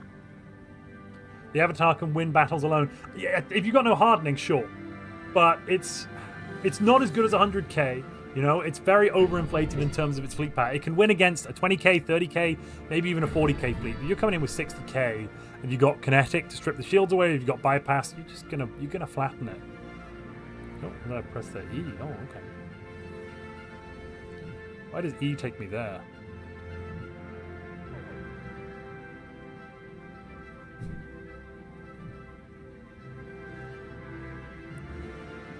No, he's not upgrading. What is he doing? I'll be right back, Montu. No worries. Current wars, Zazika Margerium, and then Sakuya is still fighting Bill. Oh, Sakuya's dealing with the end of the cycle. Ladies and gentlemen, your end of the cycle player may be dying. Their overlord, it seems, is... No, they're independent now. Oh, they just got released. Oh, how fantastical. Huh. This is going to help Sakuya. Sakuya wins this war. That puts Sakuya into first place again.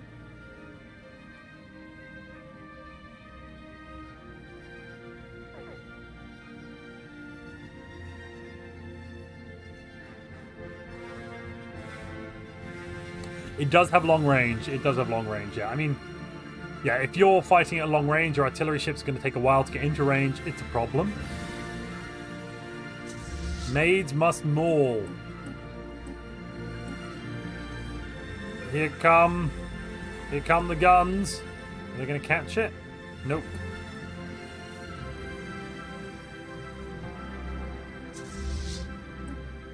The 30k is desperately trying to run away, but there's very little you can do here, except to just keep your fleets alive and hope that somebody comes and fights the bigger, the bigger fish. There's always a bigger fish. That's basically all the wars. Ooh, Zasika is now outside the capital of Margerium. Bombarding Zambor Prime over here. That's a lot of bombard. Now pulling back. Where are they going? All the way home? All the way home. What? Oh! Because Sven's just declared. Sven just issued a war declaration. That means there's an oh god. Where is Sven? Sven is here on a shield nullification system. Making the psionic entity utterly useless. Don't do it. I'm back. Shield nullification. Don't do it. Sven's just declared war on Zasika. Zasika's now going to suicide into the shield nullification system. And it's instantly dead. It didn't even get to fire. Wow. And Zasika just suicided. It survived. It did survive. No, it's not Sven. It's a HSXY. What? Maids for Oregano is Sven. But the HSXY is in Zasika's base. Oh yeah. Oh, HXY and Sven both declared on Zasika. Sven killed Zasika's fleets. HXY gets the territory. Oh, good lord. That's suboptimal.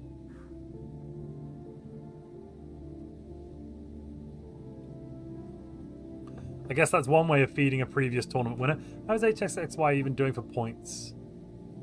I don't think they're going to end up podiuming, even getting on the podium today. I mean, they currently would podium if they win this war. HSXY wins the war, and they're currently in with a chance of being on the podium. Sven has really cemented that first place lead, though. A lot of points from tech power. Let's take a look at Sven's numbers. Basically almost 3k research. Some points from Unity power. A lot of homeworlds control, plus 20 points there. Won a lot of wars, vassalized people. A lot of smattering of other points as well. Basically leaving Sequoia in the dust with only 133. But then fifth place, or fourth place even, is actually... No, it's fifth place. Fifth place is all to play for. Margerium is still third, even with that -7. Fourth is definitely Quantum, but then fifth place. 61, 60, 60. A lot of people very close. By the way, the Maids people weren't pre-teaming. We just agreed to have that for the meme. Sure. It was a psionic avatar, not a Colossus. Yeah. That saves Margerium, though. Fake Fallen Empire, don't attack me. I'm really strong fleets. I mean really strong, says Zasika. Oh my god. And there goes the Homewood. Oh my goodness. The Gunning Goth, the GGF, have got enough to open an L gate. Do they even have an L gate? They do. No, that's a gateway. Is there enough for the L gate, though? Is there enough?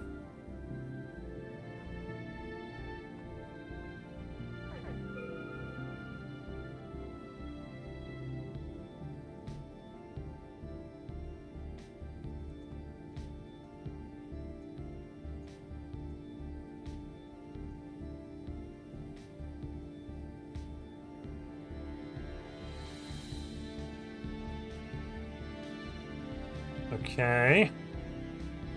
We just made Cronin the Afflicted his Emperor. That's not good. Because as Emperor, Cronin the Afflicted has bugger all bonuses. What? Oh, this is to get Divine Sovereign. He's the chosen. It's still not good. I think overall, What? Is that a full rework? What's happening here? Oh, he changed civics. Added an extra civic, it seems. Mutagenic spas, masterful crafters, and environmentalists. Leaders with substance abuser trait gain +3 effective leader skill level while governing a colony with mutagenic spas. Oh no. Yes. Why is he making negative unity?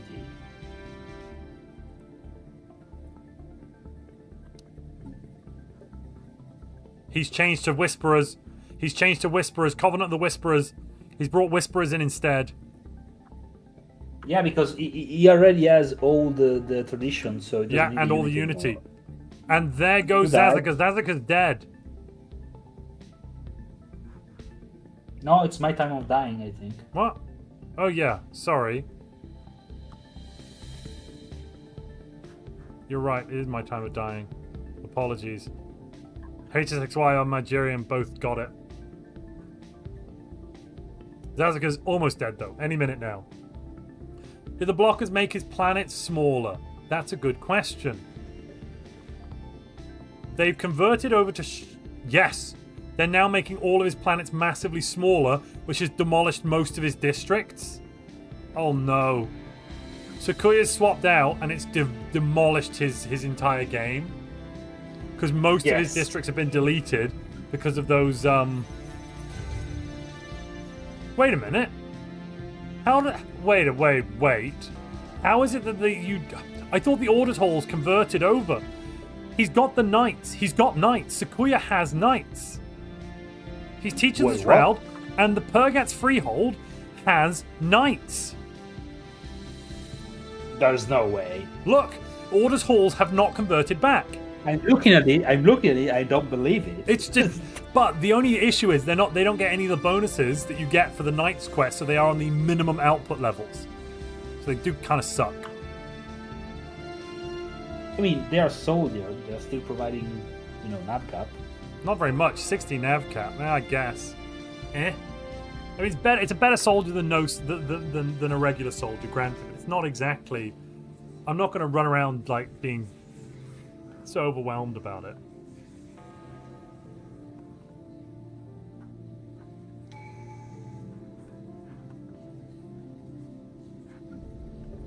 You know why? Because knights are not a substitute of soldier job. They are their own individual job. Exactly, and so the district, the Order demands, that's its a own bug. district. So it doesn't get converted back into soldier. That's why when you play knights and you put as a governor, you put an admiral, you get per 100 soldier job per 100 soldier job per skill level of the admiral, and they're a distinct different job than knights, because knights is not a job swap. Yeah, no, I completely... If you look at the commissioner as well, the governor bonuses is plus 2% for soldiers, but it's also plus 2% for knights, plus 2% for lord commanders. They're a distinctly different job. Yeah. In the same way that enforcers and telepaths now don't have a job swap like they used to. Sakuya is conquering Bill Wilson, which is the end of the cycle. Yes, you were gone when that happened. HXY has defeated the fortress, I think. Or maybe has cloaking? No, that's fortress defeating. Really? Yep. Yeah, he killed the fortress. He just killed it dead. Oh, that was too close. Yeah, no issue with Master Gunner, I guess. Ah, no, also it had an electric storm in the system. So that stripped all the shields first before he went in, making it much easier. The fact that storms literally give no devastation now is a bit stupid. They've broken it, and it doesn't matter what you set it to, they just don't give devastation. There is no downside, pretty much. Like the electric storm, 25% resources from jobs. Forever. If it's in the same system. You do get a reduction to build speed after the storm leaves, maybe. But 25% output, I'll take it.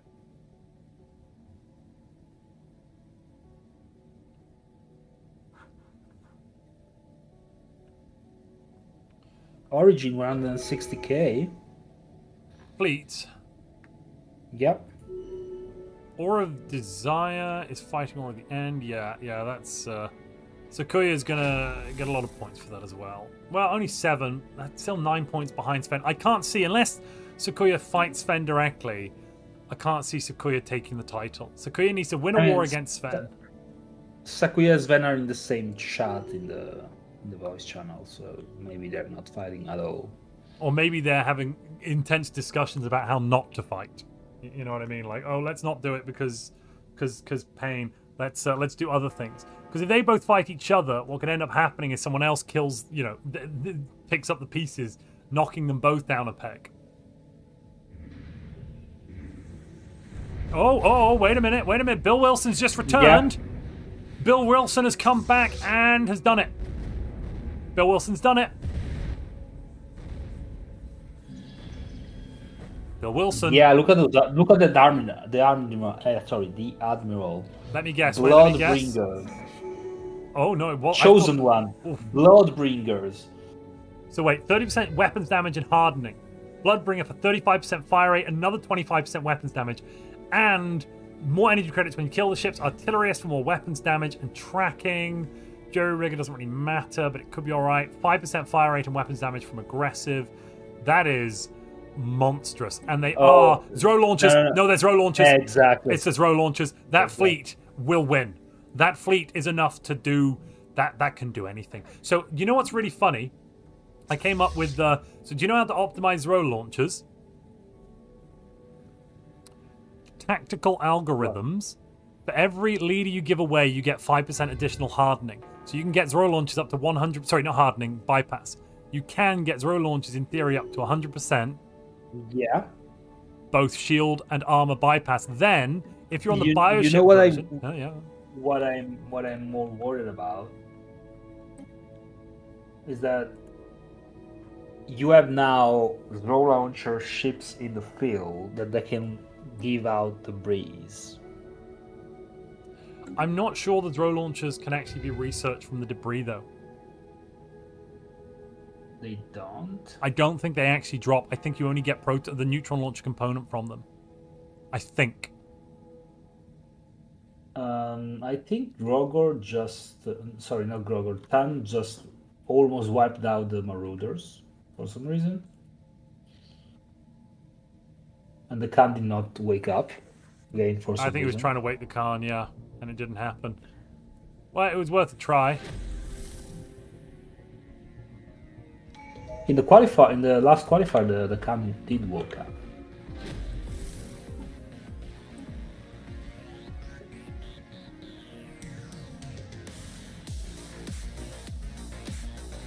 Unfortunately, so actually, Sequoia, if Sequoia would just get, and that's all Sequoia needs, is Zro launchers. All Sequoia needs is Zro launchers, and Sequoia is psychic. Hold on a minute. Grogor is on the move. Grogor fleet, following by his Fed allies, Quantum Wheel, is on the move and he's moving towards Sakuya. Sorry, Satana, but Sakuya. He's moving north through Zasper space.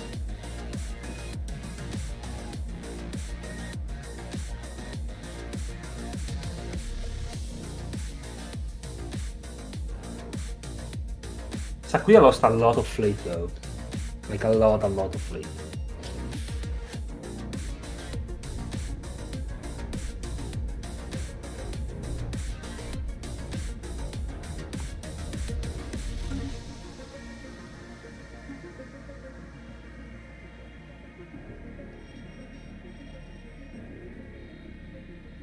Sven making 50k trade, allowing him to buy 3k food, 200 minerals, 200 alloys, 2000 minerals, 2000 energy. Zasker died? No, Zasker did not die. They just took the capital, basically, and a couple of other planets. HSXY left them alive. That does boot HSXY now up into 5th place. Thanks to that the winning of that war. And when we get a count in a moment, control form of Homeworld will give additional points to Zazaka. To HSXY, because they've now got Zazaka's Homeworld, so that'll be even more points. More, not less, more.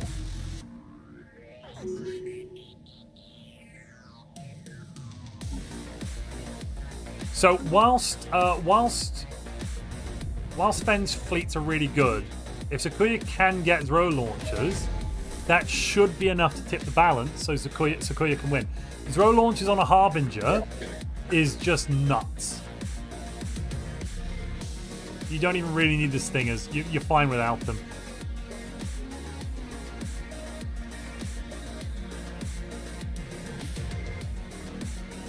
I'd also, though, at that point, once you're on the Zero launchers, recommend auxiliary fire control over the advanced afterburners. Even against Maulers and the Corvettes, you're going to do better with the auxiliary fire control, two or three of them, because you're doing an additional, you know, it's made it seem like only plus 15, but you're going from 75% to 90% hit rate, which is more like another 20%.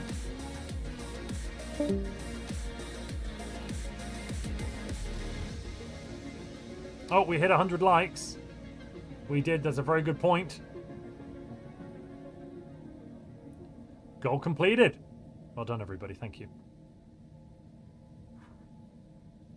The Wombat, 79, subscribed with Prime. 15 and 27 is 42. I need to update People's Champion. We're now at $42 dues. People's Champion is now greater than 4th place. For every new member we get on YouTube and every new subscriber on Twitch, $1 goes into the People's Champion prize pool that you can assign at the end of the stream. Why are we paused, Barbe? What's gone wrong?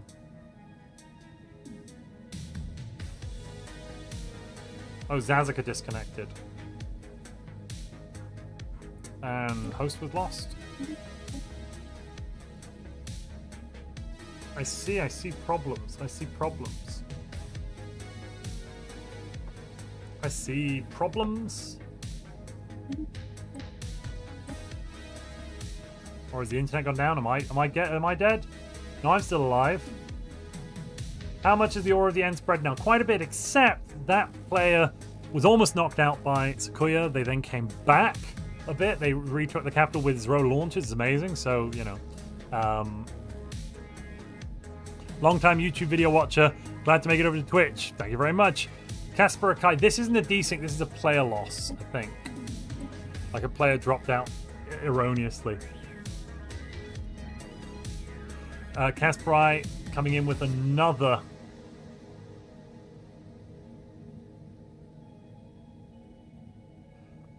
Oh wait, I confused new subscribers with viewers there somehow. Oh, that's stupid. Sorry, that actually goes down 27 plus 14. 41. Oops. Went the wrong way. It's $41 reduced. Will Montu ever play RimWorld? Montu has played RimWorld. Montu's played RimWorld with DJ. Montu plays RimWorld. I did it recently. Yeah.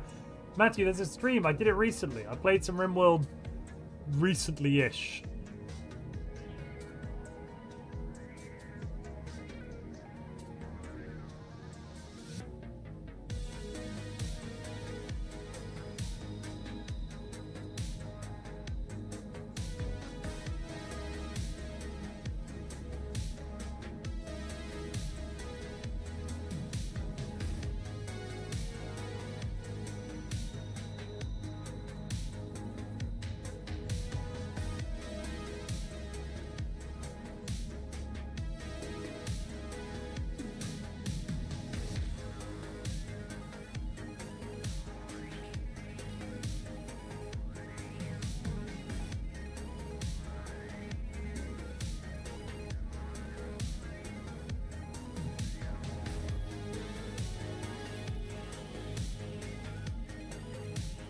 Almost back in.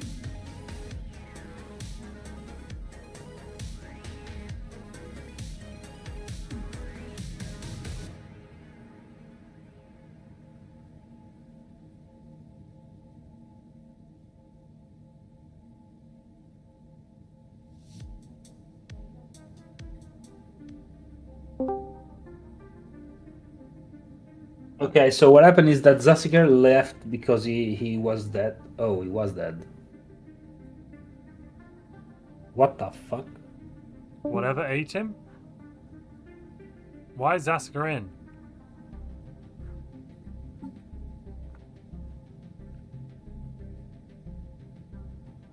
Yeah, he doesn't need to be here. He is dead. Sven killed him. Or whatever killed him. Yeah. Well, okay.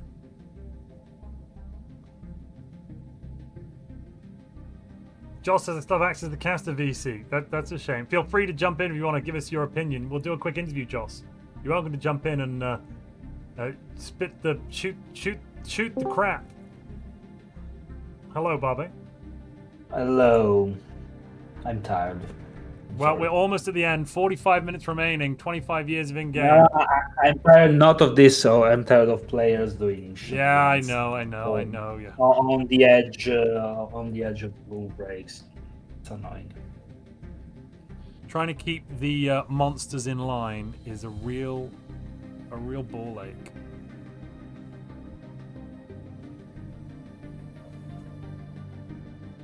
Mr. Barbe, you should snort some Zro to stay awake. Yeah, I've heard Zro will help your afflictions. Yeah, my body is my temple. I will never. I hear Zro is like praying to God. Anywho, that one fleet of 17 cruisers is doing so much work with the bonus damage and the shield hardening as well. It's not got many shields, 1500, but a total shield hardening there of what are we getting? Almost 50%. So any Zro launchers coming in aren't going to chew through the shields because that Zro launchers have 50% bypass, minus 46% hardening, so only 4% will get through. The rest does have to go on the shields.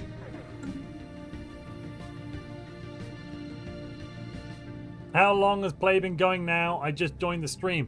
They've been playing since 2200, which started 4 hours ago, so about 4 hours. Yeah, that sounds about right. Excellent.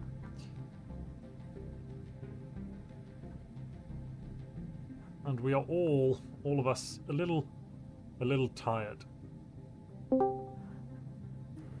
Hello. Bonjour. You said I could join for a second. I did, yeah, I did. I said you can jump in, we could do a quick interview and a hello. So, Joss. Hello. It must have felt bad when you did that misclick. We asked Singularity if he felt it would be sportsmanly to allow it to reverse it, and I think he laughed and didn't really respond and said no. So we didn't go back on it, basically, because No, I really did feel bad. I was like, man, my headache is really that bad. I clicked that. I didn't feel bad about it. fair, good. As long as you're not feeling a bit bitter, because it was a really terrible I'm mistake. But even then, you did end up dying almost immediately after, and so did Singularity, so it didn't seem to matter either way. Oh no, they went for me because I did that mistake. They were like, what the fuck, man? Put him out of his misery. They went for the kill because of that. No, yeah, they went for the kill because of that. So that end of the cycle player managed to roll Zro launchers, and they're now beating off Sequoia, like successfully, in their own space at least, anyway. Yes, and just Bill Wilson did the funniest misclick ever. It was more even funnier than yours. He was trying to whisper me, and in the moment he was about to press enter and send me the message, a pop-up showed up on the screen, and he was, went end of the cycle. do you want to make a covenant with the end of the cycle? And you go, yes. By accident. That has happened to me, so I no longer press enter to send messages. I click.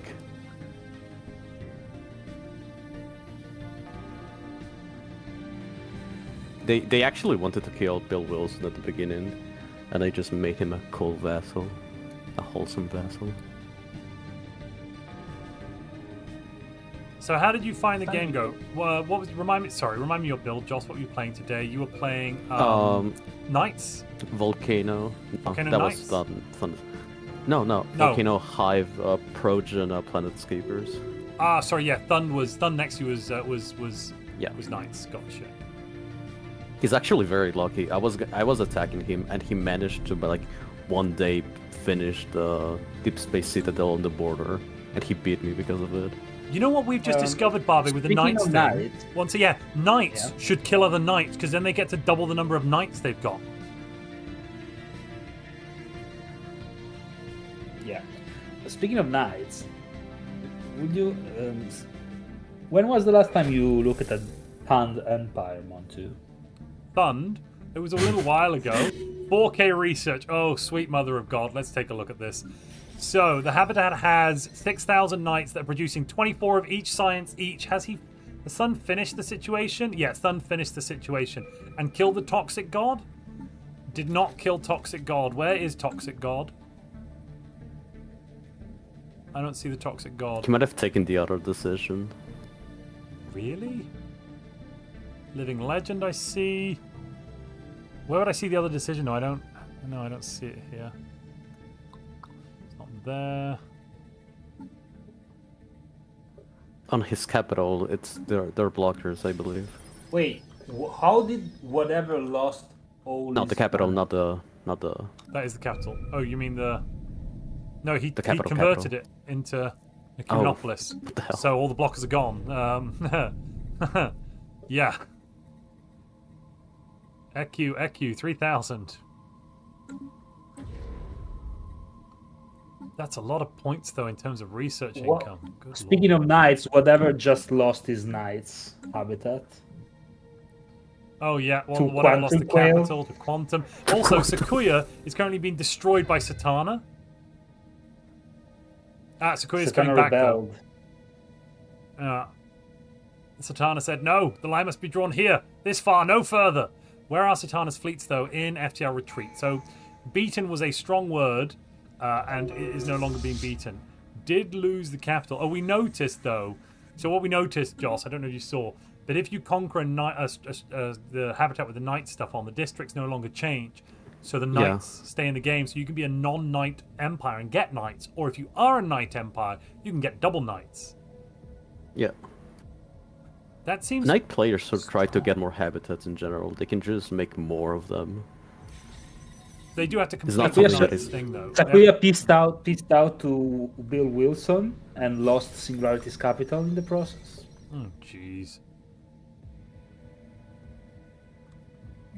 So, 6,000 knight I'm pops. actually so to- happy for him, God. for Bill. Oh, and plus virtual research focus, of course. So that is an output bonus there of somewhere in the region of, let me just add that up, yeah, about 130% resources from jobs bonus, and also an efficiency Sven is bonus at war with Bill Wilson. Sven is at war with Bill Wilson. of about Wiped it 100%. out. It's a total war. Oh, It's a okay. total war. Yeah, okay. Sven released Bill pretty much straight away, I think, and is now just come in to get rid of this silly aura of the end. The Emperor of the Galaxy has decreed no more aura of the end. Sorry, the corporate overlord. Executive Jeremy Clarkson has said, that's it, your ships are too slow. I don't like the way they look. We're getting rid of you.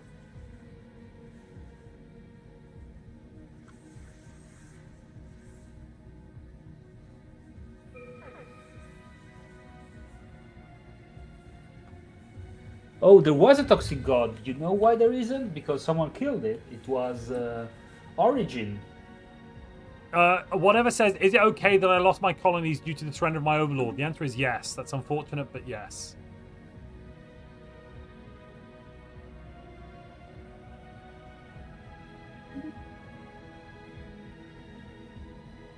Isn't that With the correct? surrender of my overlord. No, wait a second. What happened? So his overlord, whatever's overlord is Sven. No, it's Maid's Maul. Who's Maid's Maul? That's Maid's Sakuya. Sakuya. Sequoia, right.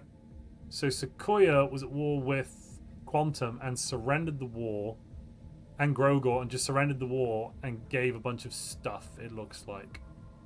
But having said that, that was the same time Satana rebelled. Yeah, but I think we in the rule we made it in the rule fair play rule we made it clear that if we surrender will actually I've got the fair play damage rules up. Surrender. you.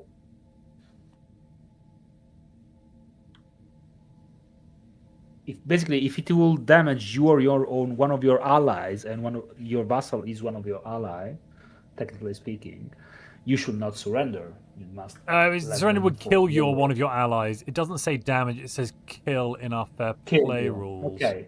So if Points it's kill, trading, it's not a kill, clickbaiting. so It's not a legal. kill. It was technically it could be It's argued it's legal. points trading because it traded a capital.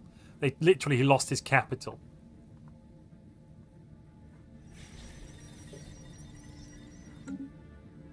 Whatever Saint he's fine with it.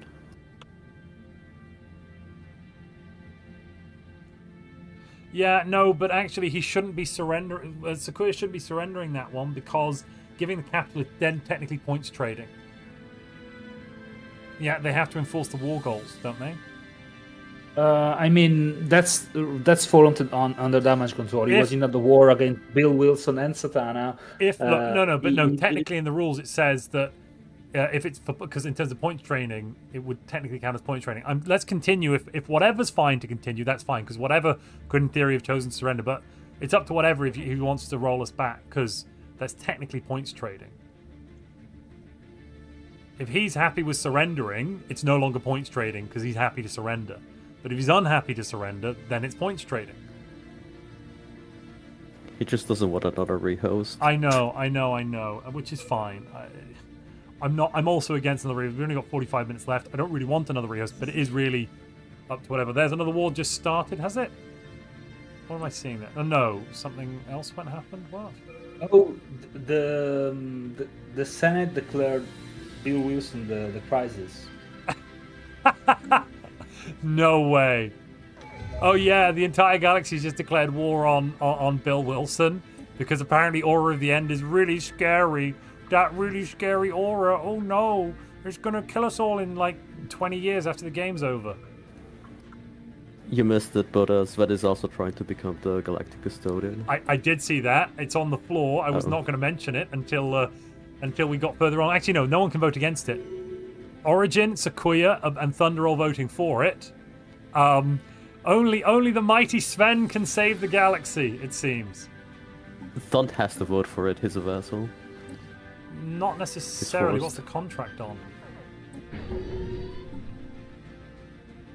Contract has restricted voting. Yeah. Thund's forced into this. Thund is like, yeah. Wait a minute. Sven, wait a minute. he's our man. If he can't do it, great. Guys, Origin pulled a masterful move. He was a vassal under Sven. He saw the crisis declaration in the Senate, and he rebelled to Sven the moment before the crisis war. So when the crisis war happened, he peaced out with the Otherworld, and he gained independence. That's the move of the century. Did he propose the crisis thing as well? Was it his proposal?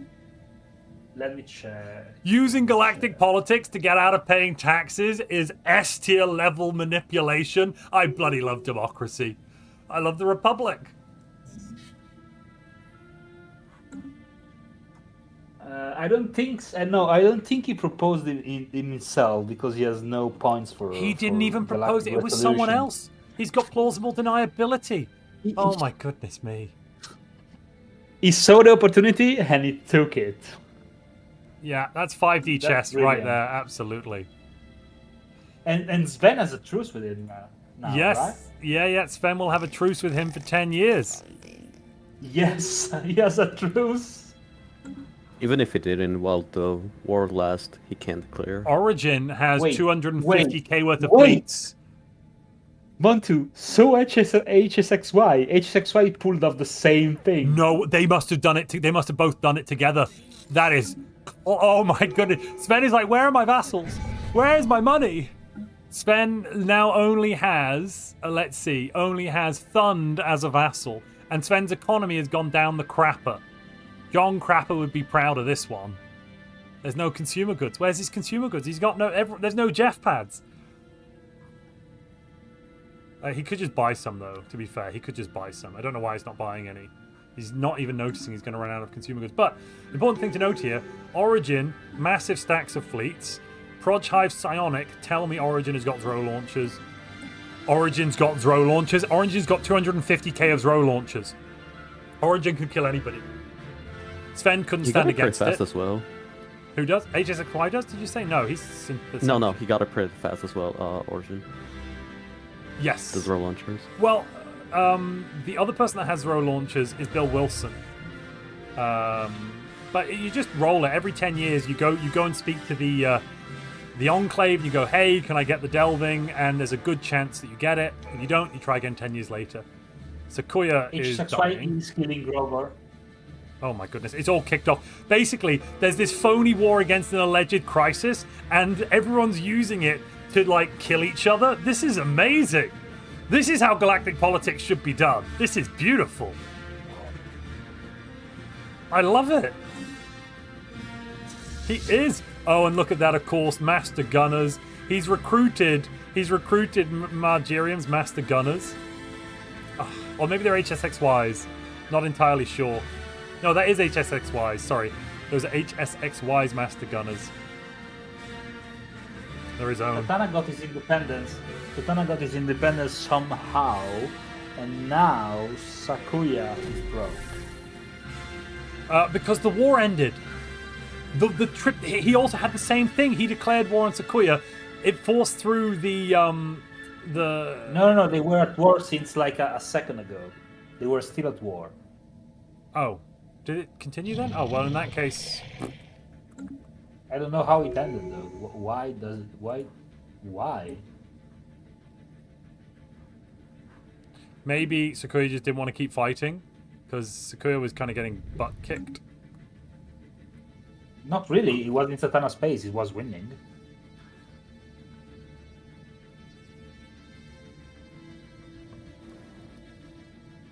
Maybe it was for exhaustion?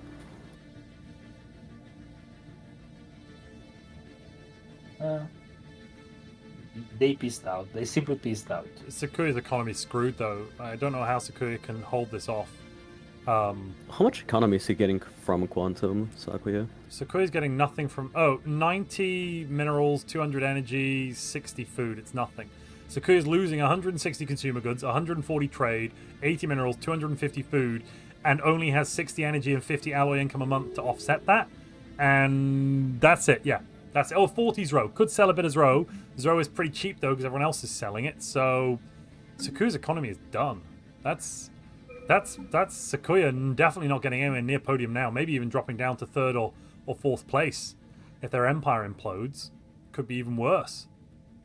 Their Unity power points are gone. So Sakuya ruined their game by becoming... Origin is moving...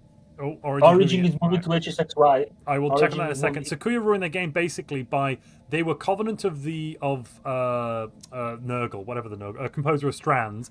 So they had all these blockers, giving them loads of unity because Sakuya has environmentalist. Then Sakuya agreed to a pact with the Whisperers that didn't get rid of any of the blockers. That went from having no effect except giving about 80 unity per blocker to giving -1 max districts per blocker and not giving any unity. So that was like -4k unity a month, and most of his districts got disbanded because of the extra blockers. It was diabolical. Like, it was like, oh, suicide, yes, I'll press the button. Origin is moving. Yeah, he's on the border. Yeah, he's about to declare. And HSXY's fleets are totally out of position, if I recall. They are one fleet, 40k. The rest are on the other side of the galaxy, and he's not seen the threat. He's seen it, but I don't think he can see it, but I don't think he's noticed. 6k army. He's moving his other fleet to go through Origin space. All Origin has to do is wait till HSXY is in his space, declare the war, and just attack. And there's nothing. To be fair, even if HSXY was in position, Origin's ships are too strong. These row launchers are going to just shred anything they come up against. Sven, 500,000 fleet power. Have you seen the speed on these cruisers? Triple mark of instruments, 760 speed. But why does it matter? They're not fighting Molders. They need to hit No. something. Just the rate they're going to travel through these systems. They're going to be in the capital, plus the size jump drive for -80% hyperdrive. There's the war. There's the war deck. He waited until HSXY jumped in space, and now he's going to go and take points. And they're just going to go so quick.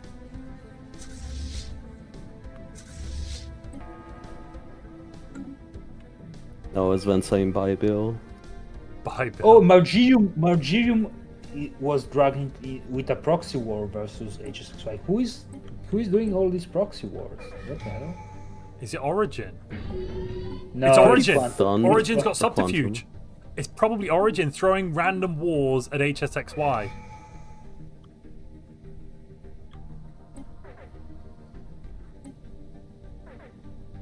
Oh my god. By the way, Origin was the one who killed the Toxic God, by the way. Ah. Is Origin Knights of the Toxic... No, Proj Hive. Oh. No, but he does have the relic. Time to finish the situation, spawn a Toxic God, and Origin say, yeah, thank you very much. I guess I'll kill it. No problem. HSXY fleet are back. They are, but they're not going to be fast enough.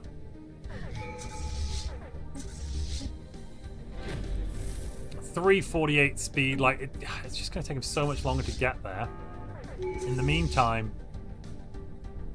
the only saving grace that HSXY has is that Origin doesn't have any of HSXY's leaders, doesn't have any of those master gunners. He also doesn't have any chance to hit on his auxiliary slots. And we got a battle. We got the battle. I predict massive victory here for Origin. No. Nope, not massive, but still a victory. Yeah, still a victory, but not as massive as it could have been.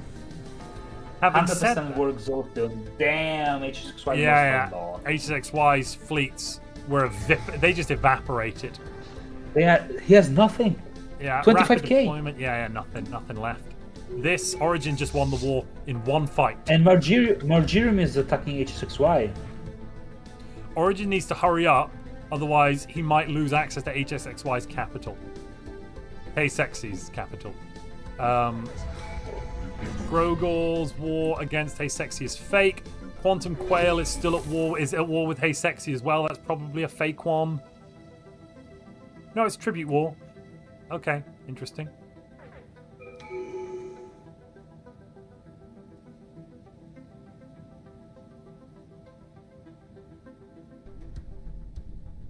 Sven is at 500k fleet power. Yeah, Origin's taking some big losses there. I don't think Origin will be able to stand up against Sven now, especially with Sven having these master gunners. That 500k, yeah, that's going to be a lot to chew through. Origin at 250 might have been able to do it, but down to 150, I'm not convinced. Origin needs more ships, but doesn't have the alloys to build them, because these ships are taking 3k alloys a piece. That's you know, every 6 months, 2 ships. You know, 4 ships a year basically. And there basically goes HSXY's capital. Yeah, it's not gonna be easy to enforce on HSXY. He's a skilled player. He has system all over the place. I mean, you don't really need to enforce. You just need to take that capital, wait 2 years, piece him out. You don't need to wipe him out. Yeah. Just piece him out. Take the capital. No, you need to win. You need to win in order to get the points. Oh, sorry. Good point. Origin. Good point. Origin need the points. And HXY has 20 more points than him, so that's enough to get in the spoils of war and getting extra point. Which would be basically another 10 points. That's 17 points that Origin would get. 17 points minimum, plus the 5 if you can do it in time, for 4 more for another controlled former homeworld. That'd be 17, 21. 21's not enough to... It could be enough to podium, because Origin's only 10 points behind Grogol, but I don't know. Margirium's actually in 4th place. HSXY is in 3rd because Margirium's at -7 down to 96, which is 2 below HSXY. Because remember, we took those points off for the false war thing, the possible point trading. HSXY might not get any extra points because he's gonna get occupied though. That's a good point. That will reduce his outputs. Yeah, and in 5 years, the scoring round. Where are Origin's armies? Origin's now number 2 in observer score. Oof. Being able to dodge out of that tributary was such strength there. That's really helped Origin. I wonder if Sven, our Galactic Custodian, is going to propose anything like, I don't know, maybe the Galactic Defense Force. That'd be nice. Because if you propose Galactic Defense Force, you know what that means? Sven would then get access to Zro launchers. 1,500 NavCap worth of Zro launchers. Or is it 2,000 to start with? Actually, I can't remember. What's your opening naval capacity of Galactic Defense Force? I'd have to look it up. It's somewhere between 1,000 and 2,000. You go up to 3k if you get both levels. I think it's 1,500 then 3, but maybe it's 2 to 3. I'm surprised Sven's not proposing GDF, because those Zro launchers would be That's enough to not have to worry anymore about combat. He could just sit there in his own space and defend and win the tournament. It starts on 1k, I just checked. It's 1k, is it? Yep. And then does it go up to 2 or to 3 when you get the upgrade? I thought it went to 3. Does 3. it only go to 2? It does go to 3, yeah, okay. The upgrade's really important. But 1k worth of throw launches, in terms of nav cap, is equivalent to the current nav cap of Origin, who's at 1200, like roughly. I don't see why you wouldn't do that. And you could, in theory, I guess, build the bio ones, but it doesn't actually work. You should be able to. It'd be nice if you could. Why wouldn't it work? If I recall, when your machine ships... Oh, no, sorry, Sven is bioships. It's fine, he can build a bioship once. Yeah, it's in no his problem. bioships. Yeah, sorry. If your machine ships, even when you're custodian, you can't actually build the bioships. Same with the Fed Fleet stuff. You can't actually build, even though you could have a Fed Fleet design for a bioship, you can't actually build it if you're not bioships. If I recall, last time I tried to do it. Origin, yeah, Sven also has 100,000 pops as well. Yeah, Sven's basically managed to do a tour de force of this game by vassalizing, tributizing a lot of players early and sitting in a network of tribute. He ate a player, tributed players, and the player he ate was synth fertility, so that's basically just doubled up. The power grew and grew and grew. What's he upgrading into? Nothing? Oh, tier 3 Strikecraft? I guess that's a slight change. Yeah. Where's the power that comes from Bill, not that it matters, but just to point out as the rules situation, Bill Wilson was in the Crisis War, right? Because he got to clear the Crisis, and while he was fighting the Galaxy, he was actually conquering Quantum Quail's capital. And before Quail lost his capital, Quail left the Galcom to get out of the war. Is this considered? Can this be considered war dodge? No, because that's the only way to end the war. If you're in the Galcom, like that's how you can end the war. Yeah, I know it's stupid, but that's a system in practice. It works. He now can't rejoin Galcom for 10 years. Yada yada yada. He's also a trade empire, and he doesn't have access to the galactic trade market. Quantum Quail's just lost access to the galactic market, which means everything's internal market now, and his prices are screwed. He's paying 25 trade per alloy. A regular player would be paying 5 trade. No, that's internal market. Wait, let's find someone who's actually in Galcom.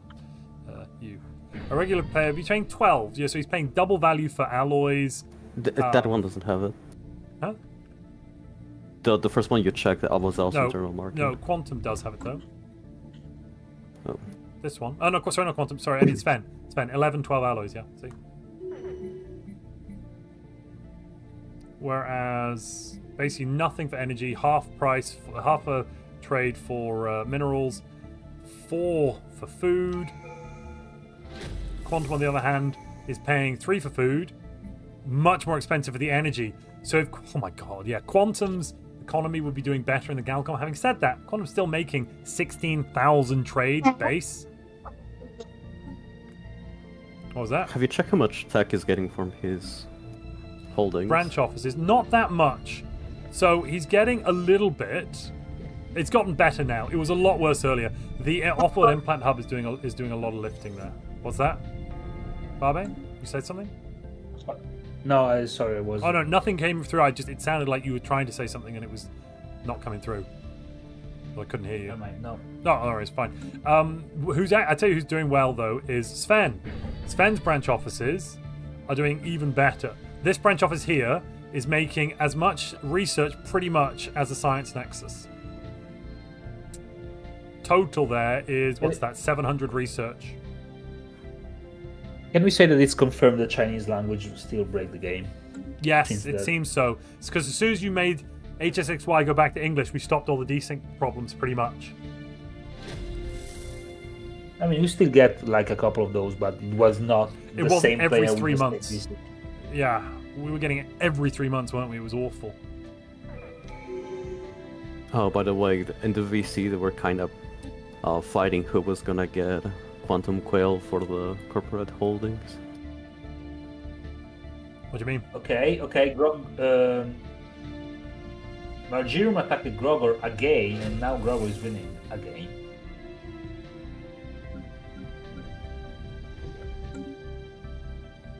Sven and Quantum. Basically, Sven saw partway through that Quantum had gone corporate. Sven switched corporate and then made a bunch of trade to then make a trade agreement with Quantum so they could both benefit. Was kind of what happened there. And Sven's got the best trade planets outside of Quantum's. Basically, Quantum's are the best. Then Sven. Is then it fair? nobody Is else. it fair? Is it fair to say that? I mean, Sven is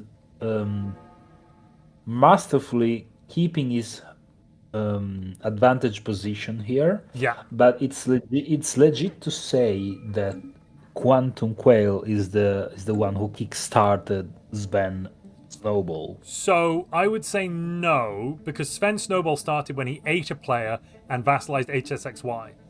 When Sven, that's when his Snowball started. When Sven got the leg up was when he got the branch offices on Quantum, because his research went from like 800 a month or 700 a month up to 1,000. And since then, no one's been able to touch him. But the Snowball definitely, like, if he hadn't got the... No. He reformed before that. He reformed before your 30, I think. But he didn't have because his 1K research happened when he had when he'd eaten his neighbor. No, the neighbor was the big one. He ate his neighbor and got loads of stuff. He's rebuilt it into trade now, but originally he ate his neighbor and just got all of the district output from the Synth Fertility player. No, I think the timeline was that he reformed into Megacorps, he put the branch offices, then he took Master Gunner leader from Margirium, then with Master Gunner leader vassalized HSXY, and then he killed the other player. The Synth Fertility. I mean, I think each of these components were necessary for him to be on top in the way he is. Well, I think what Sven's done overall is basically take the abilities from other players in the galaxy and turn them to his advantage. One player was synthetic fertility and went, I'll have your pops. Another player had great admirals, he went, I'll take your admirals. Another player had great trade and he went, cool, I'll reform into trade, we'll make an agreement, I'll use your trade value. Yep. All the Infinity Stones, some might say. Everbane wants me to say, sometimes I really miss clerks. I wish they would add them back. It's not true, Everbane, and that's a 1-year ban from your channel. I'm banned from my own chat. So the other thing is they didn't actually fully remove clerks. You can get clerks in Stellaris still. What you do is you have to get a ring world, and then the city districts on ring world provide a small number of clerks. They give you a bonus, but they had to do the same as they used to do, but they are still technically in the game. Hold on. I'll tell you who's been doing the proxy warmongering. Do you know who it is? It was Sakuya, because they've got a debuff right now. Proxy warmongering revealed. Ooh. So Sakuya was the one who was gaslighting the galaxy the whole time? Yeah. It's been Sakuya's been the evil one behind it. Well, I mean, it makes sense. Sakuya's been desperately trying to get into first place, throwing random proxy wars at people in the south, and never in the north. The proxy wars never happened in the north. Vayan, that is not a reason to build a ring world. Get out. Get out right this instant, sir. Sakuya used the proxy war he started between me and Satana to kill me without sounding like the bad guy. Yeah. I can't believe this. Yeah. He was like, oh, it's a proxy war. Oh, no. Oh. I said, oh, well, I'm gonna go fight that's so bad. Satana. He was like, no, I'm gonna kill you before you kill my vassal. And he declared war. That's some Detective Conan villain shenanigan right here. What the hell? It's a 90s cartoon.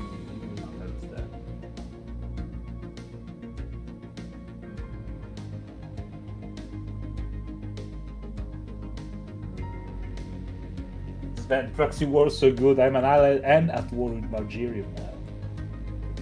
Yeah. Wait. Sven is total warring HSXY. And this is not a proxy war, this is intentional.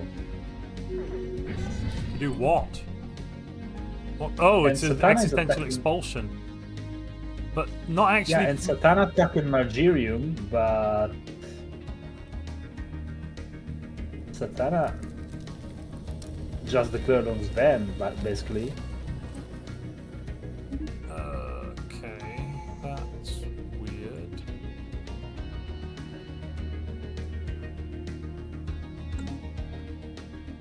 But also note that the Shroud Seal. Sven put a Shroud Seal in his capital once he finally noticed the Aura of the End. So it was all Sven trying to kill Bill up in the north. No cybernetic players at the moment. Cybercreed is really good at the moment. Cybercreed is definitely up there. It's one of the best builds, but no one just happened to play it in the final. There were some players playing it in the prelims. No one made it to the final with that.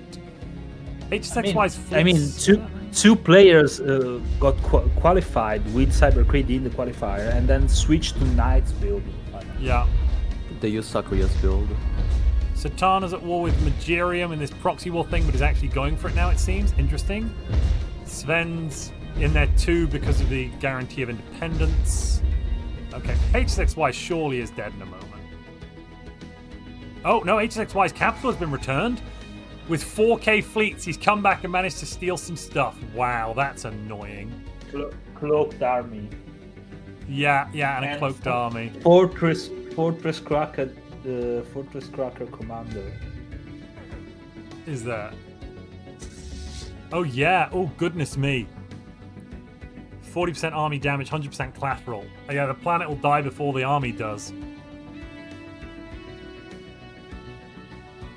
Apparently, Whatever and Uncle Billy both actually took Cybernetic. I didn't notice them take Cybernetic Ascension. Has Whatever taken Cybernetic? No, Whatever took Synthetic. Oh, nice, the Toxic God you're talking about? No, that was. Oh, in the prelims. In the prelims. Gotcha. Sorry.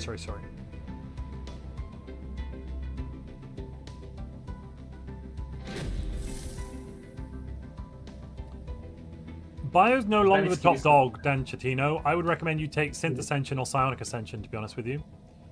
Sven is killing Satana with his Master Gunner. Sven hasn't even sent any fleets out, has he? Oh, yeah. Oh, my goodness me. Sven's got 200k, then another 500k sat at home. Sweet mother of God. Look how fast the bombardment is going up. Because when devs multiplied 5 times the nav cap, they kind of forgot to adjust the damage modifier in bombardment. Well, no, because it's meant to be. I think this is intentional. And the point here is basically, look, there's no shield. Satana doesn't have a planetary shield, right? No planetary shield. If you had a planetary shield and you had the debuffs to get it to minus 90%, this would only be 0.012% a day, without any shields or anything. I'm telling you, this is the max amount of bombardment speed, but it's capped. Okay, the maximum amount of bonus is capped. Even if there were planetary that is shield, on selective. Yeah, it would be more if it wasn't on selective, and that's a surrender from Satana. The sheer amount of nav cap that is on the planet makes the shield irrelevant completely. I'm telling you, the numbers are not balanced. They kind of forgot to adjust that. Somebody in chat saying that the bombardment fall off is exponential. Do you mean if you reductions get a bigger reduction as you add them together to approach that minus 90% sweet spot, or what are you saying to me? DFG, FH, FHG, JG, J, HJ, K, HK. There you go, I said your full name. Semi-exponential from size relative to planet size. Oh, the smaller planets take more bombardment as well. That's true, actually, yeah. I forgot about that. Bombardment strength is a function of planet size. Let's just go to the wiki and find the actual raw. That is also why the Knight's Habitat has fake numbers of defense. It's a habitat, so it just dies to bombardment. Because habitats die so fast. So, auto bombardment occurs fleet in orbit. Effectiveness based on fleet size, although it suffers diminishing returns after 100, and every 10 planet size halves damage from orbit. The more pops and buildings the world has relative to its size, the more damage it receives from orbital bombardment as well. Oh, sweet mother of God. Scoring round occurred. Yeah, it's basically it's only 50 minutes left. That Sven can't lose this now. Sven's first. unless Sven dies, and I can't see it happening with only 15 minutes left in the game. Sven first, 221. Sakuya second, up in the north there with the. Let's just go to the with 153. Then third place is Margerian with 113, deducting that 7. -7. Yeah, 113 when deducting the 7. Then HSXY is currently alive. All that Origin needs to do is kill HSXY. Does that give Origin enough points to get up there? I believe so. Because Origin's more than 10 points. Sorry, HSXY is more than 10 points ahead of Origin. So that would be an additional 17 points, putting Origin into 4th place if Origin can kill HSXY. Or just win the Sven war. can also just erase him with the Total War. Yeah, I mean, where's the war thing at? I wish I could see what the acceptance was on. Occupation is only at 78% though. What is unoccupied in HSXY's space? M is unoccupied. Where's that? Oh, there's one unoccupied planet with no armies. For God's sake, Origin. Just take it. It's the old. Oh, it's out on the west. Of, It's where on the west? Oh, can it's Origin the old even planet see of My that? Time of Dying. I don't think Origin's seen it. I don't think Origin can Yeah, get Origin. Origin has vision everywhere. that. But does Origin have the wormhole? Origin does have wormhole access, but hasn't flown through it. Origin doesn't even know where the wormhole goes. You know what the issue is? Is that all the HSXY planet in the west are occupied, yes, but not by him. Really? Did Sven occupy them?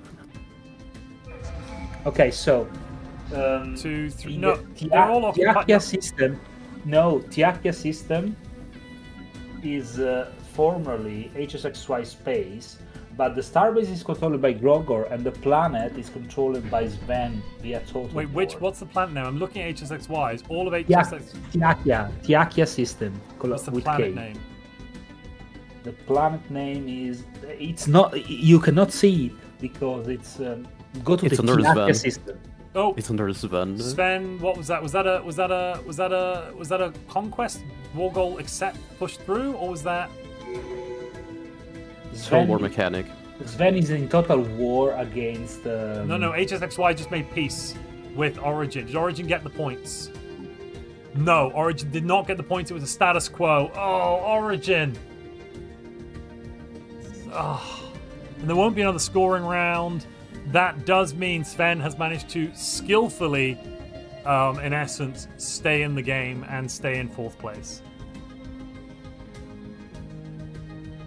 I Yeah, can't but believe if you Quantum. look at the Tiakia system in the far west of the galaxy. The system, if you look at the map, the system is of in HSXY space.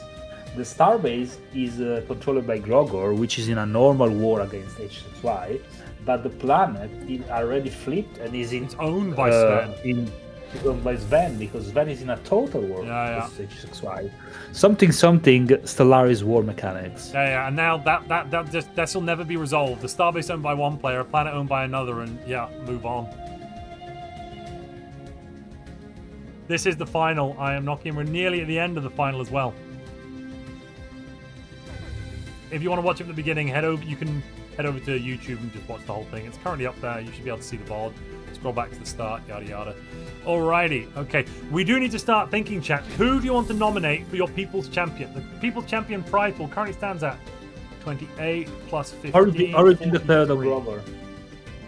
$43 dues is the People's Champion prize pool. If anyone wants to increase that, for every new member we get on YouTube, for every new subscriber on Twitch, $1 goes into the People's Champion prize pool there. HSXY died. HSXY just died, and no points. That's so unfortunate. Origin could have had if Origin just could have waited a bit longer for those planets of HSXYs to fall in the west, then he could have forced through the war goal and scored those points. So unfortunate. But yeah, we need to start Quantum is so nominating. tragic. Subscribers on Twitch and members on YouTube can start nominating people, basically, to be the People's Champion. And then everyone gets to vote on it. That's how the system works. So Smithy Boy has currently nominated Bill for the end of the cycle misclick. Was that Bill who did that? Was that Uncle Bill, or was yeah, that it was Un- Bill Wilson. Bill Wilson? But I mean, I'm very undecided between Bill Wilson misclick and Origin getting out of the vassalization through the Crisis War and get Galcom shenanigans. HS That Supply did was- the same, to be fair. Yeah, true. It might have been also accidental. But yeah, if you're a member on YouTube or a subscriber on Twitch, now is your time to nominate somebody to be the People's Champion. Then we can put those nominations into a poll. I'll start by putting Bill in on the cycle. At the moment, we've got one.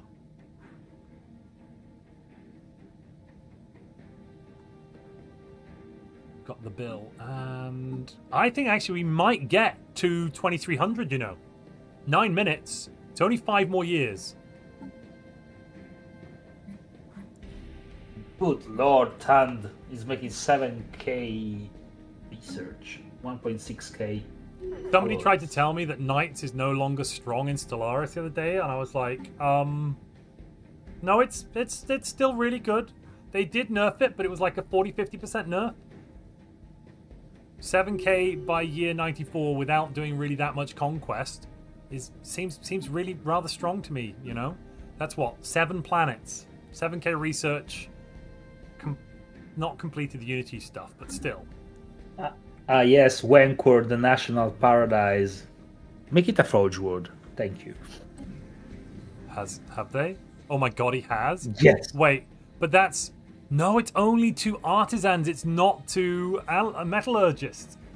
Mr. Misclick for the What? champ, says Matthew Nunya. Matthew, is that Joss's misclick, or are you referencing Bill's misclick?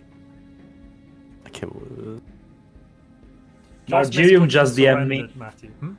Nigerian just DM'd me that is desperately trying to getting 60 infiltration on Quantum Quail to do the Consume Star psyops. Oh god, that one kills everything. That kills the whole planet. Who has It's that? at Sorry? 45 infiltration. Nigerian versus Quantum Quail.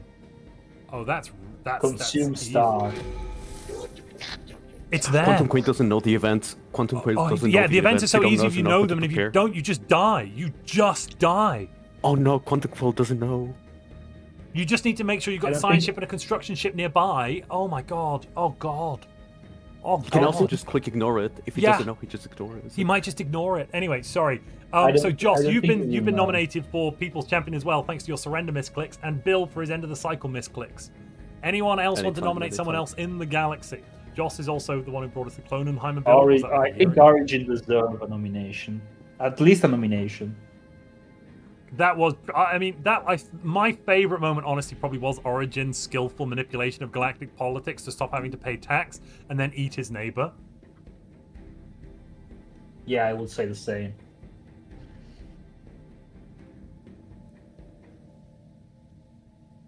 To be honest with you.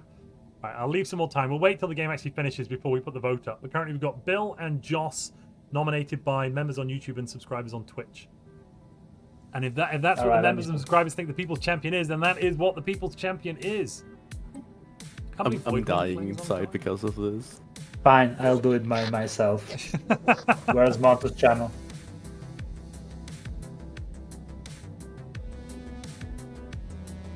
Renew subscription. If Pay you do to the win $1 one, moment, then what also is puts this? $1 in the prize pool. Let me Yeah. move that up to 44. And you're nominating Origin. Let me spell that correctly.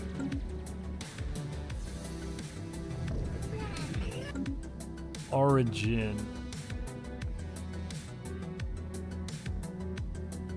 Oh, Mr. Barbe's done There it we go. on Twitch. You already had it on Twitch. Fair enough.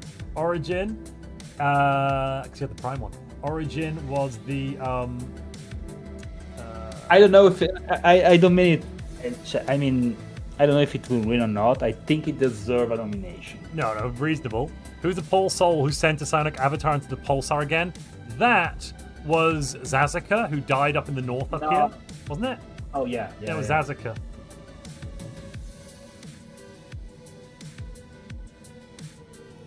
Yeah, Origin was a political tax evader.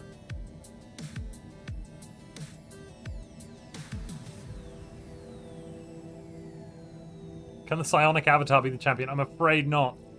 How are we all doing now? Origin is currently fighting still against Grogor, but I'm not even sure. Is that war even gone hot? Yes, it is hot. Origin's arrived with one little fleet. I'm suspecting, though, people are going to now try and prepare up to get their economies up to the highest level they can for this final is scoring. somehow eating his neighbor, eating his vassal. Oh, maybe the vassal, maybe whatever rebelled, and Sakuya came in and put it to silence.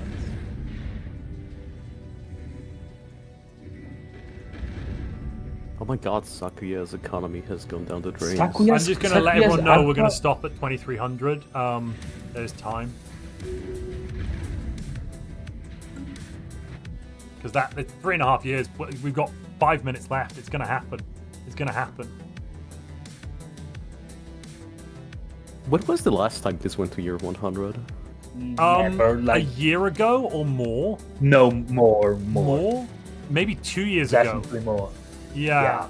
Didn't 2 years ago we only went to a year 80? I can't remember. Yeah, but it was. I think it was before Paragon. Before Paragons, we used to go to year 80s. No, Paragons we went to year 100. No. Yeah, before Paragon. I think before Paragon. Since Astral Rift, stability has been so bad. We never ever reached since Paradox got rid of their secondary development studio, got rid of a quarter of the Stellaris team, hired an external team, and then that team started making content, stability has never recovered. But, apparently I was catastrophizing when I said it was bad.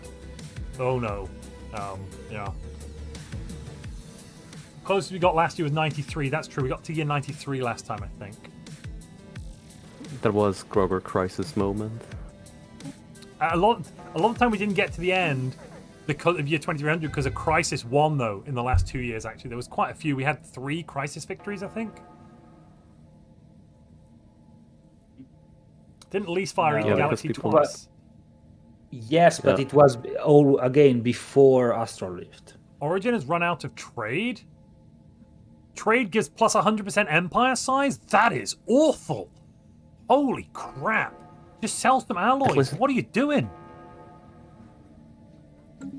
Also, minus 25% job efficiency. Yeah, that's bad too. But the empire size, and all of it together. He doesn't need tech though. He doesn't need tech right now. No, good point.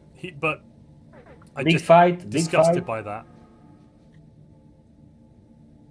Wait, he does need it for the economy score. Quantum Quail as mercenaries. Really? Has Quantum Quail hired them? Yes. He's fighting. But they're dying. They're dying. They're dying. Oh no, he's hired more. He's done it. He's done it. He's got him. There's only 3 ships left. Oh, but they're so fast. Look at this speed. They can't get in range to kill it. See, I told you the speed was good. It's gonna get off the map. Yeah, it came back. But there are more fleet incoming in the system. And there comes the next. But yeah, well, one fleet didn't do the job. Send in another one. And they're not going to even get in range. Look at this. They're just going to boom, boom, boom. Dead. Now, what they should do, what Origin should do is kill the mercenaries. But you have to remember they're there to do that. I think Sven is coming in clutch to save his money bank. Yeah, I'm making a decision. We're going to end at 2300 because I'm going to make the decision of like a minute or 2 of extra time. We've got the time to end it there. We're not going to end exactly on the hour, I think. And I did write that in the chat for everyone.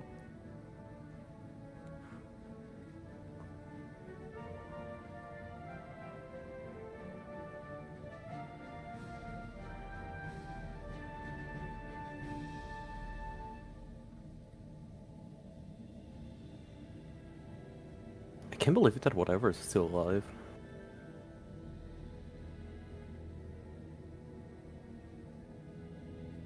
There is time. Isn't that a Gandalf quote?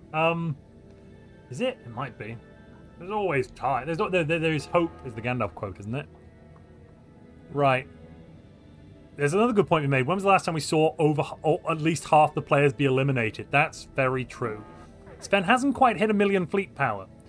But still doing well. Quantum has nothing, though. Yeah, that's... Sven has 900k fleet power. keep going. We're going to finish at 2300. It's a minute or so extra, possibly. But I'm going to call extra time based on the desync nonsense we had. I'd like to finally finish a game at the end game year, please. Thank you, everybody. Agreed. Quantum actually played the way he said he would. Only trade and mercenaries again.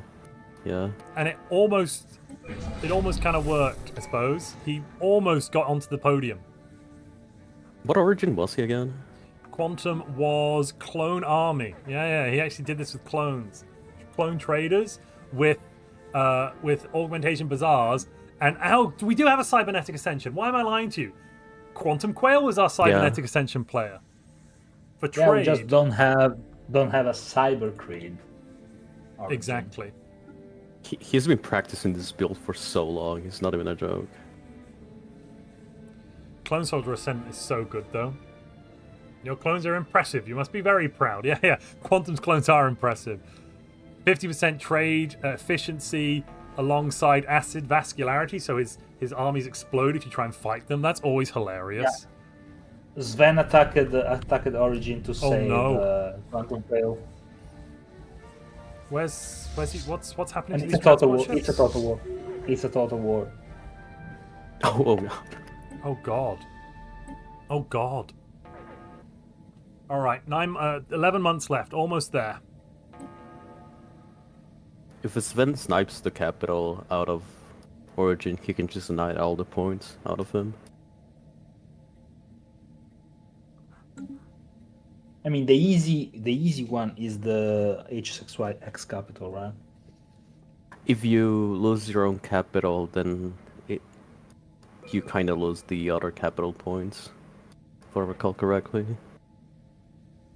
I can't remember if you have to own your own capital to keep those points. We'll find out in a moment. No, you just don't get more points. Wait a if you have minute, your wait a capital minute. And you only have one extra. Sven is also going to be getting megastructure points. This is a tour de force. Good lord. Sven's going to hit every point category except defeating a superior opponent because no one was superior. That's not. Oh, he's just going to not quite complete the science nexus either. That's so unfortunate for him. He'll get the points for having it, but not for completing it. Literally 260 days away. If we went on another 4 months... Only Grogor and whatever, as of now, had defeated superior opponent points. Singu also did it. Smile. Yeah. Yeah. Technically accurate. That has pushed Grogor up there, though. So the defeating superior opponents has been really important for the 4th through 5th place, it seems. No, it hasn't actually affected. They didn't quite get enough. Almost in.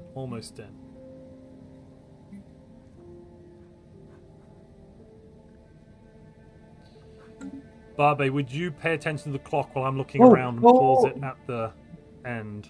Origin pissed out with Grogor. He snatched Grogor's capital. Did he? Oh yeah, that's points. Points mean prizes. All right, we've had 3 proposals for... Grogor has no empire left. The other side is an AI. He's a protectorate. What the hell? Oh, it got liberated.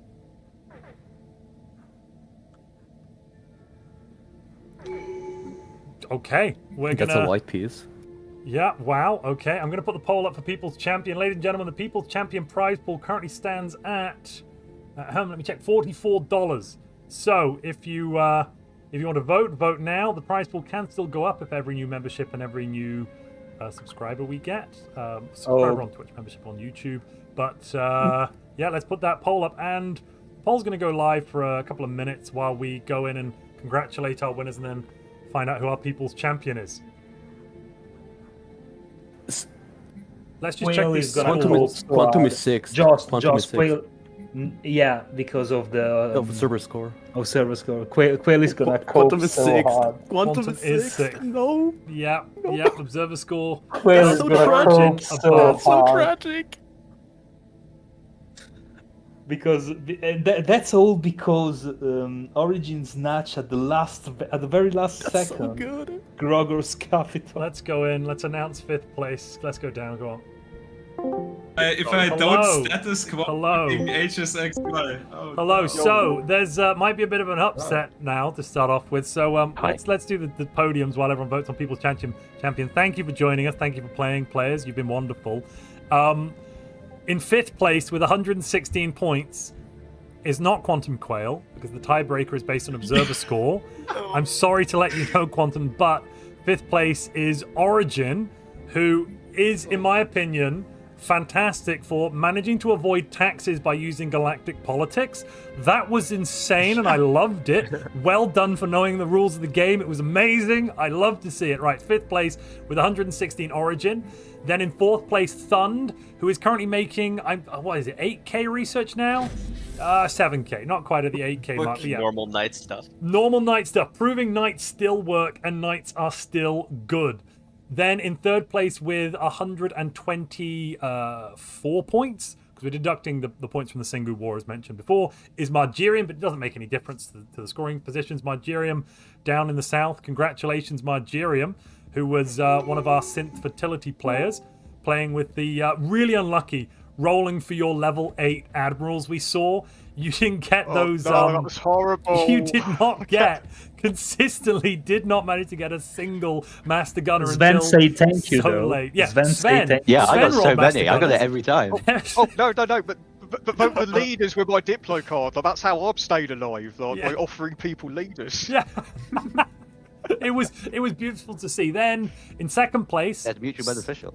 with 164 points up in the north of the galaxy is the Galactic Menace Teacher of the Shroud, Sequoia, who's been kind of Who programming. kept doing proxy wars. Yeah, who kept doing proxy wars against everybody. We saw you, Sequoia. We saw you, even using them to justify eating Joss. What's that? I wasn't really hiding. Yeah, sure, we believe it. Right, then in 1st place with 255 points and an absolute tour de force, playing a good build, synth fertility, but then basically Sven utilized the abilities of the other players in the game is in essence what's happened here. So Sven, early on, ate another synth fertility player and got a lot of pops. Great, that's pretty normal, it's great. Sven also started getting the great leaders from Margerium, excellent. Sven also noticed Quantum Quail's trade thing and went, cool, I'm going to switch into trade and we're going to make friends, and oh look, I now get an extra 600 science a month or something ridiculous at only about 40 years into the game through branch offices. Yeah, Sven has played an amazing game today. Well done for winning, and I'm happy to now announce our People's Champion, winning $44 dues, is Bill for his end of the cycle misclick and then attempting to spread the aura of the end and then causing the galaxy to then declare him a crisis, thus causing political and tribute shenanigans to happen. Everybody loved it. Everyone loved it. Well done, Bill. Bill's not here anymore, but well done. No, he's right there. He's here. Oh, Bill is here. Wait, Bill. He might be AFK. Hello. Bill is here. Bill, you've won People's Champion for your amazing misclick and then doubling down with it. It was beautiful. If only Yeah, Quinn that was- managed to open the L gate. That was pretty interesting. I kind of was sad that I lost my eater fleet.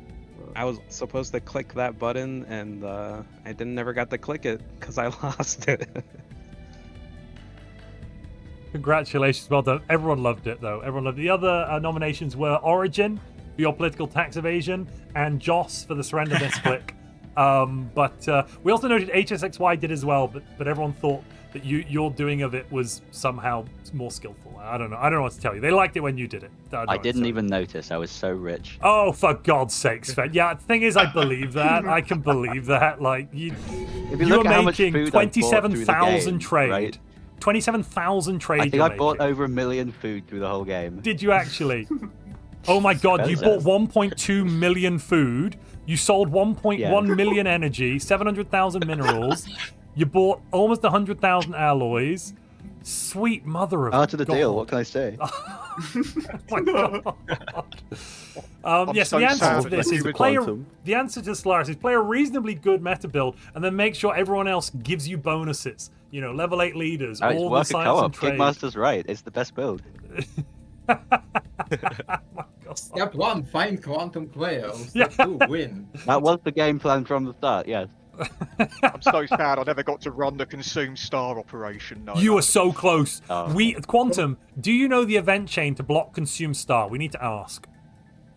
Quantum, you're muted. No, I do not. Oh, that would have been amazing. So Oh, basically, no. there's this special project, an espionage project, that can cause your star to go supernova. It's very rarely used because you have to defeat a star eater to get it and then extract something from their eggs, and you can do it once. It's super easy to block as a player. You just have to like do some stuff with your science ships and a construction ship and do the special projects in time, and then you block it. But if you don't know, you could just ignore it, and then your star goes supernova and everything in it dies, which would have been hilarious had you managed to get there in time, Margerium. I did it too late. I killed the Stellarite Devourer too late. It's a shame. It would have been beautiful. Had you done that, you That might have would got people crush. champion. To be honest, that I think that would have been wonderful. That was kind Can I- of like, you can I can't actually point do it out- unlimited times, like until the person gets ability to it. They have to research the project. If they don't, you can just keep spamming it. Yeah. Can I point out that if we count the 2 players at the same point in 5th and 6th place, out of the top 6 plays, 5 builds are bio builds. Are you counting Synth Fertility as a Bio bio is the build best. here?